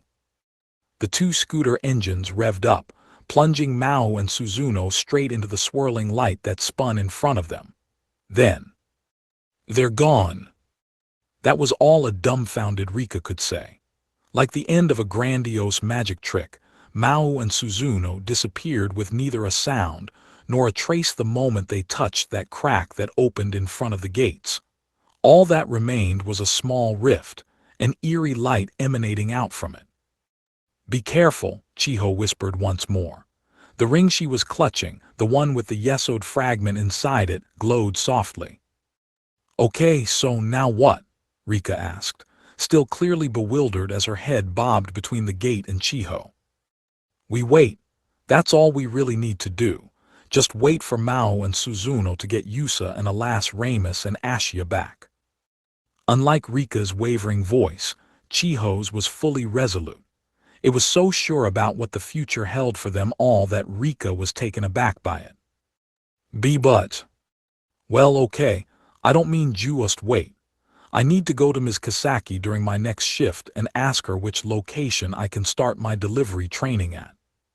"Huh?" Rika moaned, confused at the ever-so-slight difference in weight between what just happened and what Chiho had just told her. "Whe, you bringing that up?"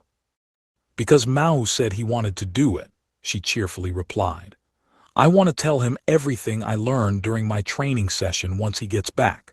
That'll take some of the burden off him once he starts his new position." "I don't think I've ever seen such a helpful spouse before in my life," Amin ironically exclaimed. "Well, perfect. That's what teamwork's all about anyways, doing what you can for your friends."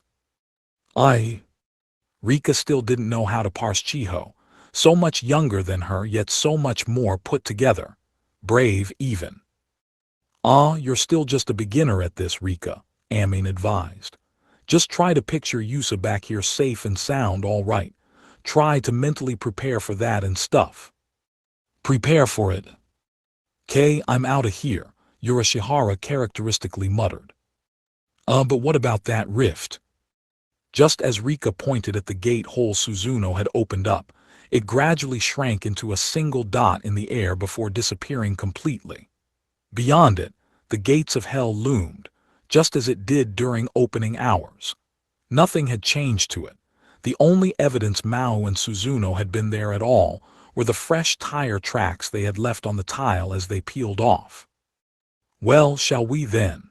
Amin suggested as the fog spouting from under her feet began to dissipate, returning Uenoanchi Park to its quiet late-night atmosphere. "While nobody spotted us at least." Urashihara took the chance to look at the park's clock tower. It was 1:30, late enough that even a grown-up wandering park grounds might attract police attention. "Hey, you sure it's okay for you to be walking around this late, Chiho Sasaki?" "Oh, it's fine with my parents. I'm going to be staying at Suzuno's place tonight." Urashihara's eyebrows rose. "You're common with me. I thought Amin was shacking up in there already." Chiho in response sized Amin up with her eyes. "Oh, you'll be fine in your room, Urashihara. No need to worry about us. Dude, I don't really like how you're assuming I'm just gonna sit in the closet this whole time. That's not really what I meant, Chiho countered. But this, well, I can't even tell Mao about this, sadly. It's not really something we could do if he or Yusa or Suzuno were here, and really, if you wouldn't mind holing up in your closet. Okay, the room is fine too, but if you could chill inside for a few days, that'd really help us out. Geez, dude, Yurashihara replied, unable to pick up on what Chiho was saying between the words. So now you're commanding me to be an outcast to society. Chiho, ignoring him, turned to Amin. Amin, why are you looking so serious? You said you couldn't tell Mao and the other demons about anything their landlord hasn't already said to them, right? Amin's face, a good length taller than Chiho's as she looked down upon her, suddenly brightened a little. She flashed a defiant smile. So what about me by myself? Well, that depends on what you're asking, I suppose. But why do you think you deserve to know more than them? That was the only examination Amin saw fit to give her. And Chiho, without a moment's hesitation, passed with flying colors. Because I'm from this planet. Yeah, you got me there. Amin scratched her head, eyebrows furrowed. You're a lot more than just a faithful spouse after all, huh? Eesh, and I thought you were just an average girl with a little more nerve than most your age. Guess not, huh? Her words were ambivalent, but her expression was one of sheer joy. Hell, you're such a real monster. Mao and Yusa couldn't take you in a million years. The only other witnesses to this human exchange between worlds were the two Dantes, one above the gate door, the other perched quietly across from the gates of hell. The devil, once upon a time. Emmy was having a dream. She'd woken up in a panic and turned her eyes to her desk clock. 8 in the morning. She'd completely overslept. She flung herself out of bed to prepare for work, but wound up kicking the clock off the desk instead. A dull, stubbing pain danced across her toes. What's up with you, Emmy? She looked up, only to find Rika sitting next to her, peering at her cube. Now Emmy was in her uniform, crouched under the desk, blushing and trying to laugh it off. My pen got stuck between the partition and the floor, so I'm having trouble getting it out. Oh, hey, speaking of which, I found this ramen joint that's supposed to be pretty good. Wanna hit it up for lunch? Sure, I haven't had ramen in a while anyways. Oh, hang on, I got a call. Hello. Good afternoon, Yusa. The voice was Chiho's. Emmy, in her everyday sweats, sat down on her sofa at home to focus on the conversation. Chiho called her a few times a week at this point, reporting on Mao at work and chatting about this and that. Emmy knew that the girl's adoration was causing her to filter a lot of the juicier details out, but she was nonetheless saving Emmy a lot of stakeout time around the MG Ronald. This was fully understood on Chiho's part. They were good friends by now anyway. Listen, I'm sorry I'm late on this, but there's this club meeting I can't get out of, so I'm gonna have to skip dinner at Mao's tonight. Oh no, well that's too bad, but school's school. You can always stop by after that though if your mom says it's okay, sure. Let me know if you can. Okay, hey Belle.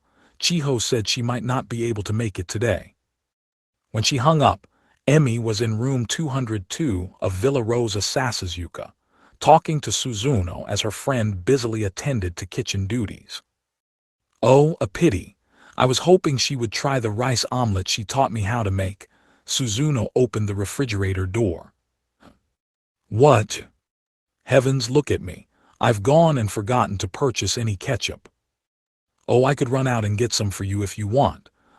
Ketchup. Emmy turned around, peering at the signs down each aisle of the SafePath supermarket off Sasasuka rail station. Walking down one of them, she ran smack dab into Ashia and Yurashihara. Alciel, Lucifer, what are you doing with all those eggs? I was thinking I would try to make AA quiche, was it? Ms. Sasaki gave me a recipe. Dude, why'd you drag me here just because they were on sale? Man, I want to go home. What are you doing here? Just picking up something for Belle. Oh, by the way, Chiho might have to miss dinner today. Is that true? Who am I going to have judge this quiche for me then? Oh man, so no fried chicken, May. Emmy was taken aback a little. She wasn't expecting Chiho to have such a huge impact on the night's dinner. It was shaping up to be a rather eggy one. Soon the three found themselves wandering around the supermarket together. It ought to be fine, though, Emmy advised. Alas, Ramus likes eggs, don't you, Alas Ramus? Mommy, Alas Ramus exclaimed as she toddled along next to her. I want to see Daddy. In a little while, okay. Now the stairway in front of Villa Rosa Sasasuka was right in front of them, Alas Ramus in her arms. Even after the renovations, climbing these stairs was still a dicey prospect, so she watched her step as she ascended and opened the door to Devil's Castle up top. The letters MAOU, written in Sharpie on the bare wooden nameplate, had faded a fair amount by now. Emmy wondered why he had never bothered changing it out. You in there, Devil King, I'm coming in. She pushed the chime button, like she always did, and was just about to push the door open without waiting for a response, like she always did when. Nobody was inside. In fact, all the appliances and furniture and everything else were gone. There was no evidence that anyone lived there at all. Alciel, Lucifer, where are you, Devil King? Alciel. The two demons were with her all the way home, but now they were missing. Maybe they got split up on the way. Flustered, Emmy knocked on the next adjacent door. Belle, hey Belle, the Devil King isn't in there, do you know where he? But room 202, where Suzuno was briskly cooking up dinner not a moment ago, was just as bare. Why, what's? Emmy fumbled for her cell phone and made a call to Chiho. She should have been free from school by now. But, we're sorry, the number you have dialed is out of service. Please check the number and. It didn't work. She had Chiho's number on her phone, but it didn't work. Disconnected. She called Rika, she called Suzuno, she called Yurishihara's PC account, none of them worked. A tidal wave of anxiety crashed over her. She decided to go back to Devil's Castle, but it didn't work. The door wouldn't budge. It had been unlocked 2 seconds ago, but now, push and pull as she did, room 201 was tightly shut away. Devil King, Emmy screamed as she knocked on the door. I know you're in there, open up. Nothing happened. What are you doing in there? Give it up and open the door. Did something happen to you? Are you all right? The anxiety inside her grew whether she wanted it to or not. What could have happened? Chiho, Rika, Suzuno, Ashia, Yurishihara, what could have happened to them? They're all gone. Do you know what happened to them? This is serious, Devil King. Listen to me. Suddenly the doorknob turned. The door rotated inward, sending Emmy tumbling inside. She looked up, then gasped. There she found Devil's Castle, the one on Inte Isla's central continent. The final redoubt of the demons, the site of the fateful battle that Emmy failed to consummate by a mere hair's breadth. A large, indistinct black shade loomed in the background. It wielded a sword shaped exactly like the one Emmy had, and it was floating toward her. Reflexively, Emmy readied her blade, or tried to, but for some reason, Alas Ramus in her arms the entire time over at Villa Rosa was gone. The better half refused to materialize. An empty dread fell upon Emmy. No doubt about it, this was the Devil King. The Devil King she had to kill, and yet somehow at the very pit of her stomach the sight came as a relief to her. Oh, thank heavens, there you are, you could have at least said something. The dark shade loomed like the ominous dawn of death. Emmy continued addressing it anyway. I can't get Chiho on the phone, she reported. Or Belle. She sent me out to pick up some ketchup for her and then she just left. And I was with Alciel and Lucifer on the way home too, and they just vanished. Don't you think that's so rude? The shade did not reply, sword still at the ready as it came closer to Emmy. And then I let Alas Ramus out of sight for just a moment, and she went away too. And if you were gone too, I don't know what I'd do with myself. What were you doing anyway? Emmy lowered her face, staring at the ground as the dark shadow shimmered in front of her. Look, I know Chiho called and said she couldn't make it over, but Belle and Alceel, they were really working hard on dinner, it looked like. Couldn't we wait Chiho out a little bit together? Not that I mind either way, but I think that make alas Ramus happier so. The shade lifted its sword into the air. The blade, purple light trailing behind it as it whirled, reflected the red light coming in from the windows, making the shadow's face seem to rise above the darkness. So, the face of Sadao Mao that floated into sight was, for reasons only he could understand, exhibiting a gentle smile. So let's eat together again. The sound of her own voice awakened Emmy, making her practically fly out of bed. Her entire body was covered in sweat, but before she did anything else, she brought a hand to her chest. What was that? Her pulse refused to slow, her breathing ragged. She had woken up right when the purple glowing holy sword, wielded by the shadow with Mao's face, plunged right through her chest.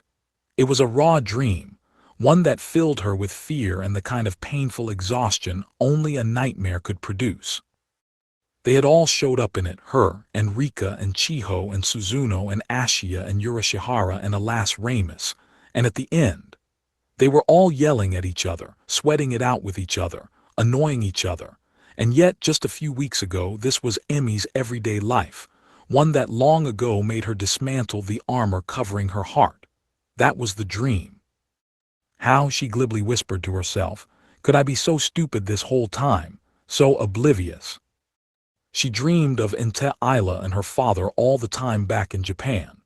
But, looking back, she realized she had been visiting Japan every night for the past few days during her sleep. I've just got to have my cake and eat it too, huh? Now, Emmy's reality involved the sound of the waves pushing against the port of Fagin, the sword and armor laid by her betrayer in a corner of her room, and herself, bound by invisible ropes around the heart. PPHH. Next to her, Emmy caressed alas Ramus as she babbled in her sleep, before she herself lay down once more. Another listless day in captivity awaited her tomorrow. Now was no time to let her distracting dreams keep her from a good night's sleep. Somehow, though, Emmy couldn't bring herself to wipe away the tracks of the tears that had run down her cheeks before she'd woken up. The tears of relief she'd shed upon discovering the shade of the Devil King. The next morning, Emmy's mind was filled more with suspicion than hatred. What in the world is he doing? Alba had brought into her room a gaggle of commissioned officers, the leaders who guided the entire body of Efsahan's Knights of the Eight Scarves. Their legions were led by the regal Azure Scarves, responsible for protecting Havinsky and the Azure Emperor who called it home.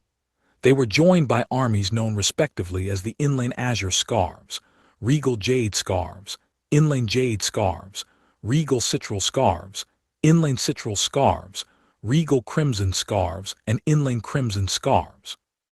Each squadron had its own governmental duties, region of activity, and armaments. Not everyone affiliated with these diverse forces were fighting men. Some served as police officers or civil servants. But the people inside the room now were all high-ranking officials, deputy generals, regional commanders, the kind of lineup that would regularly greet noble visitors from foreign and exotic lands. Did you find fault with the armor? Emmy didn't answer Alba's question. She stared at the armor and sword, still resting where they had been placed. I have the cloth of the Dispeller, she replied. Thanks for the fancy-looking outfit you gave me, but I'm not stupid enough to just put on something without knowing what's been done to it. Ah, was that it? Alba smiled, not giving much apparent thought to the response. I must apologize, Emilia, but I truly don't want you to exhaust yourself here quite yet. Would you be willing to put it on for your own sake? Emmy paused, lips twisting into a scowl. She gritted her teeth at her helplessness. She had, in other words, no right of denial, and she had no idea what Alba's motives were. Alba wasn't going to reveal them either. After a moment, Alba nodded, content that Emmy had acquiesced. Right then, could we have the maids come in and equip her? Once Emilia is ready, I and my hand-picked group of Elite 8 Scarves officers will travel eastward to Evinsky from here. Let's go, Emilia. Do you have the... He paused for a moment, taking his eyes off Emmy and scanning the room before giving a satisfied nod. Ah, good, the holy sword is safe. Perfect. Thus here. The lack of a lass Ramus in the room meant that she was fused into Emmy's body. Again, no right of refusal. She glared at Alba's back even as she marched out of the room, urged by the 8 Scarves officials to change. Mommy! Her anxious voice echoed in Emmy's head. It's all right, she whispered, as empty as it sounded to her. 10 minutes later, she was clad in a shining set of gold armor with a sword to match, feeling the weight of the heavy helm in her arms. It made her blush as she advanced down a corridor of the Fagan naval base, surrounded by Alba and his 8 Scarves knights. This shouldn't have been a weight that would give her any trouble, and yet it felt like twice as much had been laden upon her heart. Hello? Then she realized something felt off to her. Is this? She could feel a power inside her, a small one but one that was threatening to overflow. After spending several weeks in Inte Isla, her holy force was pretty well topped off by this point. But there was something else, something warm flowing into her, bringing it a level higher than that. What is this? You noticed? Alba asked, not bothering to turn around as he walked ahead. Can you hear them, those voices filled with hope? Ahead lay a gate separating the base's front yard with the rest of the city. Alba was taking the group that way. We're going into the city. We are. I hear them. She could hear the murmur of a large crowd. Emmy's face twisted again. This was repulsive to her. At the front yard, she found a legion of fully armored 8 Scarves soldiers waiting for her, accompanied by wagons filled to the brim with assorted supplies. Among the throng was a noble, refined white mare, patiently awaiting her master. That's your mount, Emilia. You haven't lost your riding skills, I wager. She was clearly a fine, well-trained steed. The mount of a general, to be certain, not some rank-and-file pikeman. Emmy had never ridden one nearly as exquisite during her quest to slay the Devil King. Keep your helm under your arm, Alba commanded her as he climbed his own horse, a chestnut almost but not quite as fine as Emmy's. Show your face to the world. Then, after 2 or 3 words to the 8 Scarves Legion with a grin, he said, Are you ready? It is time for the hero Emilia to take back Evinsky once more. Take back. Before she could gain an explanation, the front gate of the base was whirled open. With it came the unmistakable cheer of an enthusiastic throng of onlookers. What is all this? The high street road that pierced through town from the gate was completely filled in on both sides with people, each one of them bearing eyes full of furtive hope. The cavalryman at the lead made a signal, and with that, the march began, greeted by another rush of jubilant applause. There she is, the hero of the Holy Sword. The stories were true, she was alive all along. 'Tis truly her, just as I saw her when last she was in Fagan. Emmy's pulse raced. The people of Fagan knew who they had before them. They knew, and they were placing some kind of unknown hope at her feet. Truly, the heavens haven't abandoned us after all. So the hero steps up again, to save Efsahan and to save the Eastern Island. Then Emmy noticed something that almost made her laugh. The last time she spoke with Emeralda, she mentioned that, whether Efsahan was a willing participant or not, Barbarixia and his horde now held power over this empire, and they had declared war against the other 4 islands in hopes of obtaining the better half. She didn't know how large the demon forces were, but unless it was likely about 10 or so times larger than the platoon Siriato brought with him to Choshi, it wouldn't be able to function as an army on the ground. Fagin boasted one of the largest naval ports in all of Efsahan. It was a city of strategic importance, one lined with diplomatic offices and trading firms. And yet, from the moment she was brought here, she had neither caught sight of a male branch nor sniffed out any demonic force in the city. "Alba, can I ask you something?" "What is it?" "Efsahan, it's joined hands with Barbarixia and his male branch forces, right? For whatever reason. And it declared war on the rest of the world, no? You're the one who guided them to do that, aren't you? So are Barbarixia and the male branch aware of all this? What's the point of it all?" Alba Mayor, formerly one of the 6 archbishops who served as the most powerful clerics of the land, shook his head, smiling like a father whose daughter had just asked where babies came from. "Emilia," among all the voices of joy and laughter that lined both sides of the procession, "history is going to repeat itself." His was the blackest in the entire city.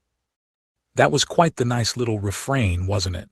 Do not retain hope, proceed forward, blaze your own trail to survive. Well, now look at them. These people of Fagin, capable of nothing but clinging to whatever hope they can scrape together.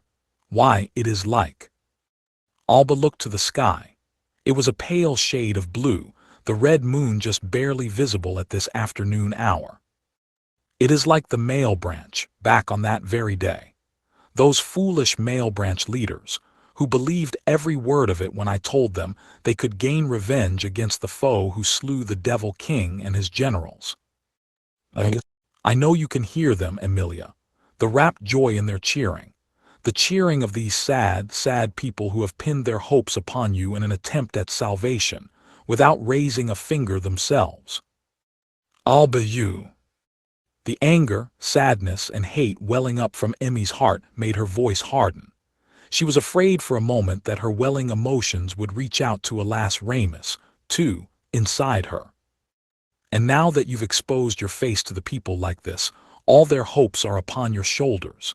There is only one road left for you to take.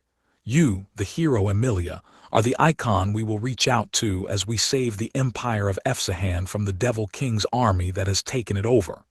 Don't worry, you won't have to do anything that goes counter to your nature. From here on in, you and I.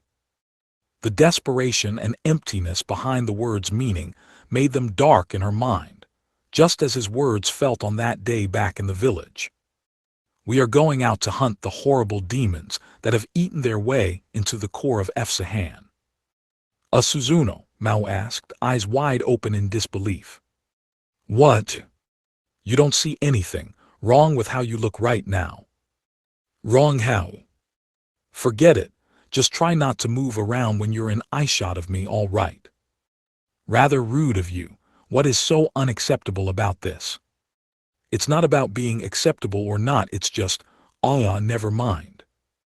Maō sat down on the meadow and sighed. It was their first camp on Efsahan, in the eastern island, the land in which all 3 of them, counting Asiath, found themselves upon reaching the other side of the gate. Judging by the geography around them, as well as the positions of the sun and 2 moons above, they were in the forested areas north of Hevinsky, along a mighty river that ran from the capital to the bordering ocean to the north. That was a tremendous stroke of luck, no lack of drinkable water, and no concerns about ever becoming too lost. The river would also be lined with villages, allowing them to gain useful intelligence along the way when needed. As Suzuno put it, she was not quite able to pinpoint their destination through the gate, not when using the gates of hell as an amplifier, something it wasn't built for. The fact they wound up in an uninhabited area was complete happenstance, she admitted. Thanks to the time zone difference, whether Earth's or Ente Islas, Maō couldn't say. They had left the museum late at night and reached Ente Isla in the early evening. Suzuno waited until the stars came out to calculate their position more exactly, and so, about 6 or so miles south of where the gate had plopped them, they had set up shop for the night. Not that Maō enjoyed every aspect of it. Hey, do you really think it's too early to be going around like that? He had dropped the subject once, But as he watched Suzuno hammer the pegs of her dome-touring tent into the ground, he couldn't help but bring it up again. "It is hardly any of your business, is it?" Suzuno countered. "I need to grow used to this clothing while we are still safe. This is practice." "Well, yeah, but..." Maō, look. What is it, asai pppt?" Maō took a moment from griping to look over toward Asiath. It took the words out of his mouth. "See, now I'm like Suzuno." Come on, guys." Maō held his head in his hands. Both she and Suzuno were walking around in their sleeping bags. These were so-called mummy bags, the type that covered your body all the way up to the top of your head to keep you warm. They did the job well, to be sure, but one other unique trait of theirs was that you could undo the zippers along the sides and bottom to free your hands and feet while still wearing the bag. This let you do things like read or operate a lantern inside your tent without having to zip all the way out, or unzip your legs so you could run from bears or other campsite intruders. Maō was aware of all the uses this sleeping bag structure allowed them, but did they really have to go around in them when they were just setting up tents and stuff? It made them look like a pair of large, colorful butterfly larvae as they wriggled around by the river. The sight creeped him out, especially considering how otherwise attractive Suzuno's and Asiath's faces were. Besides, he himself had set up his own tent long ago. To him, the only reason they were taking longer was because they were cosplaying as gigantic maggots. "You guys, you just wanted to try those things out, didn't you?" "Ooh, yes." What? Nonsense, I would never dream of such a thing. At least Asiath was being honest with herself. "Geez. And no, I fully intend to change clothes after this. I simply wanted to wear this because I could hardly bear the idea of you peeking upon me yet again." It was a painfully bad excuse, one accentuated by Suzuno flapping her arms wildly out through her armholes. The physical activity made her accidentally kick one of the tent's binding pegs out of place. I'll fall down." "Oh no, Devil King, this is your fault." She must not have hammered the other pegs in place all that well. Once one of them came off, the others joined them, making the entire tent tilt to the side. "Look, I'll do it for you, okay?" Maō said as he snatched a peg from Suzuno's hand. "If you're gonna change, do it right now while I'm not looking." The giant larva shooed him away, but soon it wriggled its way down to a hedge by the riverside, carrying along a cloth wrapping with what Maō imagined was her clothing. "And don't forget the bug spray." "Silence, I know," the irritated Suzuno shouted, hackles raised, not that it showed through the round sleeping bag as she hid herself. "Can you push that peg back in for me, Asiath?" "Akile." The other larva shimmied its way up to Mao's right side. "By the way, Asiath." "Oh," Asiath replied, fumbling with the peg before finally driving it into the earth. "When did you and Nord wind up in Japan, anyway, or on Earth, I mean?" "When? Pretty long back, I think." "Pretty long, like about half a year." That was just about when Maō ran into Emi and Yurashihara again, when his life started getting all screwy. "Half a year, 6 of the months." Maō gave her a look. "I was born, just 1 year, so before that I don't know." "Seriously?" Maō exclaimed as the larval Asiath laced a tent line through the peg. "Ooh, yes. When I was born I already lived with father, so before that I don't know really." This was an unexpected pearl of wisdom for Maō. If Asiath could be believed, she was Alas Ramus's younger sister, but considering the difference in growth, Maō assumed Asiath had attained human form long before her sibling did. Being born to these things must mean transforming from a seed or a yesod fragment or whatever to what they were now. Alas Ramus was born less than 3 months ago. There was less than a year's difference between the two of them taking human shape, but just look at the difference in growth rates. "But how come you're the younger sister, even though you became human first. How's all of that work? Bummed. No, I mean, let's pick up that topic once we have Alas Ramus back. So I guess that means Nord was in Japan a lot quicker than I thought then. Ooh, yes, I think. That was probably why less than native Japanese was the only language a Seath was capable of speaking.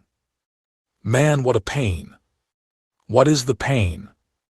Maō nodded, approving of the job they had done getting the tent back in shape. Once this is all over, I think we're all gonna have to sit down and have one heck of a family conference. Family what? I'll explain once we get to it. What's taking Suzuno so long? Did a bear swipe at her or? No bear can defeat me. Whoa, Maō jumped in the air, shocked at the voice from behind. What the heck? If you were back, say so, man. It is your fault for leaving your back unprotected. I have often felt that you are greatly underestimating my powers, devil. What is it? Maō had fallen silent, mesmerized by Suzuno's peevish state. It put her further off. Do you have some issue with my clothing again? And no, of course not. Maō frantically shook his head. It's just that's how you look here, huh? What? Mao's surprise was, perhaps, justifiable. After completing her metamorphosis from her larval form, Suzuno had returned in an outfit quite unlike her usual kimono. She wore leather sandals, church vestments that came down to her ankles, and a dark red hooded overcoat. The clasp that kept the overcoat on her around the shoulders bore a jeweled motif, a holy force amplifier, perhaps. Clad in this, Suzuno was no longer the loud-mouthed, nagging neighbor in the apartment next door. She was Crestia Bell, leader of the church's reconciliation panel, and the majesty and mystery she now projected lived up to her title in every way.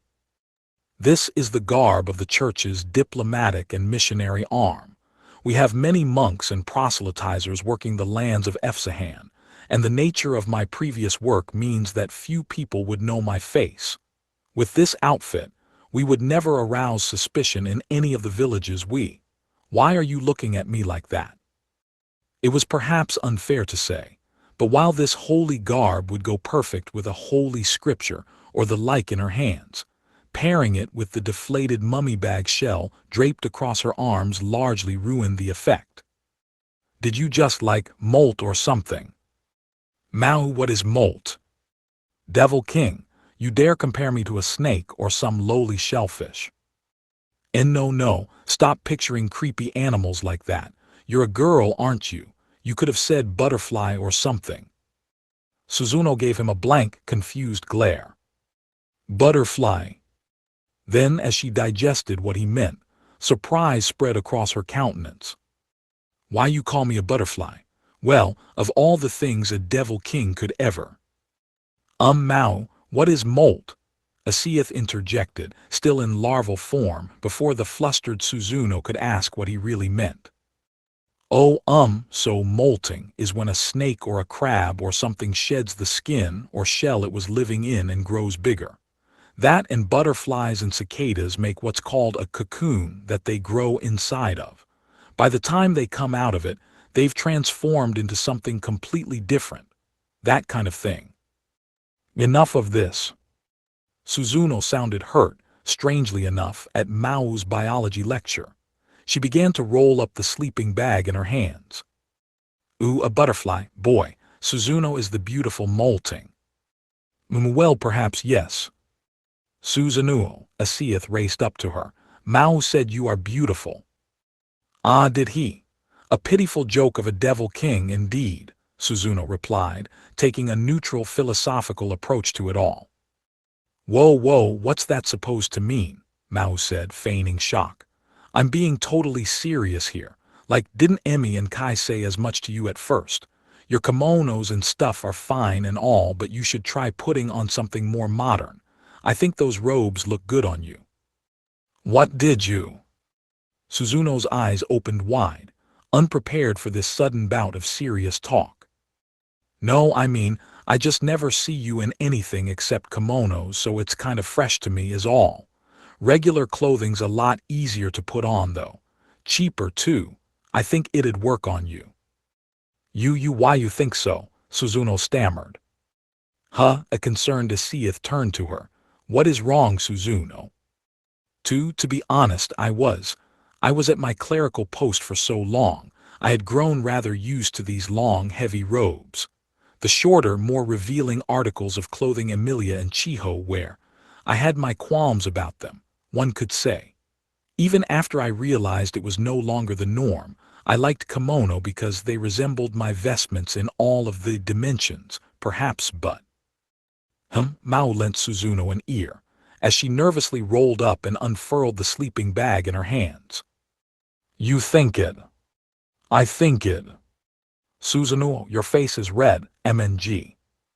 Suzuno shot a hand up to push the jaw of the intruding Asiath back into the shut position. She reflexively grabbed at the hem of her robe with the other one. You think, she softly warbled, it would look good on me. Is that what you're so worked up about? Maō doubted it was Suzuno's aversion to Western shirts and pants that made her act like this. He began to sweat a little, concerned he was overstepping his bounds. No, not that. No one has ever said such a thing before. Her firm, resolved eyes, in a wholly unfamiliar show of weakness, began to waver. Well, I think everyone got used to regular clothes pretty quick over there, but, yeah, I think they'd look good on you. The Devil King, what is this nonsense you spout out of nowhere? Do not expect any rewards for your petty compliments. MMPH, FPPH, RRRRRPMMPPHHH. Unbeknownst to Maō, Suzuno had gradually been applying more and more force to Asiath's jaw. It was wholly instinctive on her part, but enough to make Asiath voice her discomfort. Well, it's still the truth. Plus, Ashia told me that as opposed to a kimono, you can just toss regular clothes into the washer as is and it's no problem. And I mean, I buy a lot of stuff at Uniqlo, but you can find discount clothing stores in most shopping centers. And if you like something, you can buy a ton of it in the same pattern or size or whatever. PNNGNNGNGNNH. I've never tried on a Japanese outfit before, but for someone living in our wage bracket, there's no way we could keep ourselves going without the more modern stuff.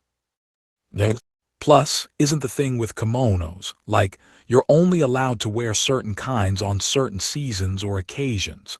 You never have to worry about that with Western clothes as long as you got the right type on. It couldn't be easier. Try it. Oh, yes, indeed. What? Nothing. Perhaps I caught a wild hair up my nose for a moment there. I think I shall meditate for a bit to expel these distractions from my mind. PNGH. The ashen-faced Suzuno finally released her grip on Asiath. Oh, did I say something bad? You did, she boomed as she made for her tent. You misled my heart and nearly led me over the cliff. Truly, the whisperings of the devil. It took this long for Maō to realize that he had offended Suzuno somehow or another. Oh, he attempted. But hey, I do mean it when I said, it might look good, okay? Suzuno stopped, like the words had bolted her to the ground. I refuse to be deceived, she shouted, turning her reddened face toward him for only a moment as she burrowed into the tent Maō put up for her. They had previously decided after a long struggle to divide the tents by gender. Guess I did say something bad. It looked to Maō like Suzuno was flailing around inside her tent. He brought a hand to his head. Ooh, thag herg, the teary-eyed Asiath groaned as she rubbed her own reddened cheeks. Suzuno, what are you doing? Then, still in larval form, she squirmed her way into the maelstrom going on inside the tent, the very picture of foolish bravery. Great, well, guess I'll get things ready for bed, too. They were planning to discuss how they would trade watch duties after dinner, but level-headed conversation was no longer on the menu for tonight. This sure doesn't bode well, Maō sighed. scoping out the stars that lit up the Inte Island sky. We went through a lot more gas than I thought. Think we can reach Helsinki like this? It was mid-afternoon on the third day of their jaunt through Efsahan, and at a village tavern they had stopped by, Maō was sizing up Suzuno on the other side of the table. Our detour this morning cost us dearly indeed. I was not expecting to all but run into a Regal Crimson patrol. We were going fast, and the roads were poor. The fuel gauges on both of their scooters were 1 tick away from the E mark. They had extra gasoline with them, but considering the lack of flat, well-maintained asphalt roads in Inte Isla, they didn't have much wiggle room to work with. Food and water were not an issue, as long as they had access to the village they were currently in, but there was no hope of finding a gas station on this planet. That was the bottleneck. We will need to pick our roads a tad more carefully. Suzuno spread Ashia's hand-drawn map of Efsahan out on the table. However, it is also true that we are approaching Helsinki far more quickly than scheduled. If possible, I would like to reach this village by sundown.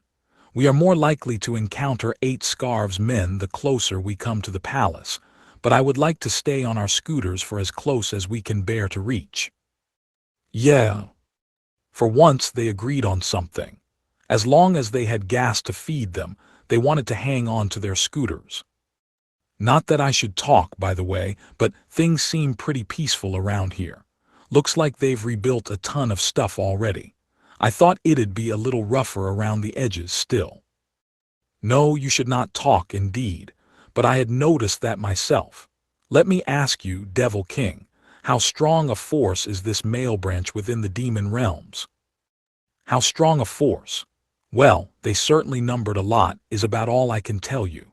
When I sent my army to invade the islands, the forces to the north, east, and west were a pretty even mix of races, but I'd say about 80% of the force Malakota led to the southern island were male branch. Emmy and the humans killed most of them, I assume, but so rather few of them remain under the rule of Cameo.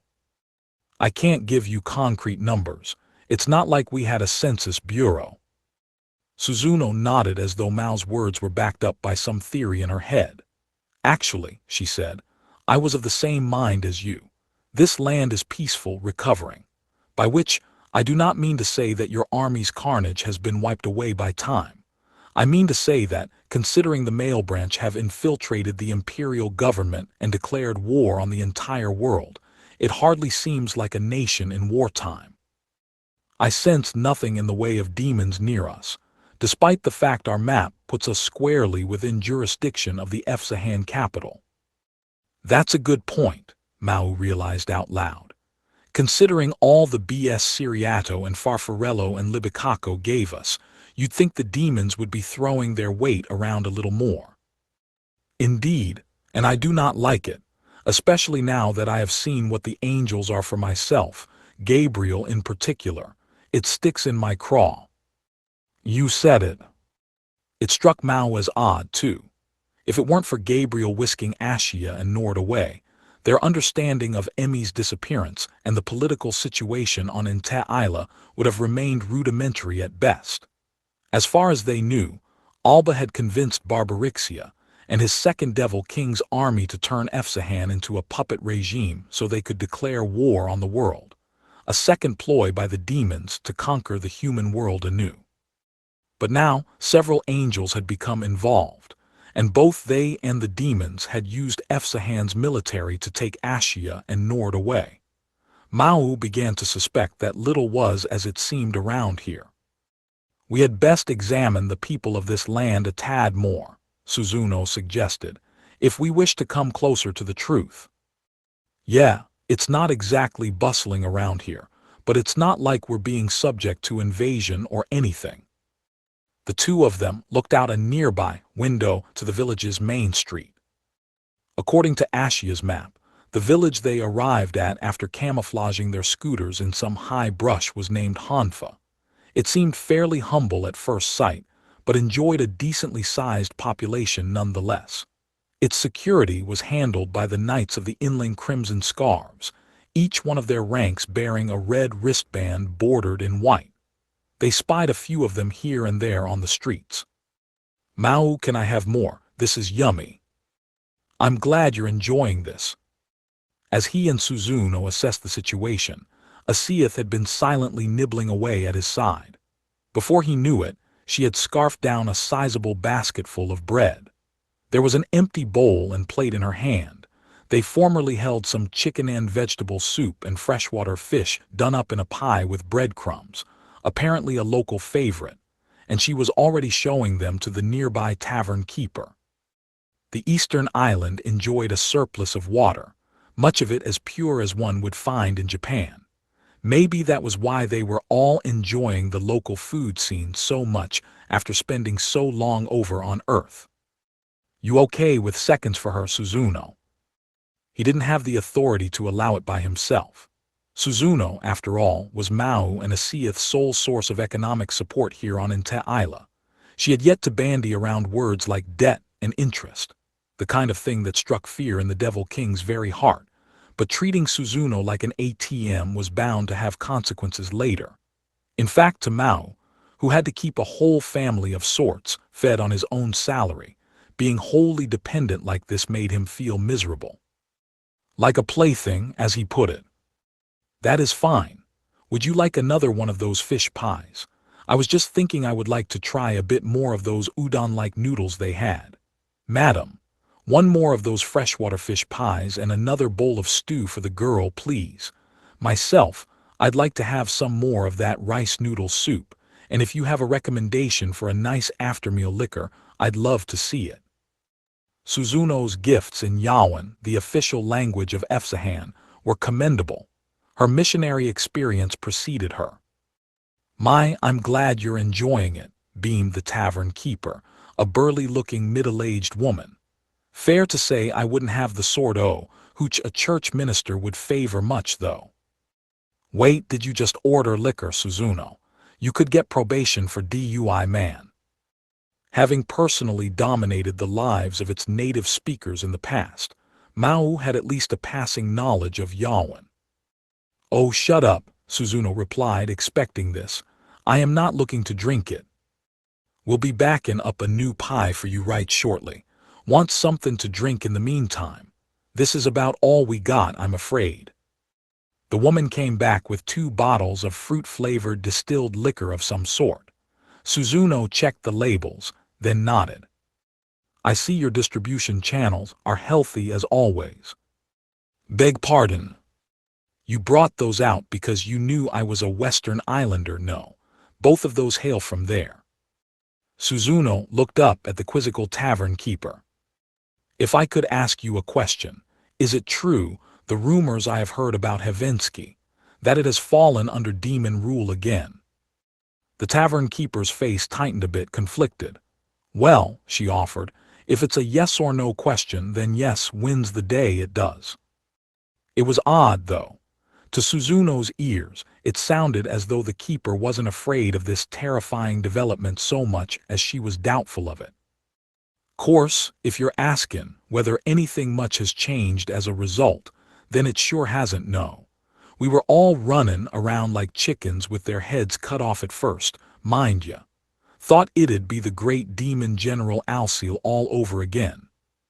The keeper took a look around, ensuring she had no waiting customers, then brought her face closer to Suzuno's. "And you know, I'll be happy to tell a Westie like you, but to simple folk like us, whether it's Alcil or the Azure Emperor, why, it hardly makes a lick of difference to most of us." "I see. Is this talk about hard things? I want fish pie." "It'll be here soon," Maō barked at Asiath. "Be quiet for a sec." Not to spit on the graves of all the knights who died under Alcil's boot, mind. But Eastern Efsahan was in a state of civil war long before he showed up, and every few years, the emperor would draft us common folk to build these high-end mighty public works projects to make Havensky a more majestic city or whatnot. Those things are death traps for too many of those unlucky saps, they are. "Is that what happened? Now, with a human ruler, at least we speak the same language. I wouldn't mind those ugly demons out of here tomorrow if I could make it happen. But after Emilia the hero drove Alciel out of here, it kinda made it all the more obvious to us. Whether it's Alciel or the Azure Emperor, we're gonna get exploited one way or the other. All there is to it. Oh, but look at me, talking about all these dreary matters. No, I was the one who brought it up. I apologize. Oh, not at all. It's all true, though. You've traveled a long way, Minister. You deserve to know what's going on. Why, once those demon armies marched into Helsinki, there's really only one thing that's changed, and that's how much the 8 scarves have grown in size. That and the war talk, I suppose. Maō, come on, where is Stiwua? I'll give you mine too, okay? Just shut up. They've expanded the Night Corps. Oh, have they? Funny thing, no. The 8 scarves was the first thing Alciel targeted for cuts, in fact. Now this is just a rumor, but some folks are even saying that the Emperor forged a voluntary pact with the demons, just so he could satisfy his urge to conquer more land for himself. Alciel did a lot to weaken us, but with these demons, we've seen more money spent on distribution, on production, on armaments. You can see why a lot of us are a bit dubious about it all, eh? Suzuno, face tensed, looked down at Ashia's map. I see what you mean, thank you for the valuable lesson. Could I ask one more thing of you? What's that? Suzuno turned the full strength of her eyes upon the tavern keeper. Have you heard anything about angels appearing in Helsinki? The keeper gave her an incredulous look. Angels? You mean the ones your scripture talks all about? She let out a nervous chuckle. Well, I suppose there must be angels out there if they're demons, but I sure haven't heard talk of that. Ah, certainly. Maō and Suzuno gave each other troubled looks. The populace might be aware of the demon's presence, but the angels behind the scenes machinations were still far from common knowledge.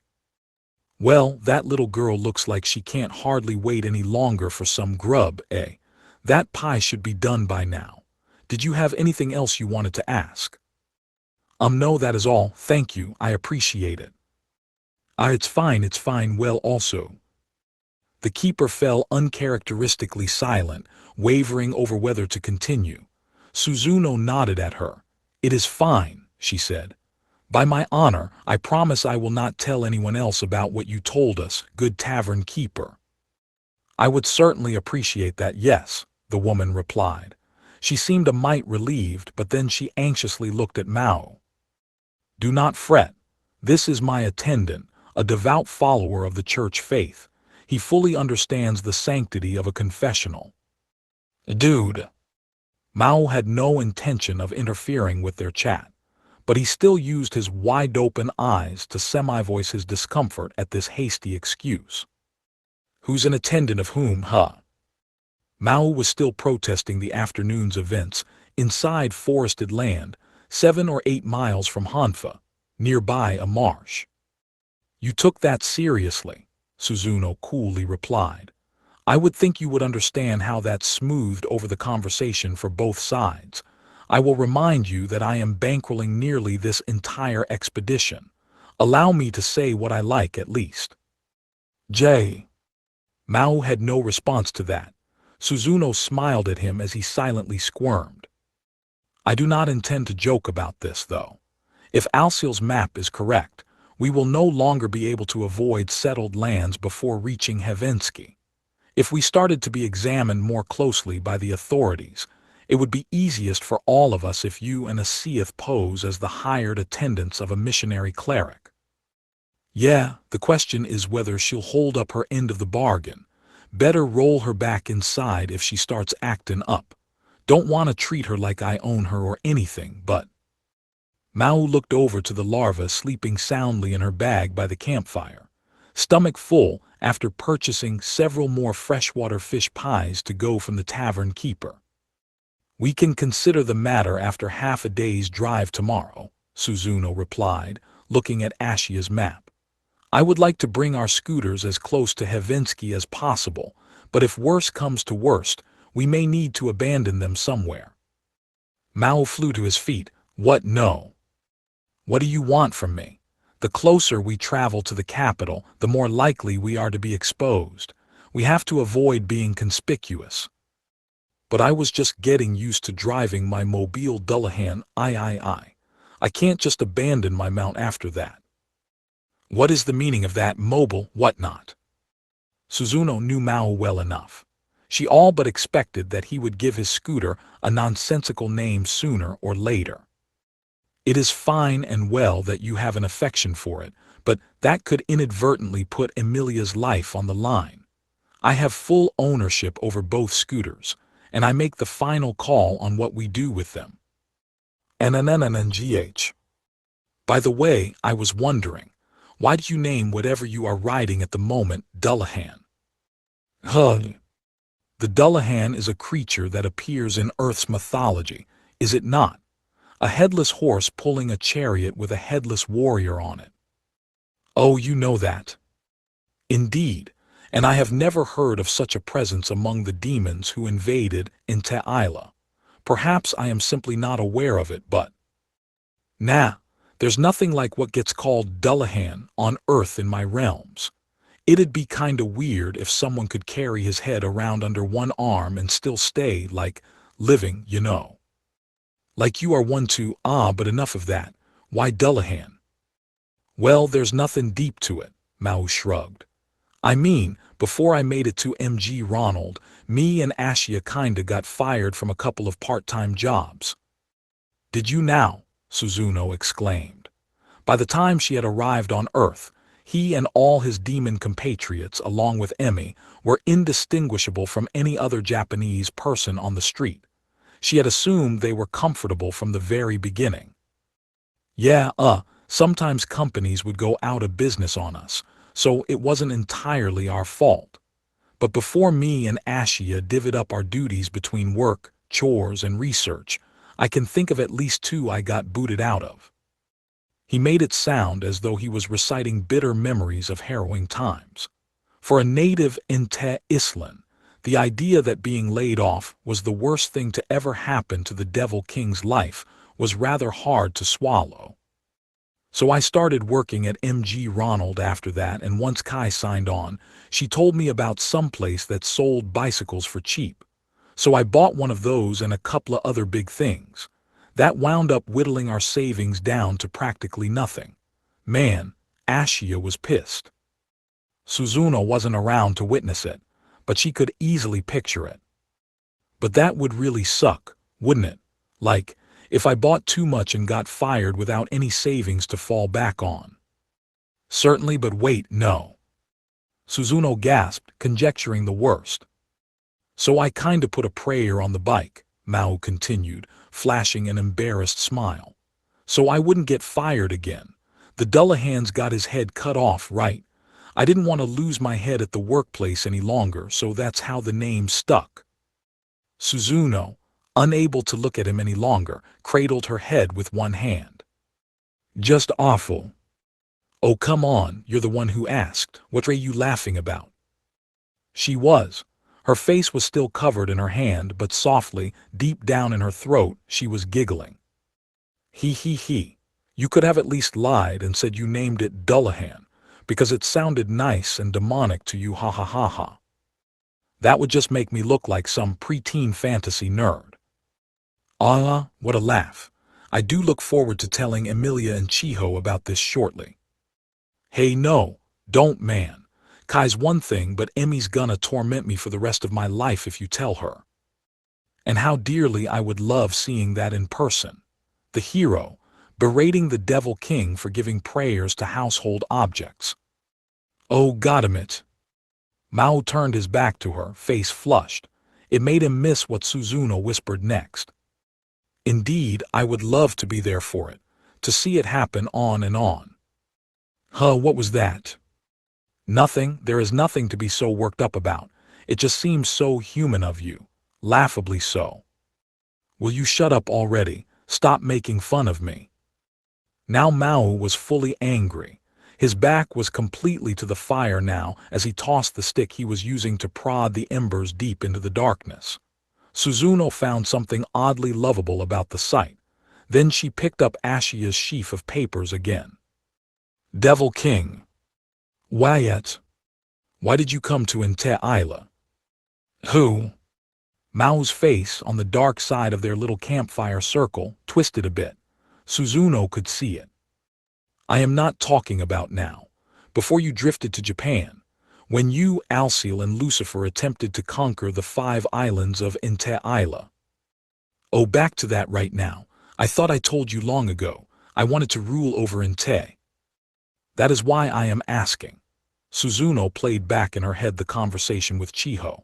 Why did you want to rule over it? Because I had thought you wanted to annihilate the human race. But ruling over something and annihilating it are two very different things. It is clear to me that Alciel ruled over Efsahan with an even, educated hand.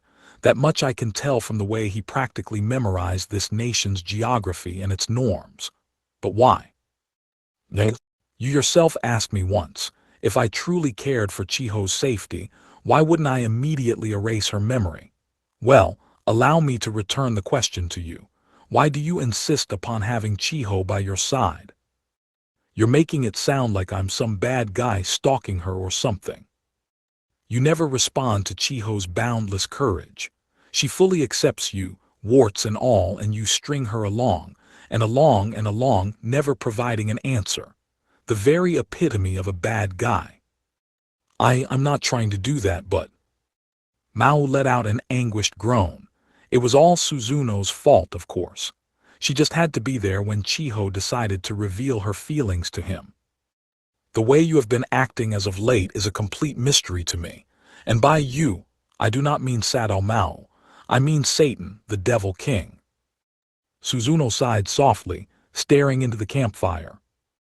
At first, I was all but convinced that your life as Sadao Mao in Japan was a ruse, a cover for the Devil King's latest upcoming conspiracy. I was certain you continued to see humans as beneath you, that you would betray them, hurt them, the moment you were given a chance. Well, geez, that's mean, though I suppose most demons would take it as a compliment. But that simply fails to mesh with reality. You fully adhere to the law of the land. You play everything fair and square. You maintain healthy relationships with your boss and coworkers and neighbors. You show nothing but respect for the very species you attempted to subjugate not long ago. And you are not the only one. Alciel and Lucifer are just as worthy of praise. Has Urashihara talked to any of our neighbors before? He has a rather close relationship with the Sasuke Express deliveryman by now, I would assume. Oh, for Pete's sake. Mao rolled his eyes. He suspected it all along. While he and Ashia were away, Urashihara was still buying random crap off the internet. How nice of Suzuno not to tell him. And yet all of you, to a man, remain adamant that someday you will conquer Inte Isla once more. You maintain that, yet you seem to bear no particular ill will toward Emilia, the woman who is by far the greatest obstacle between you and that goal. Even when I revealed myself to you, your reaction was more bemused than hostile. So does that mean? With a grunt, Suzuno stood up, staring down Mao, even though his back was still turned to the fire. Does that mean there is some benefit to all of you in having myself and Emilia and Chiho close by? Sure, to our finances, yeah. Adds a lot more variety to our diet too. It's gravy all the way. You have transformed back into your full demonic self several times since traveling to Earth. Why have you never returned before now? Why have you never tried to eliminate us? Why do you remain Sadao Mao, law-abiding citizen of Japan?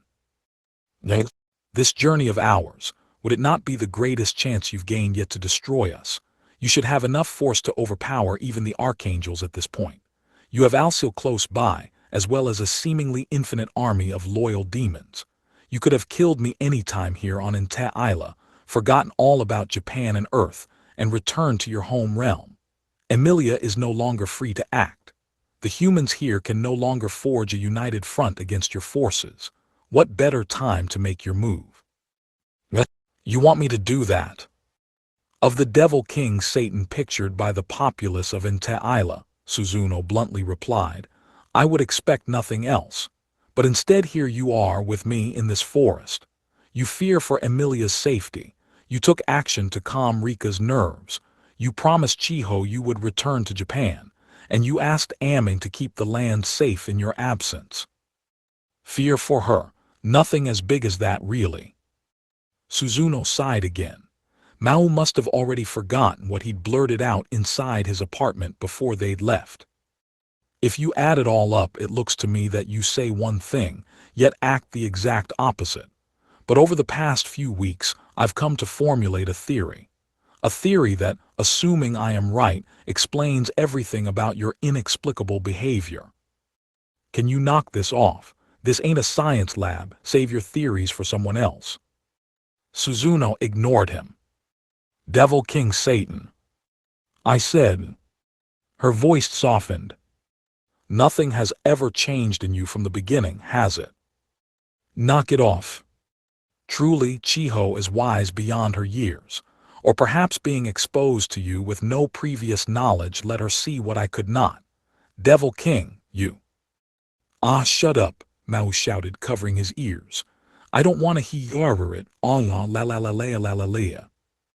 Suzuno's cold eyes easily bore through the interference. You were always a kind, sober-minded man. Almost strangely so, considering your demonic birth. The sound of popping kindling from the fire echoed through the forest, almost interrupting her revelation. Are you listening to yourself? Maō countered. You're embarrassing me. I am simply repeating what Chiho has said all along, Suzuno flatly stated. She knows you are the Devil King of an alien world, but she never doubted your nature for a moment. Love may be blind, but in Chiho's case, it seems to have only further sharpened her perception. Maō found himself at a loss for words again. And there is something else she noticed, something neither I, nor Emilia, nor anyone on Ente Isla could have seen.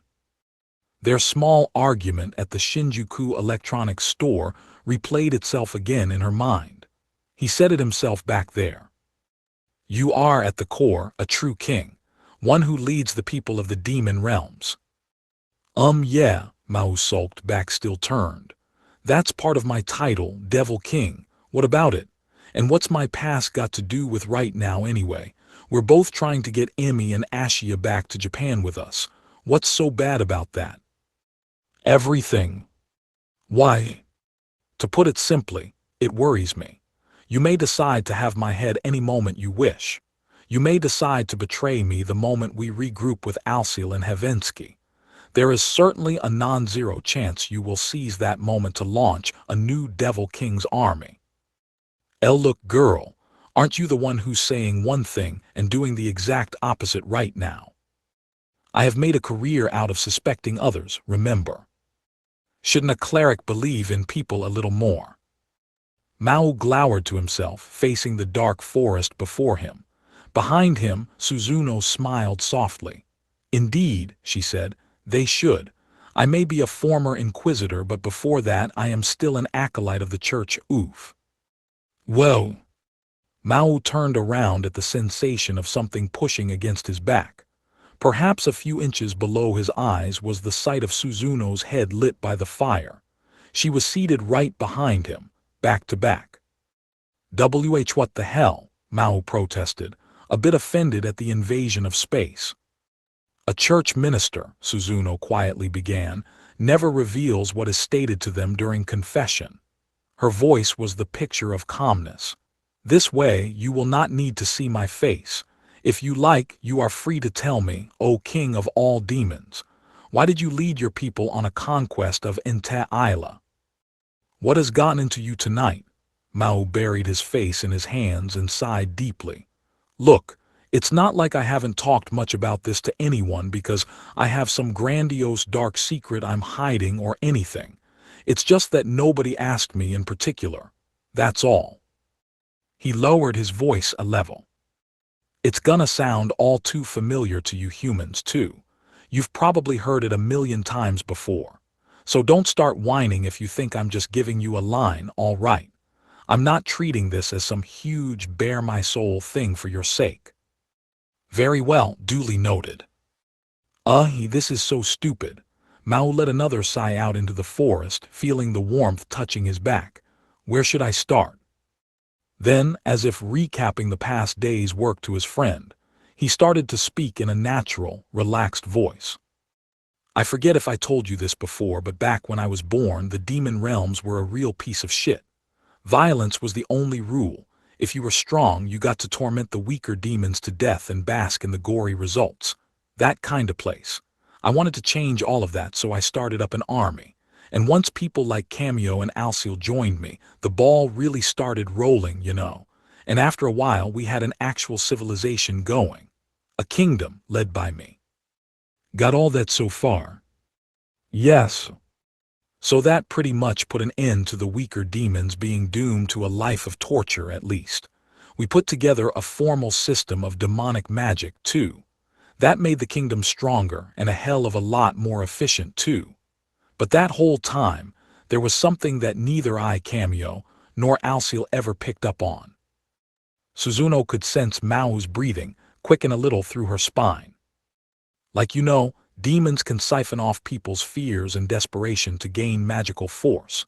They can obtain the energy they need to survive that way. But my kingdom brought peace and order to the demon realms for probably the first time in ages. Fear and desperation gradually started to disappear, and that means the realm's supply of demonic force started to dwindle pretty damn fast. It dwindled, but after unifying the realms, we had a population boom on our hands. You see what I'm getting at? The demon realms used to teem with dark energy, and I pretty much swept all of it away. It's like it was just billowing away from the land, like smoke from a fire. We calculated that it probably couldn't last us another 5 centuries. I didn't know what the hell I was gonna do. So you invaded Isla, a rather shockingly logical motivation that. Maō couldn't see Suzuno's face, but from her voice he could tell he had her rapt attention. So he continued. Invading another country to colonize it to seize the natural resources you've used up in your homeland. That's an all too typical motivation for war, isn't it? Almost makes you laugh, not that I had anything to laugh about back then. My people followed me because they believed in me. They were freed from the curse of lethal violence meted out by their fellow demons. I couldn't let them starve because I dropped the ball on my whole plan. So that's why we went here. To rule over Isla, Suzuno asked, choosing her words carefully. Based on your appearance and your overwhelming power, we all assumed you were here to destroy us all, but you say that was not the case. Speaking of that, you think the humans could ever forgive me? That is not for me to say. I am here to listen to your confession, not to cast doubt upon your words. He could tell she was smiling a little. If we destroyed you all, it'd just be kicking the can down a few centuries. I already knew by then that humans live nowhere near as long as we do. If we exterminated the entire species, all we'd have were more demon mouths to feed in our new colony. So I figured we could rule over humanity by applying just the right amount of fear to their psyches. I strictly ordered my generals to show no mercy to those who defied them, but to fully accept the surrender of any human force that offered it. Of course, how much they stuck to that order was another ball of wax. I see. Is that why you spared the nobility of Isla? Even before she arrived in Japan, Suzuno had known that some of the great demon generals who ruled the islands had more of a reputation for cruelty than others. Beyond the central continent that played home to Devil's Castle, it was the southern and western islands that bore the brunt of human casualties. By comparison, the northern and eastern lands had it somewhat easier. The church's statistics spoke for themselves. Yeah, I suppose you know the rest. Emmy started freeing each of the islands. I fled with whatever forces I had left, and I wound up in Japan. Really not that interesting, is it? Suzuno smiled at how adamant Maō was that this was the most boring story in the world to him. Oh, I would say otherwise, she said. It has taught me a great deal. Now I know that you are not so much different from a king as we humans define it. There is still something I fail to understand, though. Oh. Maō turned around. Suzuno, by coincidence, apparently did the same because their eyes came close to meeting dead-on. What did you do after setting foot on Inte Isla? Me. Maō was puzzled. It wasn't the question he was expecting, or, to put it another way, nobody around him had ever expressed interest in that before. Indeed, Suzuno replied. You and your army ransacked Isla Centurum, the de facto capital of the central continent, and truly, that was the last time I heard the name Devil King Satan until your final battle with Emilia. Each of your 4 generals had their own invasion forces handling the other islands, yes. So I simply wondered, what were you doing while the Devil King's army did their dirty work for you? The campfire flickered in her eyes. If you even so much as snicker, Suzuno, I'm shutting up. Well, rather timid of you, no. Are you that uncertain about your past behavior? Of course I am, came the curt reply. I failed spectacularly in the end, remember, so anyway I was conducting research on humanity. The voice was almost a whisper now. They seemed so strange to me. Humans had so many languages. They looked and acted so different from each other, not as much as demons, but still. But after they all got done fighting wars against each other, they kissed, made up, built new societies and worked together to survive. It made me curious. If a demon from my realm encountered a wounded countryman lying on the road, it would be a blemish on his honor if he didn't trample over him. With humans, though, you'd always find someone who'd try to help him, to make him feel better. I just wondered where that difference sprang from. I would hardly say every human is as virtuous as that. Yeah, but they aren't all total assholes either. That's demons for you. Another light sigh. Maō looked up at the sky. I did a hell of a lot of things I'm embarrassed about now. Like, for example, I decorated my personal devil's castle chamber to look like the kind of reception room you'd see in a human noble's manor. I figured, hey, I'm gonna be the unquestioned ruler of the human world sooner or later, so I'll need someplace where I could gather all the nobility together and make them pledge their oaths of fealty to me. That kind of BS. I wish I could have seen it. Oh yeah, I would have loved to show off my personal room to a total stranger like you. But that wasn't it. I took in and researched all kinds of stuff we salvaged from Isla Centurum. Human language, human society, that kind of thing. That's in part, of course, because I wanted to know more about who I'd be ruling over soon. And did it bear any fruit for you? No, and that's why I'm working fast food in Japan right now. Maō shrugged. But it's always better to act on something instead of worry about it, you know. Between invading Inte Isla and having my ass handed to me by Emilia, I spent nearly every day trying to figure out what made us different from the humans. Once I wound up in Japan, though, I had it all worked out in 3 days. What was it? It's the simplest thing in the world. So simple, it just makes me want to laugh at this point. Maō looked over at Asiath, blissfully sleeping nearby.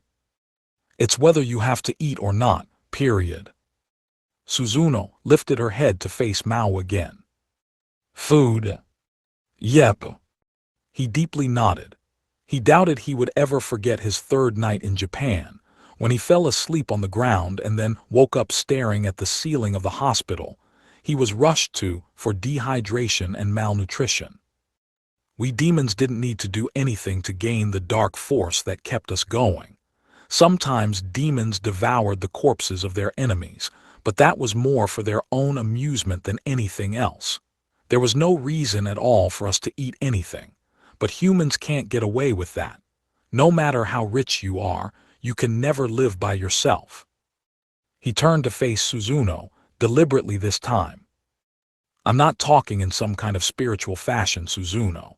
I just mean, you can live off your riches, but it's not like money's the thing that directly keeps you alive.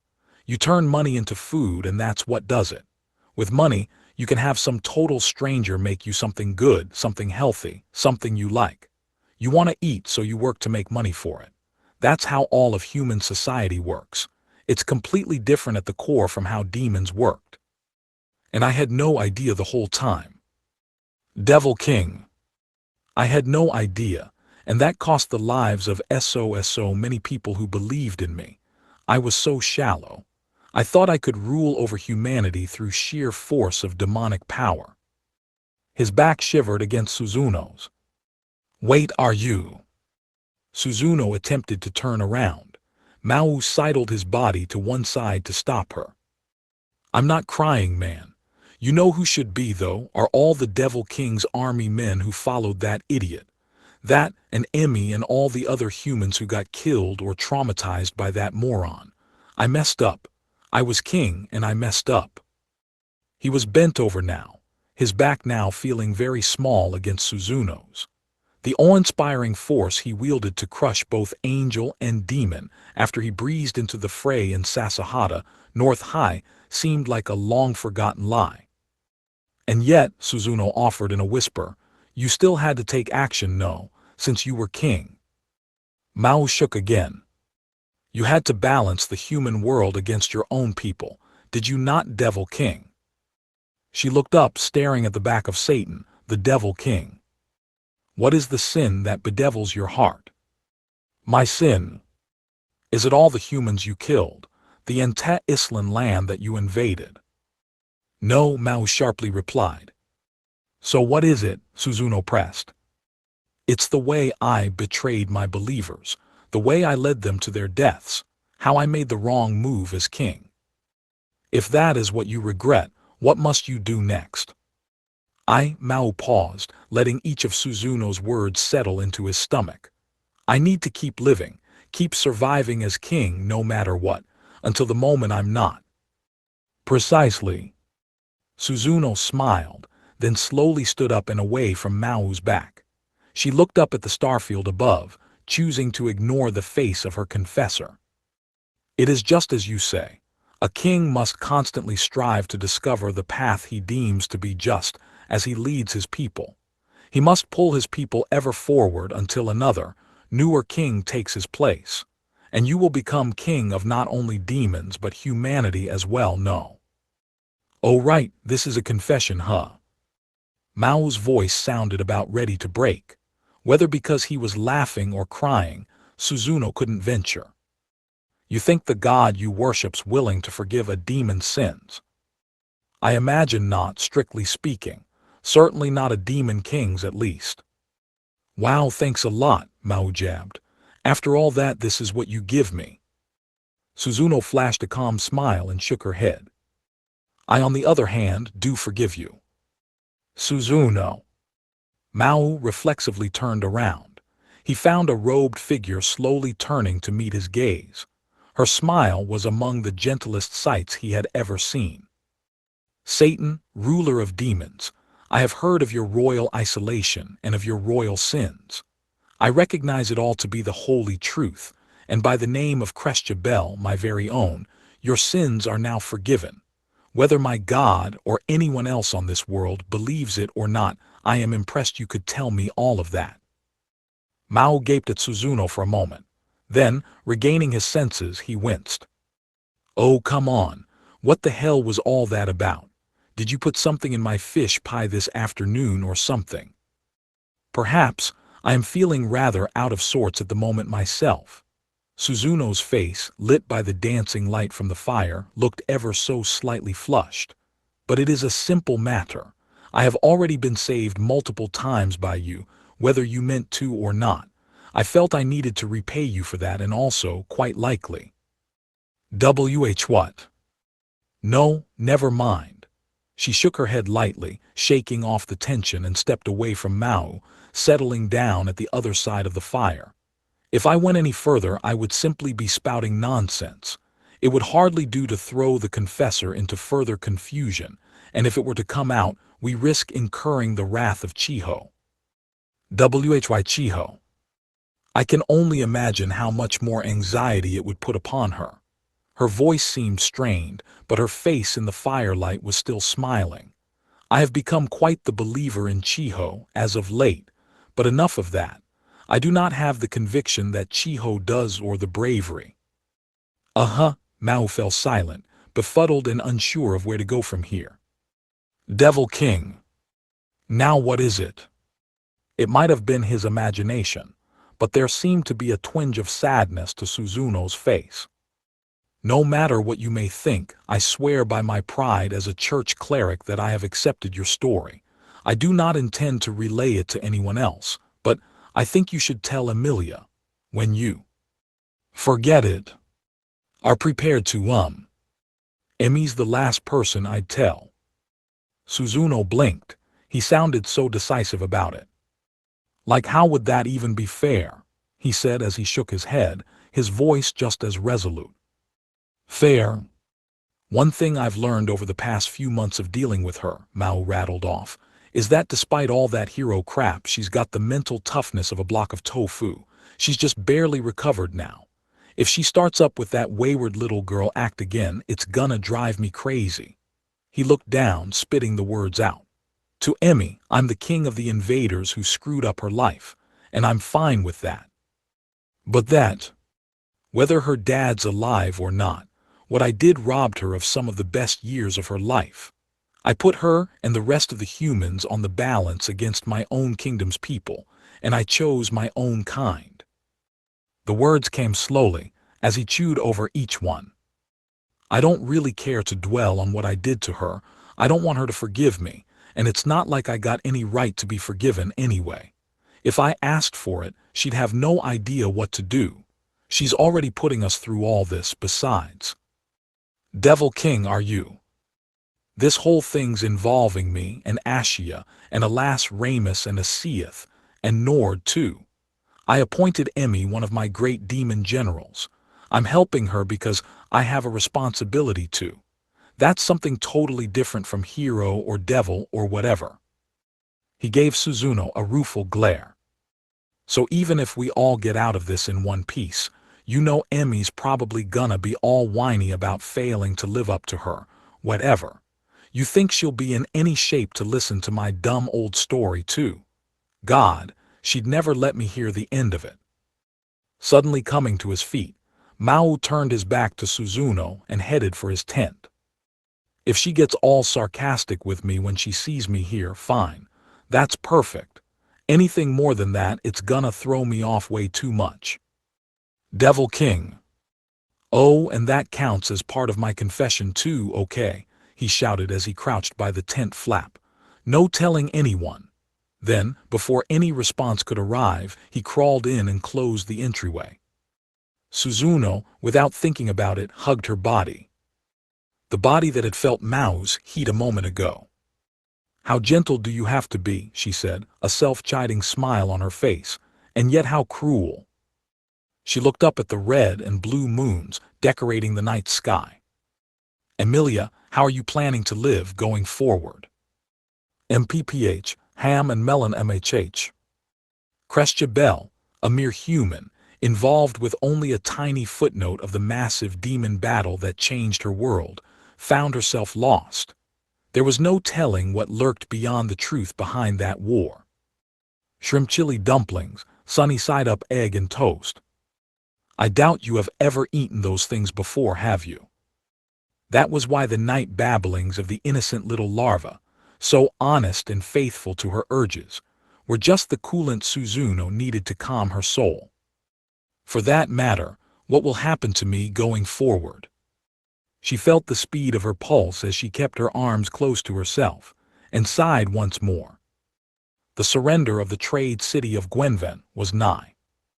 Under the banner of the hero Emilia's return, the 8 Scarves army that rode from Fagin, now known to the world as the Fagin Volunteer Force, had begun to battle against the Male Branch forces controlling the lands west of Evensky.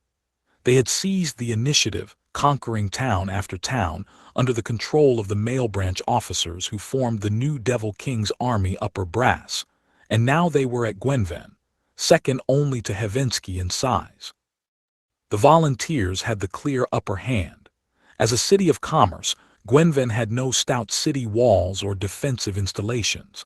The wide road that led inside easily allowed a large force to travel across it. What foolish Male Branch fighters dared to remain were wiped out momentarily. Soon Skarmiglione, the demon's chief in Gwenven, was cornered. Reporting. The inland crimsons on the front lines are engaging the enemy leader. Battle is underway. Emi immediately rose to her feet at the report from the harried soldier, who had burst into the volunteer forces camp. "I'm going out," she said. "Their chief will be dozens of times more powerful than his foot soldiers. It'll take more than a few half-hearted swipes to beat him." She was about to leave the camp, equipped not with the better half, but the ornate sword Alba gave her, when a voice stopped her. "No need." Emi turned around and glared at Alba, who was serving as one of the camp's staff officers. "Alba," she barked, "do you want the blood of the 8 Scarves Knights on your hands? This will be over in the blink of an eye when I reach him." "Indeed it would be, I suppose.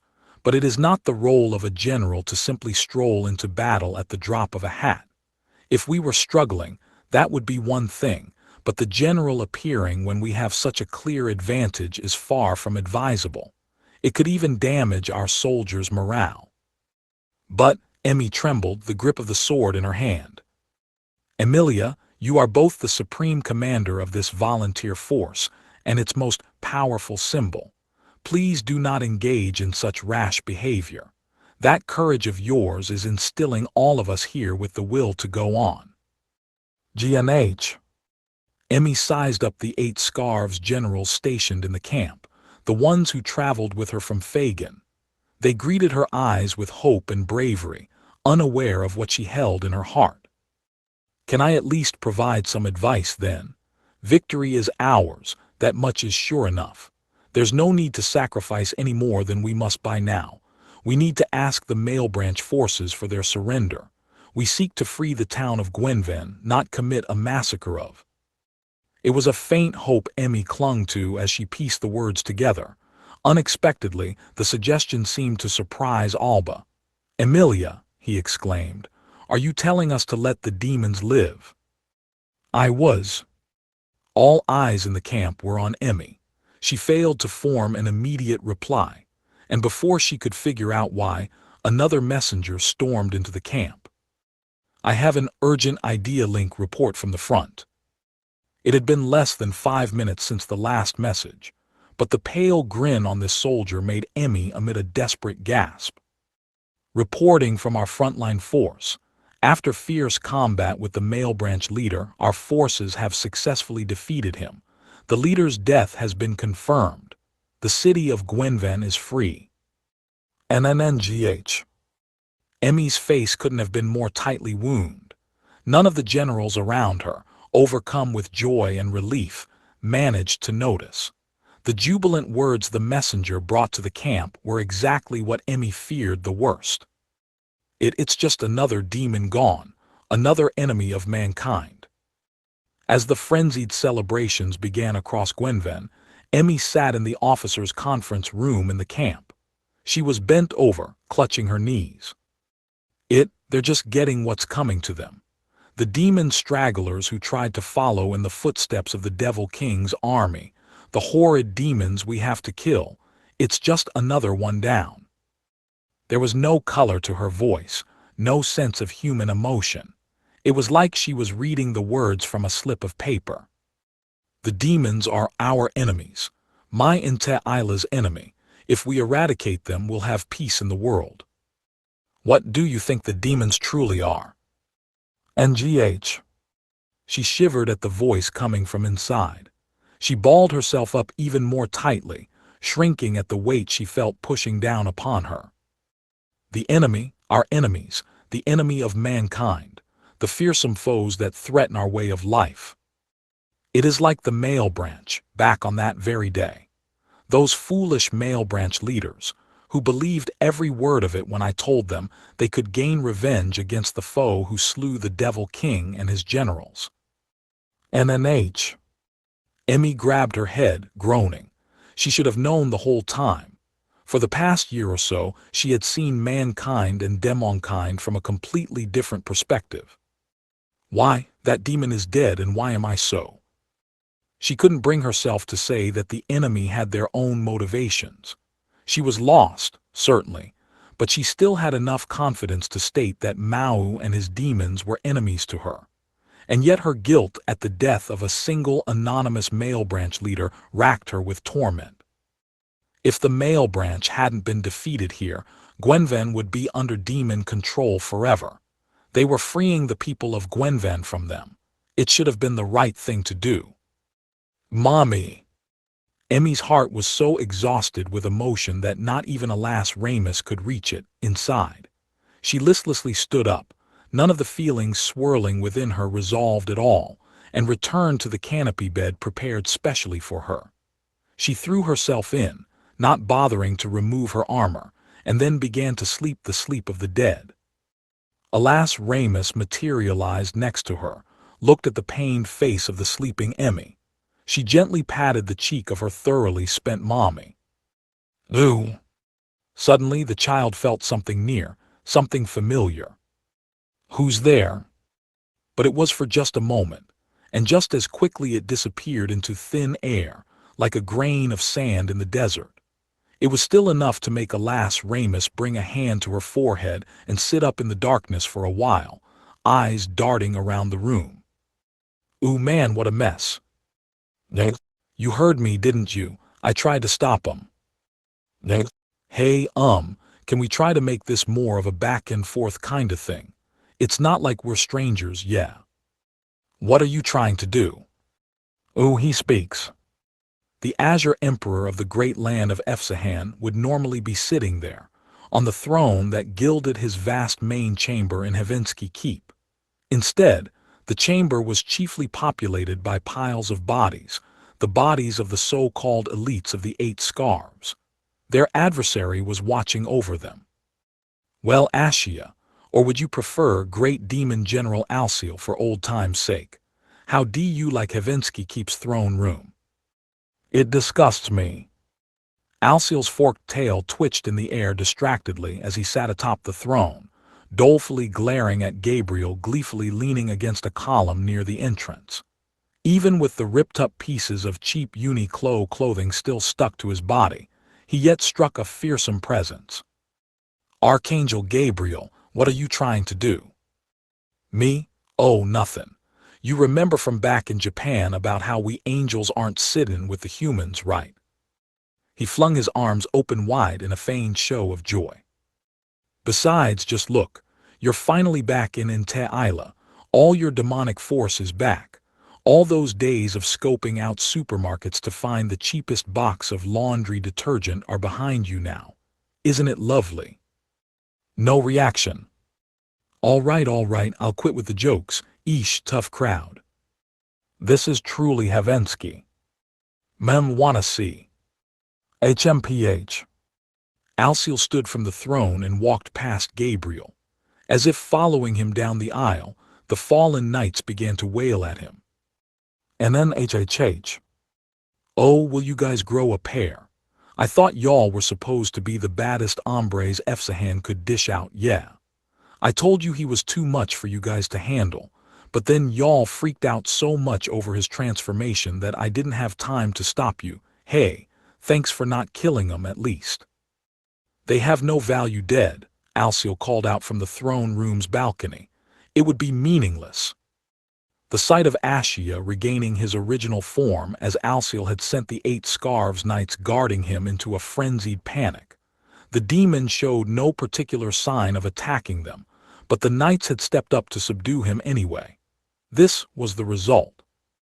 The sight of Efsahan's capital spread out beneath his vantage point did nothing to change Alciel's expression. He turned around, only to find Gabriel foolishly grinning at him. What kind of role are you attempting to push on me here? Oh, figured it out. Emilia's father's presence in that apartment was sheer coincidence.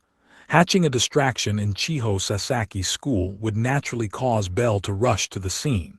Thus, I was your only feasible target. Well, what about Lucifer and Satan?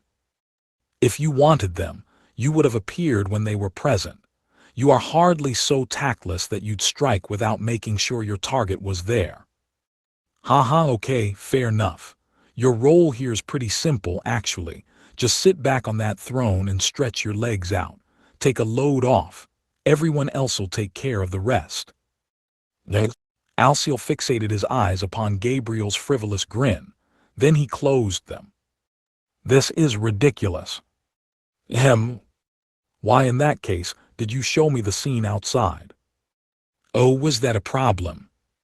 If the role you envisioned for me was just to keep that seat warm for you, Gabriel, you would have never let me see Hevinsky. This, Hevinsky, almost completely bereft of male branch. Lou. His reaction was trivial as always, but Gabriel's expression suddenly grew far more serious. In fact, you should never have shown yourself to me in the first place, now should you? The kidnapping should have been carried out strictly by the male branch and the humans, no. If you don't mind my asking, what makes you say that? It is simple. Not even all the male branch leaders in a unified team could ever hope to scratch you. And I know you are not the noble, pure-hearted demigods praised to no end by the human scripture. With you in the picture, it is easy to imagine that this is all the work of heaven afoot. Alba Mayor, Barbarixia, they are all here now, and it is thanks to your sweet words cajoling them so. Am I wrong? Gabriel kept watching him. Now that I see this angel is present, I realize that the male branch forming a new Devil King's army and the male branch supported Efsahan waging war against the world are nothing more than a cover. Your true mission is hidden behind all of that. That is why you should never have revealed yourself. Well, hell, if you put it that way. The archangel scratched his head, grimacing like a held-back student in algebra class. You read me like a book, I guess. I shouldn't have appeared in front of you, no. I needed to have Barbarixia at your side when you woke up, not me. That way I could have. You could have made me the great hero Alciel, he interrupted, guardian of Gwenvan back where he belongs. That sounds like the next summer blockbuster more than anything else, you know. I am, after all, the only demon General Emilia is not on record as having personally defeated. Would you mind letting me finish? In fact, how about I start interrupting you for a change? See how you like that, huh? I have noticed how the final events in the Central Continent Devil's Castle are still the subject of unfounded rumors here. If the demon General Alciel has returned to the male branch-ruled Efsahan, I suppose everyone would assume the return of the Devil King's army is nigh. Oh-ho, and then, the people of Ente Isla would wait for the return of the hero to slay this new threat to their existence. That is why you have Emilia here, yes. However you managed to do it. Okay, go on, I'll let you have the floor. First the Devil King's army, then the hero. With both resurrected, the people will pine for the hero's final victory. I presume your plan is to have Emilia defeat Barbarixia and me. Thus, the revived hero Emilia will defeat the evil Devil King's army once more, returning the light of purity to Ente Isla. The script could hardly be easier to follow. I don't think it's that easy, but I suppose it is for you, huh? Given that you're one of the participants. But two questions remain. 1. Why bring up Emilia again? 2. Why are you angels going through all this trouble? Emilia's presence would help the church publicly admit to Alba Mayor's crimes and reform itself. That much I understand. But I still fail to understand what lies behind all this scheming. Yeah, well, I never showed you. Alciel ignored the aside. But hey, we're still angels, more or less, yeah. Inviting the demons and instilling a little hope in people would set the stage perfectly for weakening the demon realms and protecting the peace on this planet, Mo. What are you prattling on about? Our Devil King's army had 4/5 of Ente Isla in the palm of our hand, and you lifted not a single finger. But it makes no sense. You going through all this trouble simply to swat away a few meddlesome male branch leaders. If you had that much of a drive to act, you could have assassinated me and his demonic highness in Japan far more easily. What are you after, Gabriel? What do you mean? If we do nothing and enough time passes, Emilia will appear here, and the male branch and I will be pressed into battle. An untold number of powerful demons will lose their lives, and your mission to restore hope to the lives of Isla's humans will be accomplished. But that is not your mission at all. What makes you think that? Many reasons. You showed me the outside. You gave me the time and materials needed to grasp the situation. Even that is enough to tell that you wish to put Emilia and me in place to do something. Something besides what the heavens called upon you to do.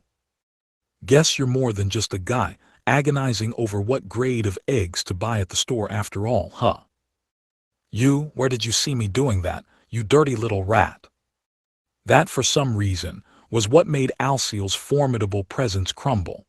Gabriel snickered, sat down on the edge of the balcony, and took in the sight of the imperial palace grounds below. Well, sorry to burst your bubble, but I'm not really expecting a hell of a lot out of you and Emilia. Like you guessed, this whole charade's meant to show off Emilia defeating the male branch to the general public. Nabbing Nord Justina along the way was one heck of a winning lottery ticket, I'll admit. Now, not only can the hero Emilia once again defeat her bitter enemy, this nefarious great demon general, and save Isla once more, why, she'll be reunited with her long-lost father, too. We're gonna be showered in Oscars next year. Alciel steeled his gaze at the angel. Me though, Gabriel continued, I've already had enough of this two-bit farce. Oh, feel free to diss me for it, but I'm scared. Yesod, Jevura, those aren't the kind of things I'm supposed to be messing with. The dark blood I ran into when I kidnapped you in its complete form, man, I thought I was gonna jump out of my toga. Life flashing before my eyes the whole bit. Complete what? I'd kinda like to save heaven, yeah. What are you talking about? Alciel grumbled in a low, threatening tone. The heavens are hardly under threat of invasion. True, the angel laughed. But they are about to repeat a mistake they made in the past.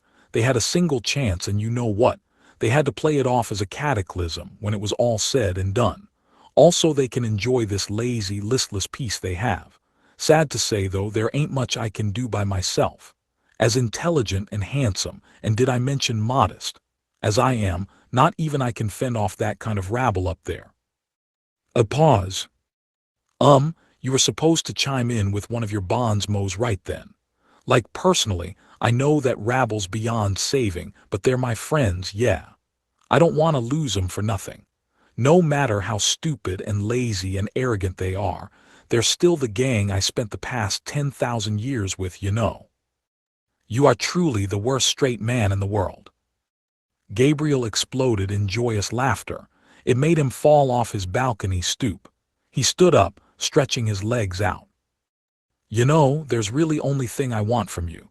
When Emilia shows up, try to keep the fight going as long as you can. He placed a hand on Alciel's shoulder. Okay, cause with the kind of safety margin I need, a good 48 hours would be just about right. Before Alciel could speak, the archangel slowly walked away. He watched him leave. When we first met, Gabriel called out, I had no expectations for him whatsoever. Like, he was so ready to dish out his life for every stupid little thing. But I dunno. All that time he spent in that other world must have made him think a little. What do you mean? I mean that I've been waiting 2,000 years for this, for a new devil overlord to be born. And I think this is about the last chance we got. His voice was just as fluttery and obnoxious as always, but soon it was gone, too far for Alciel's ears to pick up on. Duh, the shrill voice echoed across the palace grounds. Why did this have to happen, I ask you? Where did Alba disappear to? Why won't he come back? It belonged to a figure perhaps a shade higher than your average grown man, but peeking out from his robe, one could easily spot the enormous curved claws on both sides, the telltale sign of a male branch. They were far longer than those of a typical tribe member, forming strong and beautiful scythe-like crescents in the air, and they could belong to none other than Barbarixia, leader of the entire male branch force. Please, Lord Barbarixia, calm yourself. Wailing about it will not help our situation. Silence, Farlow. How could anyone remain calm at a time like this? The male branch called Barbarixia shot off his seat, almost knocking it to the floor, and slashed one of his mighty claws down. Farfarello, the young officer who had faced off against Maō and his new generals in Japan, was forced to watch as it tore through the table they were seated at. He sighed. "Regal," Barbarixia shouted, not bothering to notice Farfarello's exasperation. "You were with him. Where did Alba Mayer go?"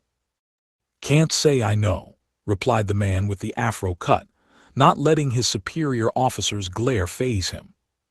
"Like hell you don't. I cannot allow this." "Whether you do or not, man, I don't know. Ain't you kinda in enough trouble right now, though? It's not like losing Alba's gonna change a lot for you either way." GNNH. Barbarixia, who had taken the post of male branch leader after the death of the great demon general Malakota, sized up the map of Efsahan strewn among the battered remains of the table. "What is going on in Fagin and Gwenvan?" he bellowed, tramping on the papers and debris like a movie monster. "Something bad, I'd guess," Regal said, keeping his legs casually crossed as he watched the map get torn to shreds. "What you gonna do, though? The way the 8 scarves in the capital are putting it, you two are about the only male branch leaders left. You guys and Libakako, and he ain't exactly in any shape for battle right now. Not after what happened in Japan." There was hardly a trace of urgency to his voice, but Regal's choice of words made Barbarixia's and Farfarello's faces visibly darken. "I had thought," Farfarello sharply replied, "you were all here to counsel us during emergencies like these." The punky-haired angel scoffed at him. "I think you and I got different definitions of emergency, man. I thought you guys told me we were invading Te Isla with your forces and no one else's. Otherwise you'd never be able to live up to Devil King Satan or whatever. Right? Ain't that what you said? And then I said I'd help set the table.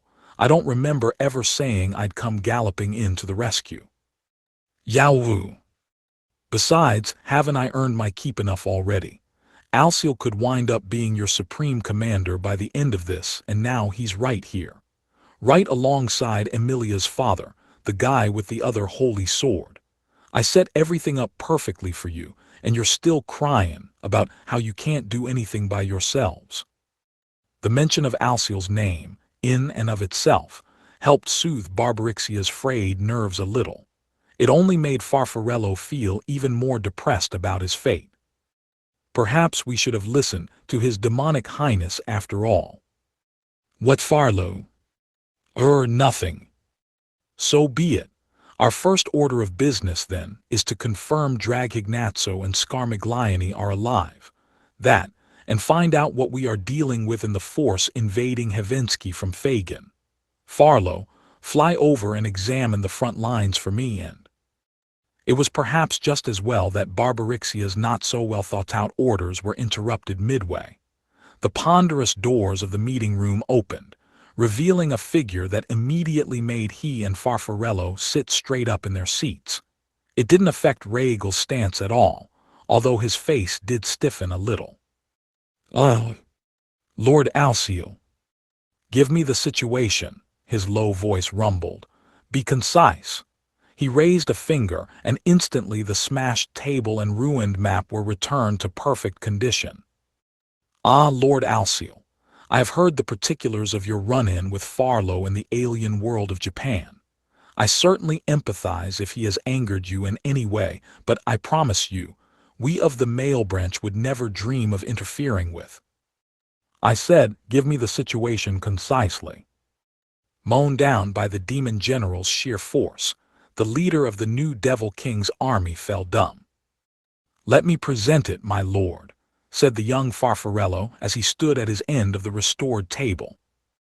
Alciel, looking at the demon's haggard face, nodded. "You are the one Erone serves, yes?" "Yes, my lord. I regret that I was the one who treated his demonic highness and his new general, Her Excellency Chiho the M.G. Ronald Barista, so rudely in Japan. I will gratefully accept any punishment you wish to mete out after this is over, but first, allow me to answer your question." Farfarello saluted, then used a claw to point at the map of Efsahan. We, the male branch, have invaded and occupied Efsahan with the aid of Alba Mayor and the angel Lord Rhaegal, an aid from the heavens. At one point, we had every major city in Efsahan under our control. From there, we intended to seize the site of Devil's Castle on the central continent, so we may be ready to provide Lord Satan his proper setting in the future. To achieve this, we needed to take apart the federated order of the 5 continents, the unified Night Corps rebuilding the land. That is why we have bolstered the ranks of the 8 Scarves and declared war against the rest of the world. Our move had the desired effect. The human Night Corps returned to their homelands to prepare for war, leaving the central continent comparatively unguarded. We also made advances at the holy sword wielded by the hero Emilia, which was being concealed by the church on the western island. Doing so, we believed, would disrupt the balance of military power across the islands, stoking discord among the human race, and preventing them from putting up the sort of unified front that so devastated us before. Alciel stole a quick glance at the smirking Rhaegal. So why are you in this current predicament? The city's under protection from our male branch forces and the 8 Scarves Corps, Farfarello briskly replied, claw pointing at different marks on the map, have been forced to capitulate one after the other in recent days. Ho! Alciel nodded briskly, but his eyes were no longer on the map. They were on Rhaegal, now a silent observer as events unfolded around him. We have lost contact with Scarmiglione and Draghignazzo, whose forces were garrisoned at 2 points between Hevinsky and the naval port of Fagan.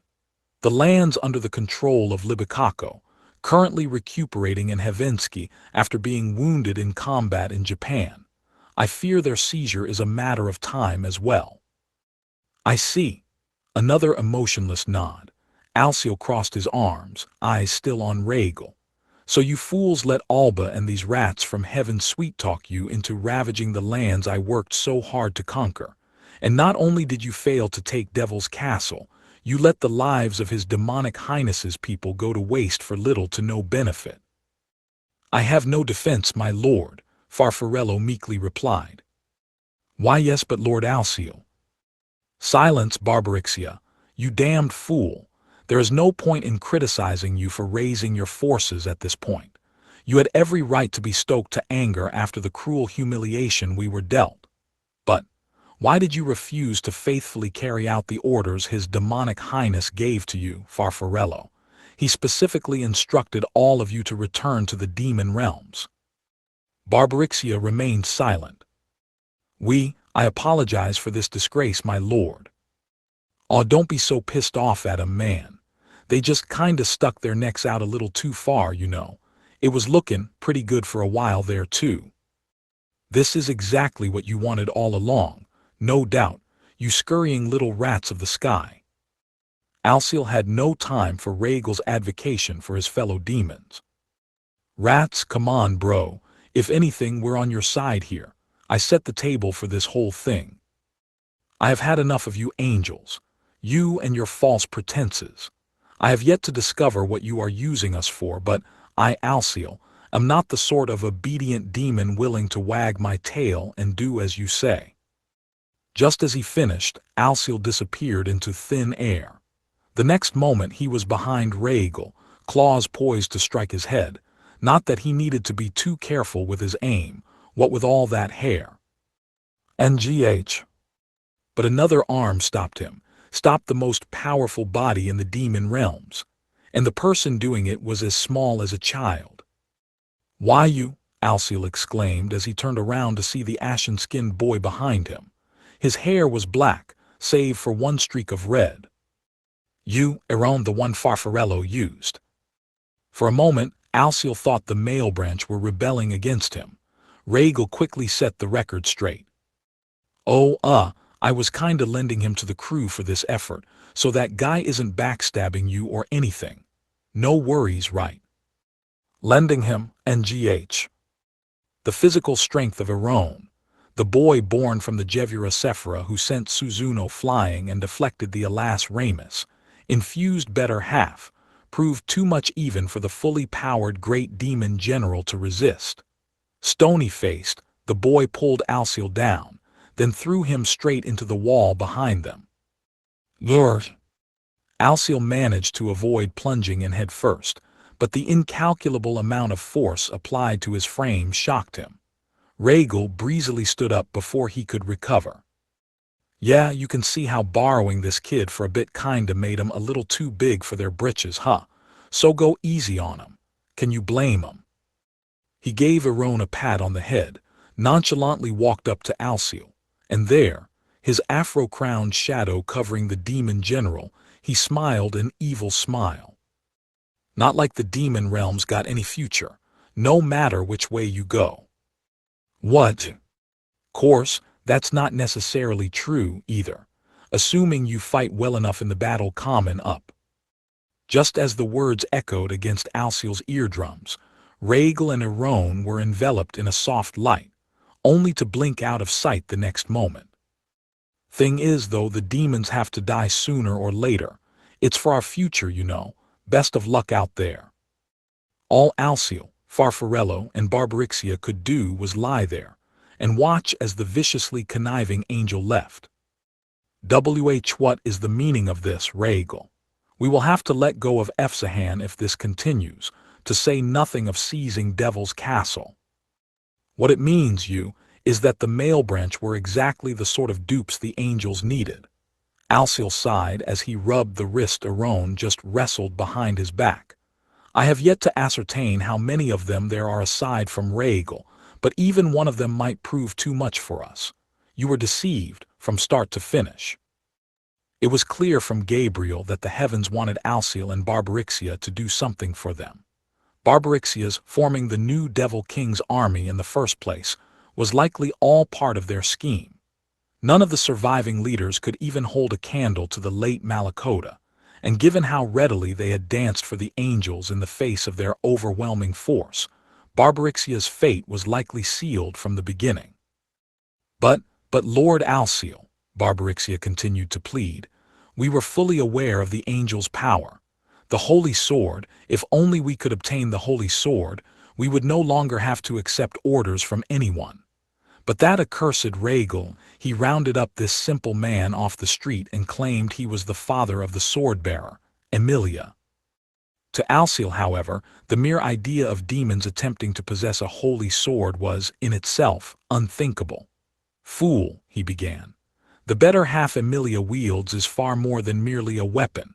It is a holy presence, one with the jeweled Sephira known as Yesod at its core, the fruit of the tree of life. We have no holy force to us, it would be nothing more than a hunk of iron. Barbarixia paused. My lord, if I may, I think you are mistaken. What? The male branch leader reached into his pocket. I believe you know that Farlow once had Iron under his control, he said as he took something out. One look was all it took to shock Alciel all over again. The power of the Sephira is not something restricted to angels or humans, my lord. At the tip of one enormous claw was a small purple stone, a fragment from the Yesod Sephira, the sort that Alciel, or Shiru Ashia to be exact, had seen many times before. This stone reacts quite strongly to demonic force, my lord. Let me show you. Barbarixia murmured a word or two into the fragment, instilling it with dark power. And no, how could this? A shallow shade of purple began to erupt from the stone, a familiar sight to Alciel by now.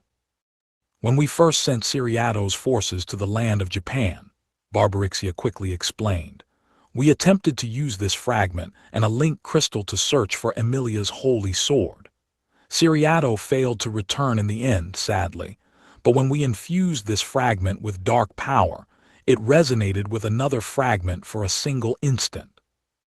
Alciel wasn't around for that exact moment, but he knew that Siriato had a link crystal with him over the seas of Choshi. Up to now, though, he had only seen Emmy handle Yesod fragments. He assumed it required the touch of a holy force wielder to successfully handle Sephira and holy swords. Barbarixia just blew that assumption out of the water for him. He struggled to link his thoughts together. So the holy sword, the Sephira are not holy in nature. Then it struck him. The thought that had escaped him this whole time. And with it, part of the other, more personal objective Gabriel hinted at on that Hevinsky balcony. Barbarixia Farfarello. Sir. Where is Nord Justina, Emilia's father? He should have been brought in here with me. I believe he is being held in a room within Hevinsky Keep, but he truly is Emilia's kin. You bear a Yesod fragment, and you still doubt it that much. Alciel's mind flashed back to a moment in Villa Rosa Sasasuka. Out from the pouring rain, Maō had just deposited the unfamiliar-looking Nord into the room. Nord, and a silver-haired girl who disappeared into the sky with Maō. Nord did not bear the holy sword with him, yes. Why yes, my lord. Barbarixia and Farfarello nervously looked at each other, unsure where this was going. Alciel, meanwhile, was juggling several thought streams at once. He took a moment to organize them in silence. His motives remain unclear to me, but I think I know what Gabriel is scheming for us now. Sir. Another moment of thought. Then Alciel mournfully snapped his tongue against the roof of his mouth. Pathetic, absolutely pathetic. No way out except to dance on top of his hand. And my lord, what is? Alciel stepped up to the meeting table and began pointing at the map. I will be brief. The person defeating your leaders and storming Hevinsky is none other than Emilia herself. Emilia. But I thought Emilia was in the other world, in Japan. Emilia returned to Inte Isla several weeks ago. Alba Mayor and the angels made her do their bidding, how I cannot say, and now they have rallied an army with which to seize the capital. Their mission, to have Emilia kill us all. What? For what purpose? I imagine Regal and his cohorts in heaven are hoping to further weaken the demon realms through this farce. That, and use our defeat to build more support for themselves from the devout humans of Inte Isla.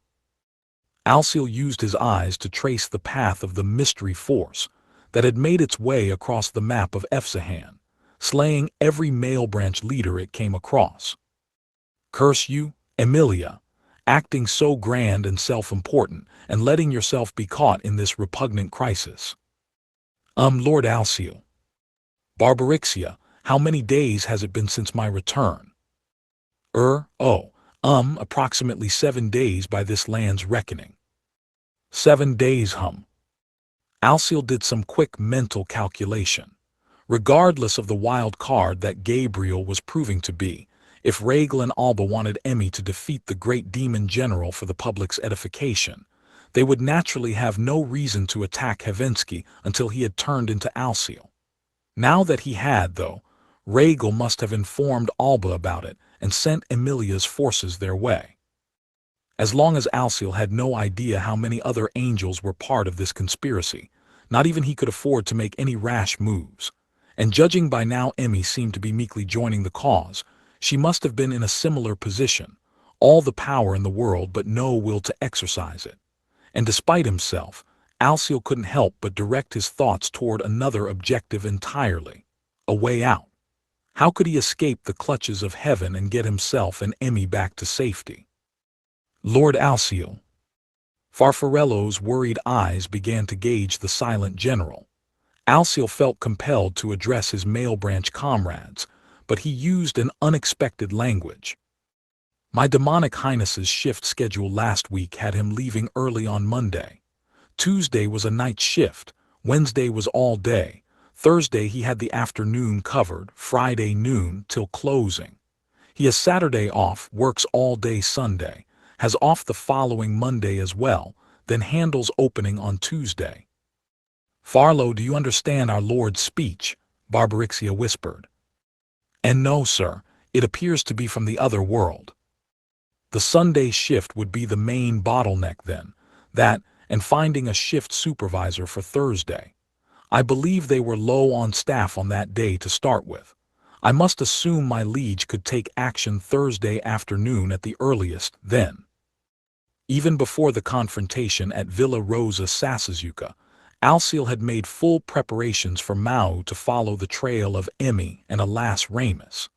If his message to Amain had been relayed over correctly, Maō was bound to make a move.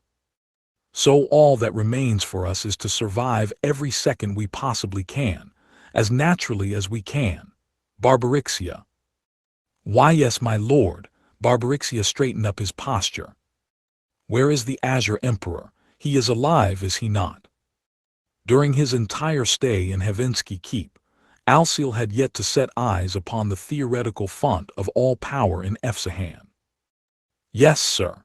That old man's authority was a prerequisite in order to gain the support needed for our declaration of war.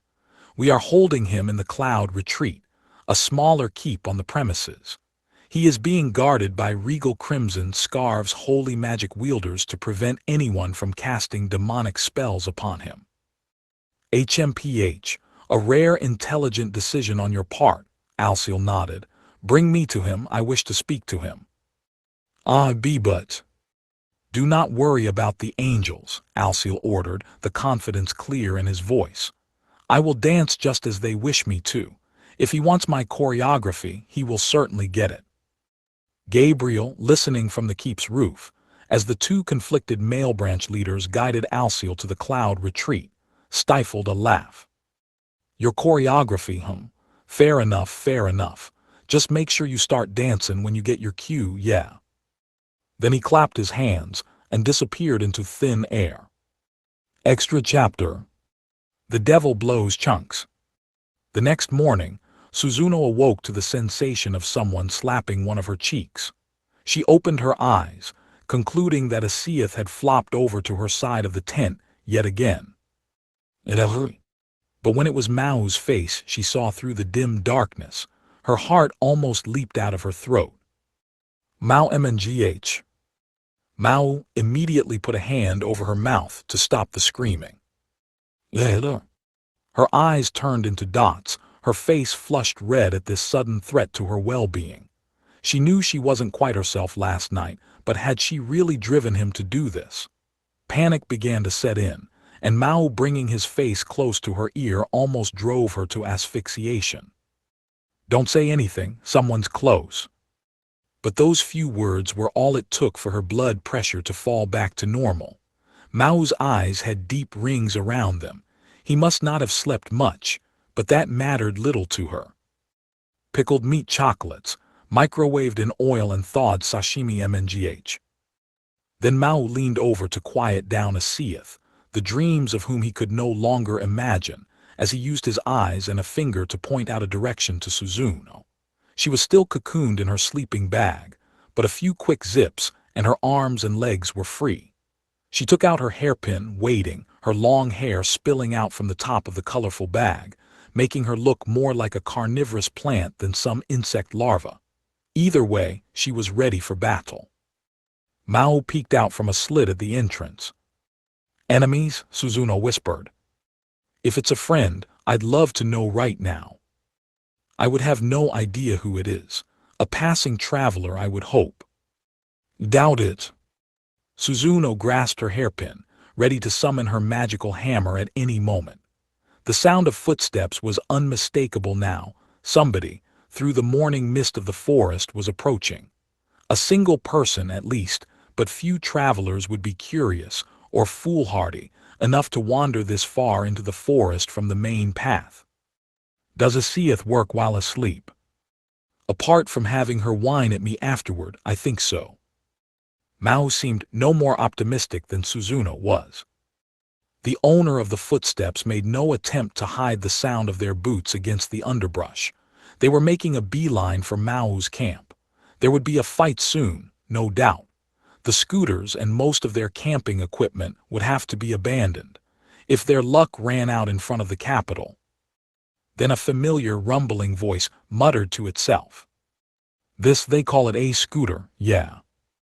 Both Mao and Suzuno could understand it.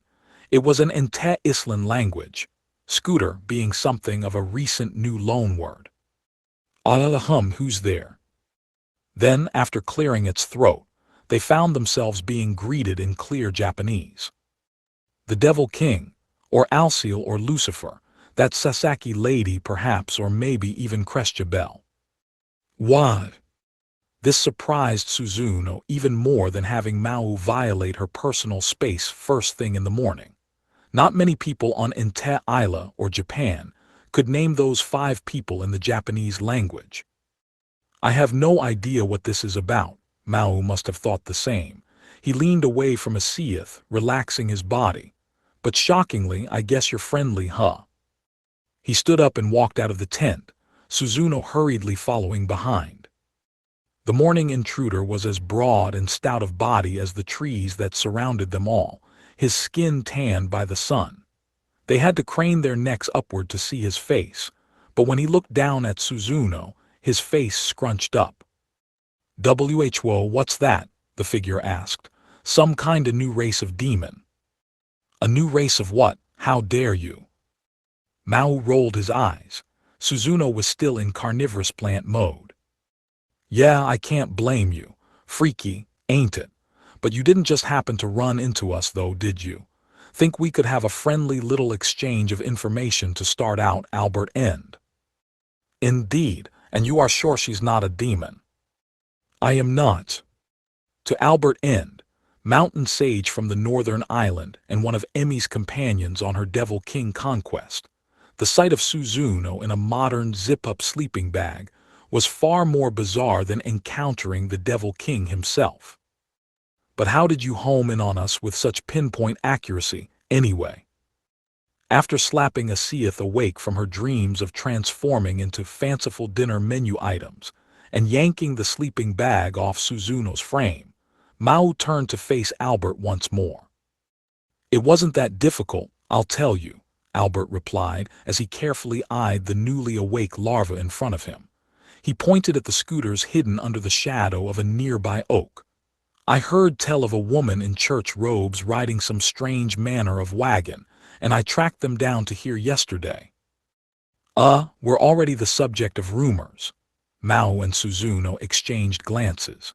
They had made an effort to keep away from the prying eyes of people in settlements, but remaining completely undercover proved even less possible than they had hoped.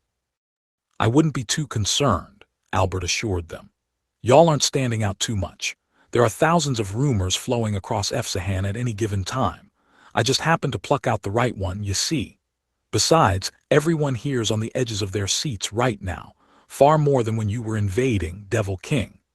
It'd be one thing if it were all over and we were under demon control again, but all these vague rumors about Hevinsky being taken over without much else being affected. The anticipation is killing everyone." "It must have been.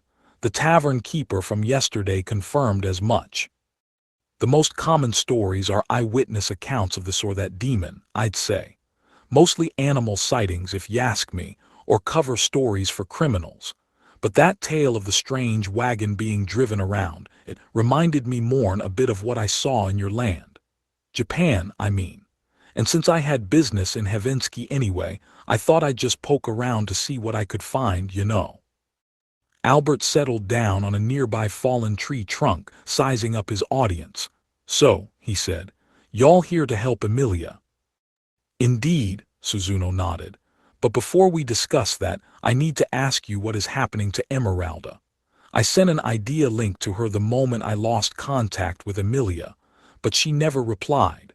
Until certain events transpired in Japan to open our eyes, we had no confirmation that Emilia was being held captive." Well, that's a bit of a long story, innit?" Albert gave the side of his head a scratch. "The short of it, though, is that Ime received a summons from St. Ale the day she was supposed to regroup with Emilia." "A summons from the Empire?" "Yep. I guess Ime's cover story was that she was inspecting the area around Emilia's village, so she could expose some of the corruption that's been going on. But was she found out?" "Even worse, in a way." Albert pointed at Suzuno's church vestments. Your friends are on the move. She's finally been branded a renegade by the church. They're doing everything they can to keep Alba's crimes under wraps. They say she'll have to face an inquisition at the bishop's headquarters in the capital." At this point, Suzuno asked dubiously. Why? Emeralda, after all, had been in all but open rebellion against the church since well before Suzuno had traveled to Japan. Why was the church in a panic to prosecute her now, several months after the fact? Albert's face darkened. Me and Emilia were guaranteed some level of public safety mainly because of the power Eme wields. Whether I fight for her or surrender to the church, I gotta go back to her sometime. And along the way, I could have helped Emilia get back home in Eme's place. He pointed his face southwest, toward Helsinki. But about half a day's travel from her village, I picked up on what must have been a zillion gates opening up all over the area. Damn, was I afraid.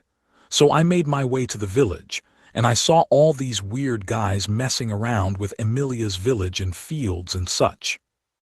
Demons or angels? If Albert thought them weird, they must have been quite weird indeed, but Albert shook his head. No, they were church knights from the nearby walled city of Cassius.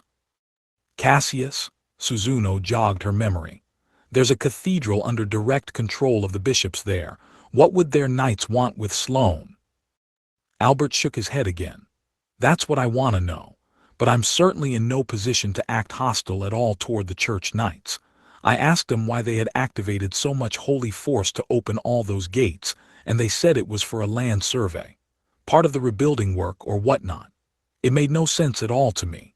First they send Eme to find out why rebuilding's been delayed so much, then they trigger all those gates and start survey work immediately after. And of course I caught neither hair nor hide of Emilia herself anywheres. I spent 2 days searching the area. He flung his hands in the air in resignation. So if I can't make contact with Emilia, I figured, I might as well ask Eme for some instructions. So I go back to St. Ale, and lo and behold, the whole Holy Magic Administrative Institute's been shut down by General Pippin from the Royal Guard. To keep Eme from destroying evidence before her trial, is how they put it. The whole building got put on lockdown, so I couldn't even retrieve the angel feather pen I needed to open a gate. That's why I took so damn long to get here. And that is why you never contacted me. Albert nodded. Yeah, well, you were in Japan on a secret mission from the church, no. If someone spotted me communicating with you, I figured you'd have to pay for the fallout as much as I would. I got this from Emilia. From a coat pocket, he took out a smartphone, similar to the one Emmy owned. But man, I wish I'd bothered asking Eme for the number of your phone when I had the chance. Biggest regret of my life. And if I launched another sonar bolt toward Japan, there's no telling who'd find it. All right, let's exchange digits now before we forget. Oblivious to the situation, Maō and Suzuno both took out their cell phones. They were both, of course, long out of battery juice. So was Albert's. Not that they needed any to complete an idea link, but the lack of a physical number inside the phone's memory could affect the accuracy of the spell's connection. It still functioned as an amplifier, but without the number, it was an imperfect one. But Maō was prepared. He took out the LED lantern he had argued so long with Suzuno about purchasing, the one with the radio, solar battery, and hand-crank charger that actually worked with his ancient phone, and gave Albert's mobile phone a few percentage points of charge. Given Albert's complete unfamiliarity with electronic devices, Suzuno's natural suspicion of machines, and Mao's inability to afford anything on the market newer than 5 years old, the phone number exchange took far longer than it should have. But they still managed it. Ooh, nice, I want the phone too, Asiath said. Maybe a kid's one. I got a feeling you'd run up the bill with in-app purchases the moment I gave you one. Aw, she said, ruefully staring at the 3 phones in their hands. But okay, you buy it. I didn't say I would yet, Asiath, so, Albert, what brought you to Efsahan anyway? Simple, I'm just checking. up on the vast amount of holy force I picked up on. It's centered right on Havinsky, like all hell's about to break loose at any moment. I have some of my men deployed in the northern and southern islands, but thinking about what I saw in Emilia's village when she got disappeared, I figured this is the spike I ought to be personally checking on. And with you guys all here, something tells me I'm right, eh? You got it. Emmy's in Havinsky right now, or she's supposed to be shortly anyway. And what's your proof of that?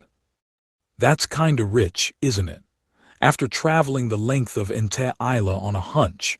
Luckily, the idiot pulling the strings behind all this was kind enough to tell us directly. Maō used the thumb and pinky finger on his right hand to create a pretend telephone handset to demonstrate. Look, Albert, there's a lot I'd like to ask you later, but can you give us a hand for now? You probably guessed by now that this is about a lot more than rescuing Emmy and waving see ya to this world. I hate to bear my family drama to the world, but Ashia, I mean Alciel, he's been kidnapped by the same guys who took Emmy. Huh, kidnapped, Alciel? Albert's eyebrows rose in disbelief. And if you don't believe that one, try this on for size. Emmy's dad, nor Justina, was captured with him. Who, Emilia's father, is that?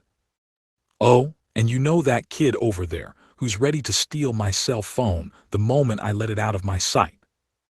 Maō, I am sorry, the apology for you.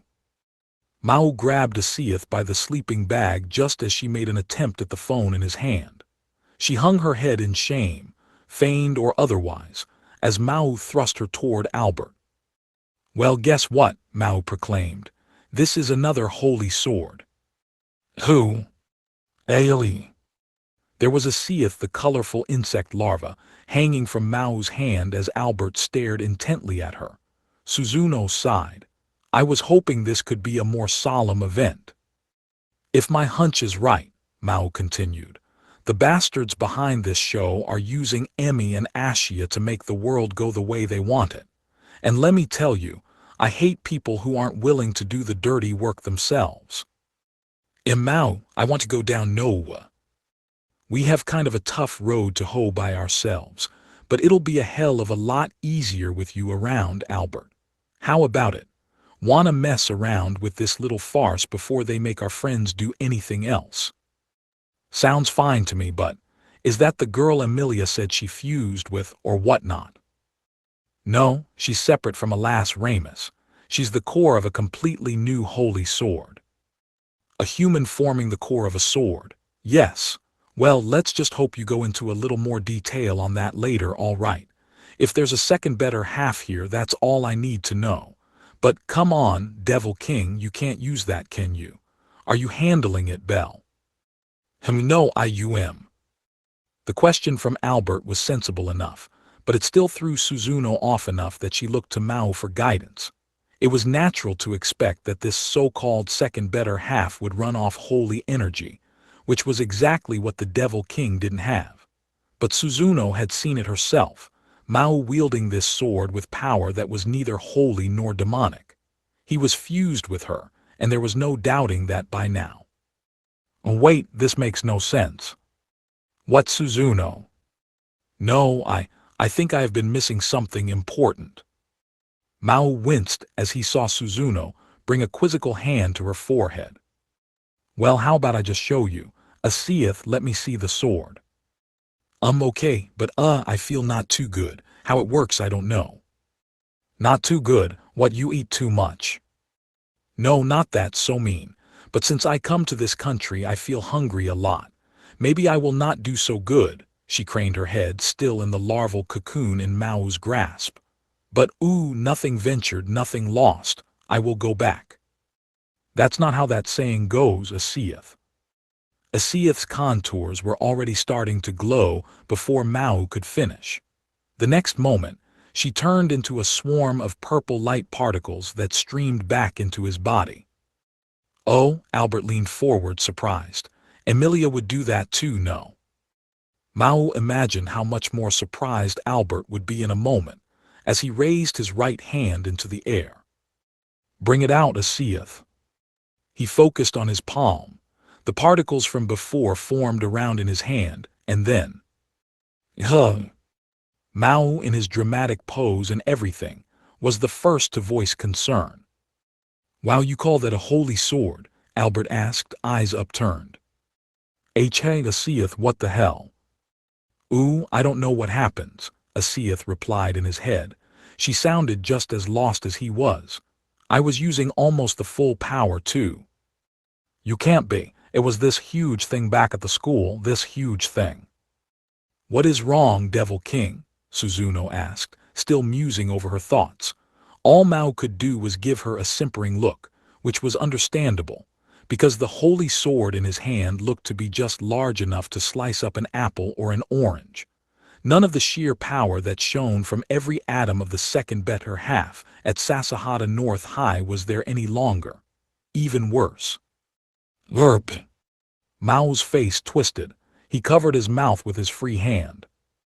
What, Devil King?" The blood drained from his face as he staggered back. Suzuno stood up to catch him, but it was too late. He fell to his knees. "Oh crap," he groaned, batting Suzuno's hands away. Then, out of nowhere, he ran off a distance into the forest. "Devil King! What's gotten into him?" Albert marveled at the jackrabbit-like speed Maō exhibited when he leaped into the nearby undergrowth. After a moment, "Bliarg!" There was a mighty, heaving groan, wholly unbefitting the shaded forest grove they were in, along with the wet, rushing sound of something that should never come out anyway. After witnessing Maō striking his action hero pose, the butter knife he produced, and the reversal of fortune that struck immediately after, Suzuno and Albert were afraid to ask what came next. A few moments later, after it was all done and accounted for on the ground, the ashen-faced Maō returned, supported by a Seath in human form once more. "Are you all right?" "Do I look that way?" the teary-eyed Maō muttered as he released his grip on a Seath's shoulder and fell to the forest floor. "A Seath?" Suzuno asked, ignoring the out-of-commission Maō for now. "What happened?" I don't know. It was like I say, come out power, and someone say no instead." "No, you were denied it." Suzuno looked at Asiath, then Maō. "Who could do that?" "Ooh," came the chastised reply. "Maō, of course." Me." Maō looked up at Asiath as he attempted to catch his breath. "I told you to come out. Why would I be the one holding you back?" "I dunno, it is how I feel in you. It is a shock before we do so well together."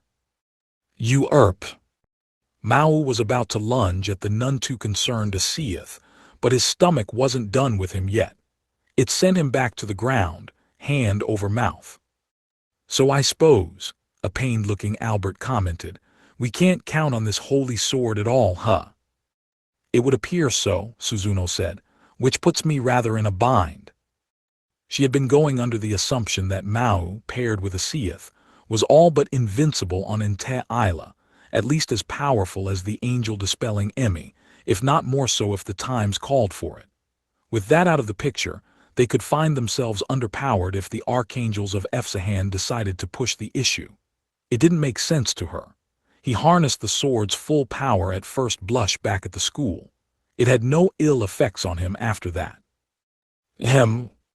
Once again, a mysterious alarm bell began to sound in Suzuno's mind. She sized up the queasy-eyed Maō, the carefree Asiath, and the silent but clearly perturbed Albert, as she fiercely attempted to piece her thoughts together. It took the slowly recovering Maō to start griping at her to make it all click. Damn it, why's this happening now of all times? I felt great up until now." She finally had it by the tail. She knew it. She should have suspected it was strange from the start, but she never did. Why not? Because she had known this human, this Sado Maō, for too long. "Devil King, you have been back in Ente Isla for days. Why are you not in demon form yet? And beyond that, where is your demonic force? Not even a little of it has returned."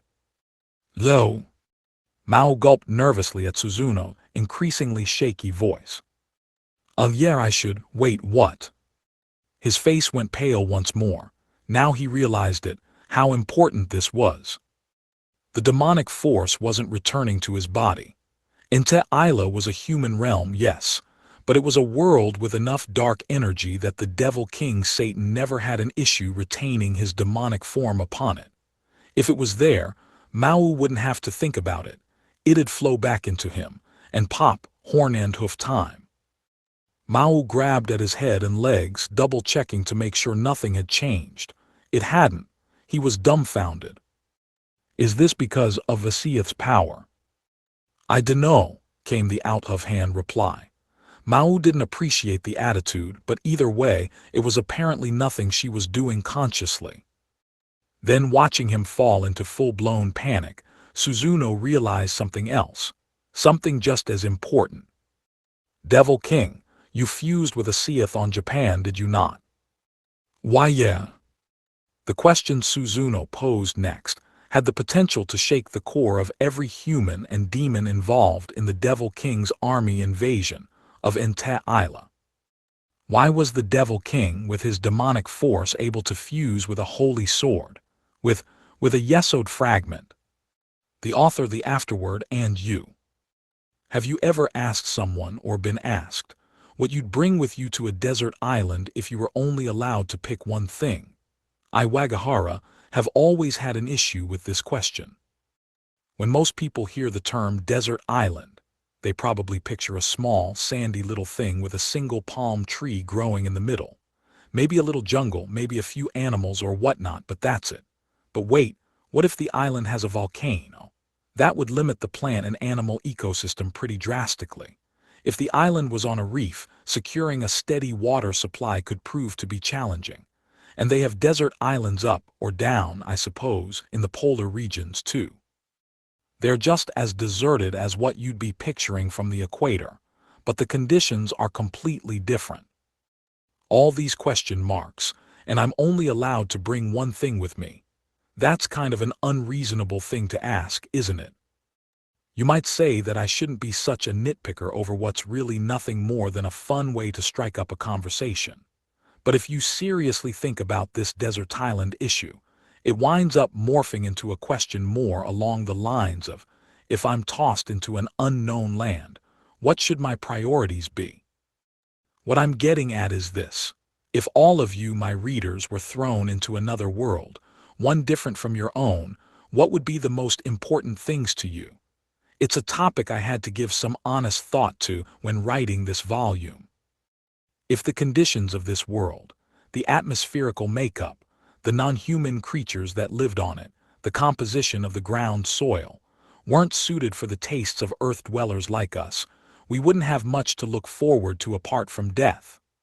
Let's assume, then, that there were no major obstacles to people like you and me from surviving in this strange land and go from there.